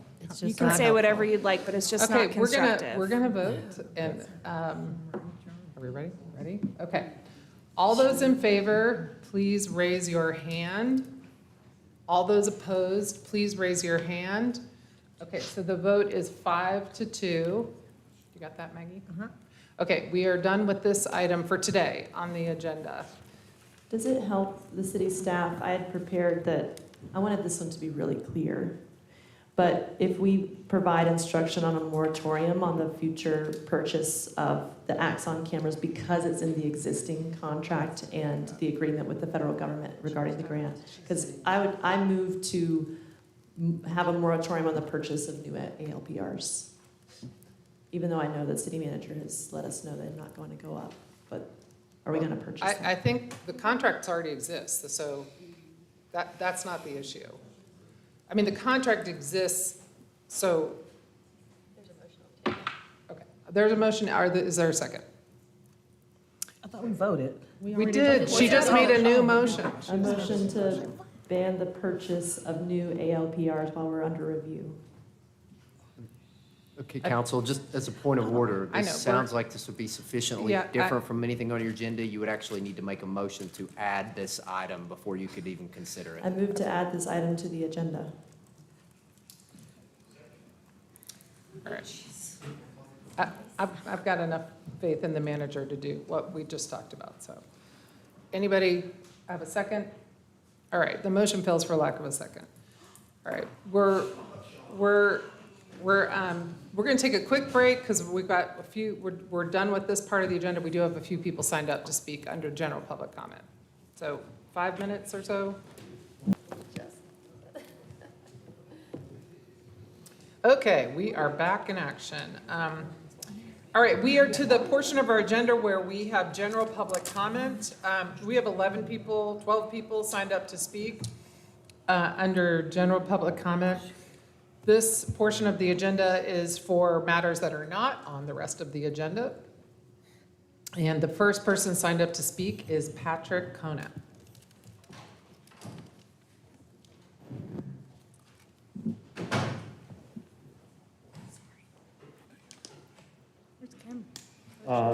Thank you, council. My name is Patrick Conant. I'm from East West Asheville. And I wanted to respond to some of the things that came up after public comment on the last vote. First, I heard there was a question around how long we've had ALPRs in Asheville. We're not doing that anymore. If you've got something else to speak about, please feel free. Sure, I'm talking about APD's technology and public safety page. It says on the page we've had ALPRs since April 2024. But what I really want to talk about here is around public records, something I care very deeply about. Because I think, there's a lot of confusion on complex topics in our city. And really, I think the more information the city makes available to the public, the better conversations we could have.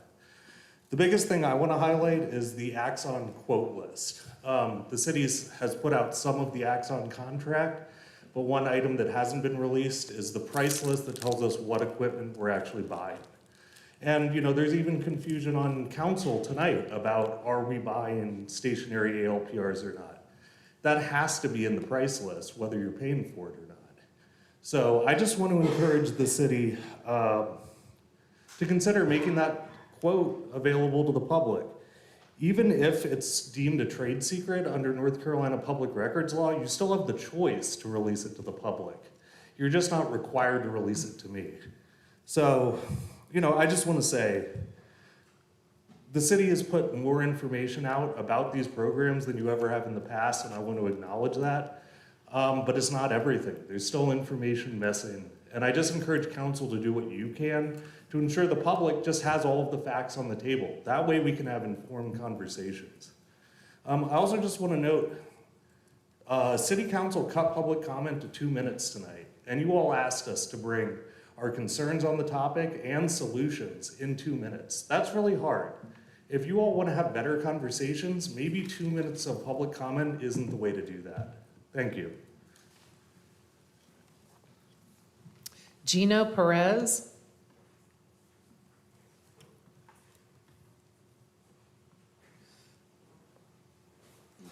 The seating time. No, I think this is Mr. Perez. Mayor, he's got some people to see. Oh, I'm sorry. I'm just a little blurry here. Okay, we have 3 people ceding their time to Mr. Perez. If you're here, please raise your hand. Pamela Lockton. Oh, and then Cameron Jones. And then Jody Stevenson. Thank you. All right.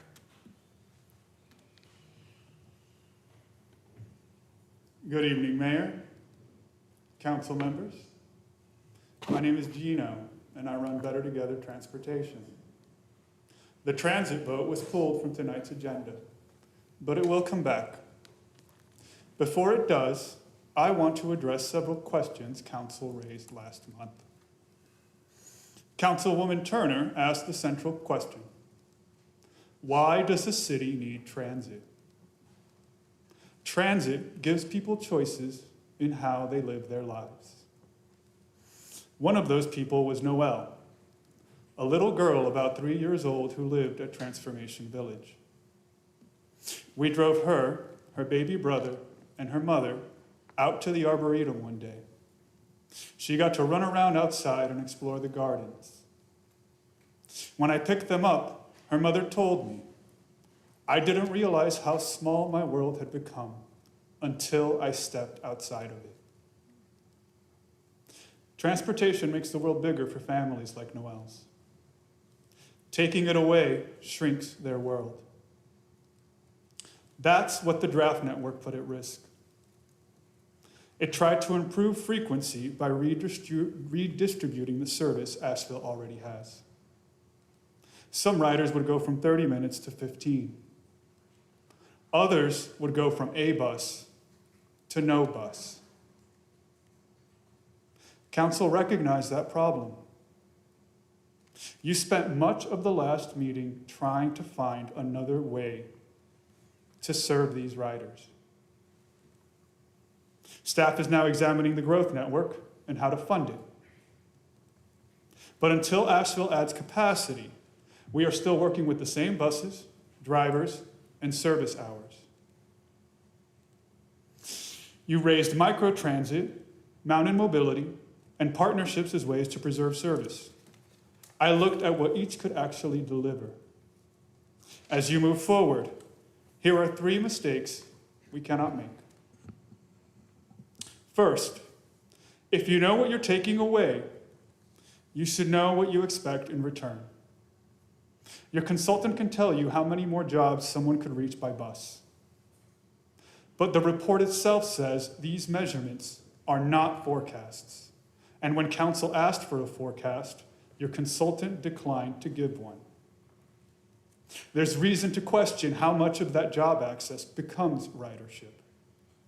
The city's 2024 Affordable Housing Plan says more than 75% of people who work in Asheville live outside the city. A job may be reachable by bus. That doesn't mean the worker filling it can get there. Second, do not confuse smaller vehicles with more capacity. Microtransit may be useful, but a smaller vehicle still needs a driver. According to ART's 2018 federal report, labor accounted for 74% of its operating expenses. On-demand service can be even more labor-intensive. The ART Choices report says it can require more driver effort for each passenger. Transit makes more sense when you look at driver hours, not vans. Third, do not replace existing service with promises. Mountain mobility was raised as a way to help people losing their routes. In March of this year, it reported 12 vacancies. By June, 15. Driver turnover went from 2.6% in January to 7.9% by June. Last week, we got a call. A woman and her husband, who lives with dementia, were scheduled to attend a support meeting together. Mountain Mobility called them and canceled their trip, citing a lack of drivers. Another woman called us. She'd waited nearly 3 hours after her appointment and thought she'd been abandoned at the doctor's office. Mountain Mobility gave her the same reason, a lack of drivers. So how do we put more weight on a safety net that is already tearing apart? Then there are possibilities. Mayheck might run a shuttle. An employer might fund a route. A grant might come through. Those may become solutions, but they are not replacement service until the ride exists. If another service is going to replace the bus, put that service on the road first, then remove the bus. Councilwoman Roney reminded us of something your consultant said. When cities cut routes, they do not normally come back. 31 businesses originally supported more frequent service. After they saw the cuts, 11 withdrew. The public has told you what it wants. Keep the coverage. Add the frequency. The growth network should be the goal. Your consultant drew that network, but it requires 60% more resources. So the problem before you isn't really the map. It's how we pay for it. If Asheville cannot yet afford both frequency and coverage, protect coverage until it can. Mayor Mannheimer said last month, in the future, if we're going to grow as a city in a way that makes any sense, we're going to have to figure out how to change how we're doing business. You are right. If Asheville is going to grow, its transit system has to grow with it. You also identified a way to pay for it. A quarter-cent transit referendum. The county controls whether it reaches the ballot, and you said you were willing to go to the mat for this. Ask the county commissioners to join you. A county-wide transit tax would bring money to both ART and mountain mobility. Rather than one strained system rescuing the other, strengthen both. Instead of asking, who loses service? Ask, are we willing to build more? Mayor Mannheimer also raised the objection voters will make. Why should I support this? I don't ride the bus. Because you don't have to ride the bus to care what happens to Noelle and her family. We've already seen what this community does when people see each other's needs. Helene showed us that. In Atlanta, I rode a MARTA train. It was a rail line that crossed miles of the city in minutes. Getting MARTA funded was not easy. Atlanta's first funding referendum failed, but its leaders reworked the proposal. Rather than cut one part of transit to build another, they asked the public to fund a larger system, better buses and rail together. Voters agreed to tax themselves to build it. More than 50 years after that vote, I rode a train that exists because Atlanta's leaders asked their community to build something bigger. Now put the question to the people. Will you make the world bigger for your neighbors and for your children?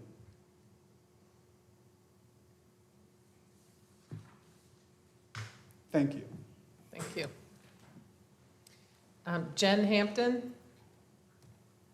She exited. Okay. Emma Hutchins?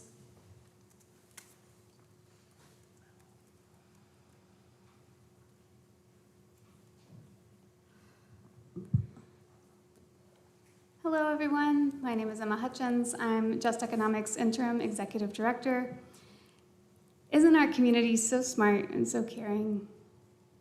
Just Economics works with bus riders, workers, and tenants across Western North Carolina.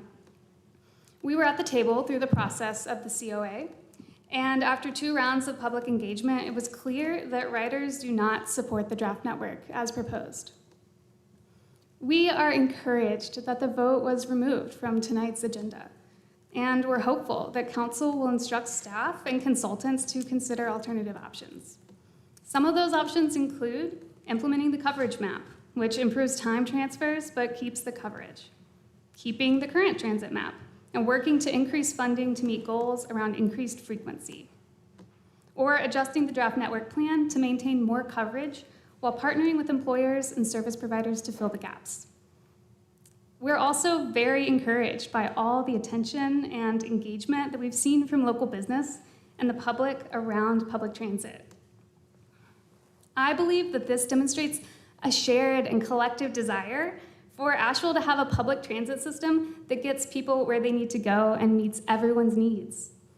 Choosing between frequency and coverage as 2 conflicting options is an untenable choice for staff, council, and the public. People need a system that is reliable and efficient, and they also have to get to all the places that they need to go. Leaving transit-dependent riders stranded is not the answer. Cutting transit rights doesn't get us closer to the public transit our community deserves.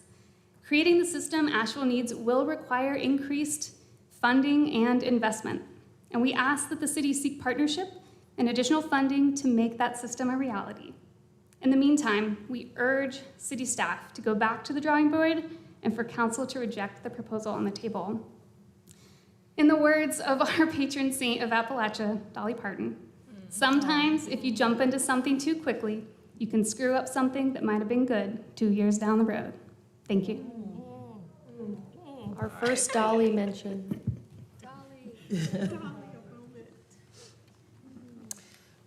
Peace Lee Weaver?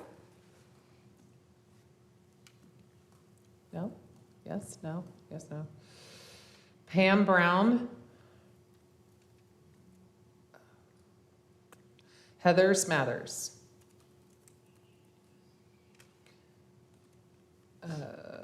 Kristen Gall? Did I get one? Okay.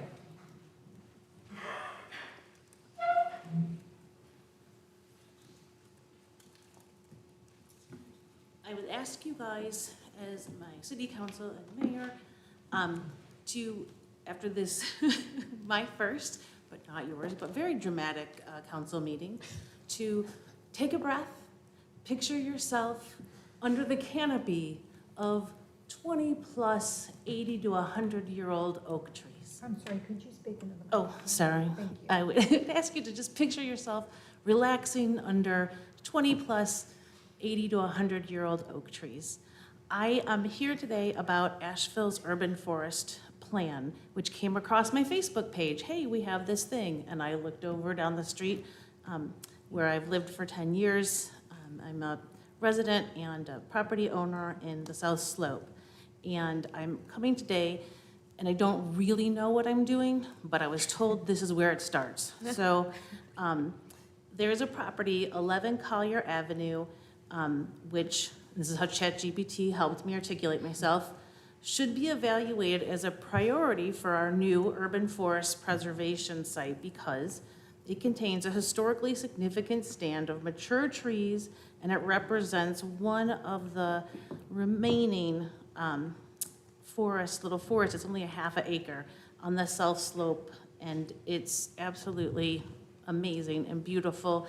And historically, we have tried, and many of you were around when we tried before, to preserve it, and we got the sellers to go halfway down on their price from 1.2 million to 600,000, and there was talk of doing a land swap with the city, but it fell apart. We couldn't get the money, but back then it was the Sierra Club, Asheville Greenworks, the Audubon Coalition, a whole bunch of groups got together, and I was like, we really should try this again. And so I started researching it and found out, which I never would have done this tonight, except for that on August 31st, this property is going up to auction for $300,000. And I called Keith Aiken, don't know if he's here, don't even know what he looks like, but he's a really nice fella. And he said that it had to come before you guys to try to make it one of the priorities for the Asheville Urban Forest Plan, and that you guys may be able to direct him to ask them to hold the auction of this property or have some deeds put into it if one of the buyers were to buy it. The problem is it's on Collier, and if you're familiar with that, it used to be a very quiet street. Since Chipani moved to the South Slope, it's actually a very active street that doesn't accommodate the cars, but developers put forth proposals several times. It went through communities, your committees, and the developers always bail and sell the property because you would have to widen the road because public safety vehicles can't turn around on that road. So the investment would be huge to try to actually build something. So the urgency is that if there's anything you can instruct Keith to do or us to do, or if you know someone who's rich and has $300,000 and wants to preserve something in Asheville, it'd be great. Okay, thank you. And then Pastor Hardaway. Anybody can see me their minutes? I'm Pastor Hardaway, Rock Hill Michigan Baptist Church, Mayor, Vice Mayor, and all the other council people here. I'm not gonna try to shame anybody. There's enough shame to go around, not just here, but all around behind me. Amen. Amen. I am gonna say this. I have two things I'm gonna say. I find it somewhat unconscionable to have a budget that does not include the strategic partners. Nothing in the budget. I find that unconscionable. We are to help not just protect, but to provide opportunities for everybody to grow. I would trade green space for kid space, teen space, young adult space. And it's unconscionable to have a budget and to set and not include something for strategic partnership, i.e. strategic, to provide them opportunities to grow.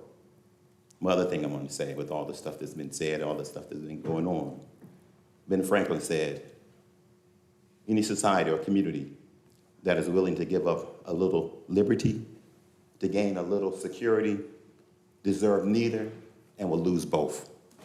That's it. Thank you. Thank you. That concludes our public comment speakers, and so we are adjourned.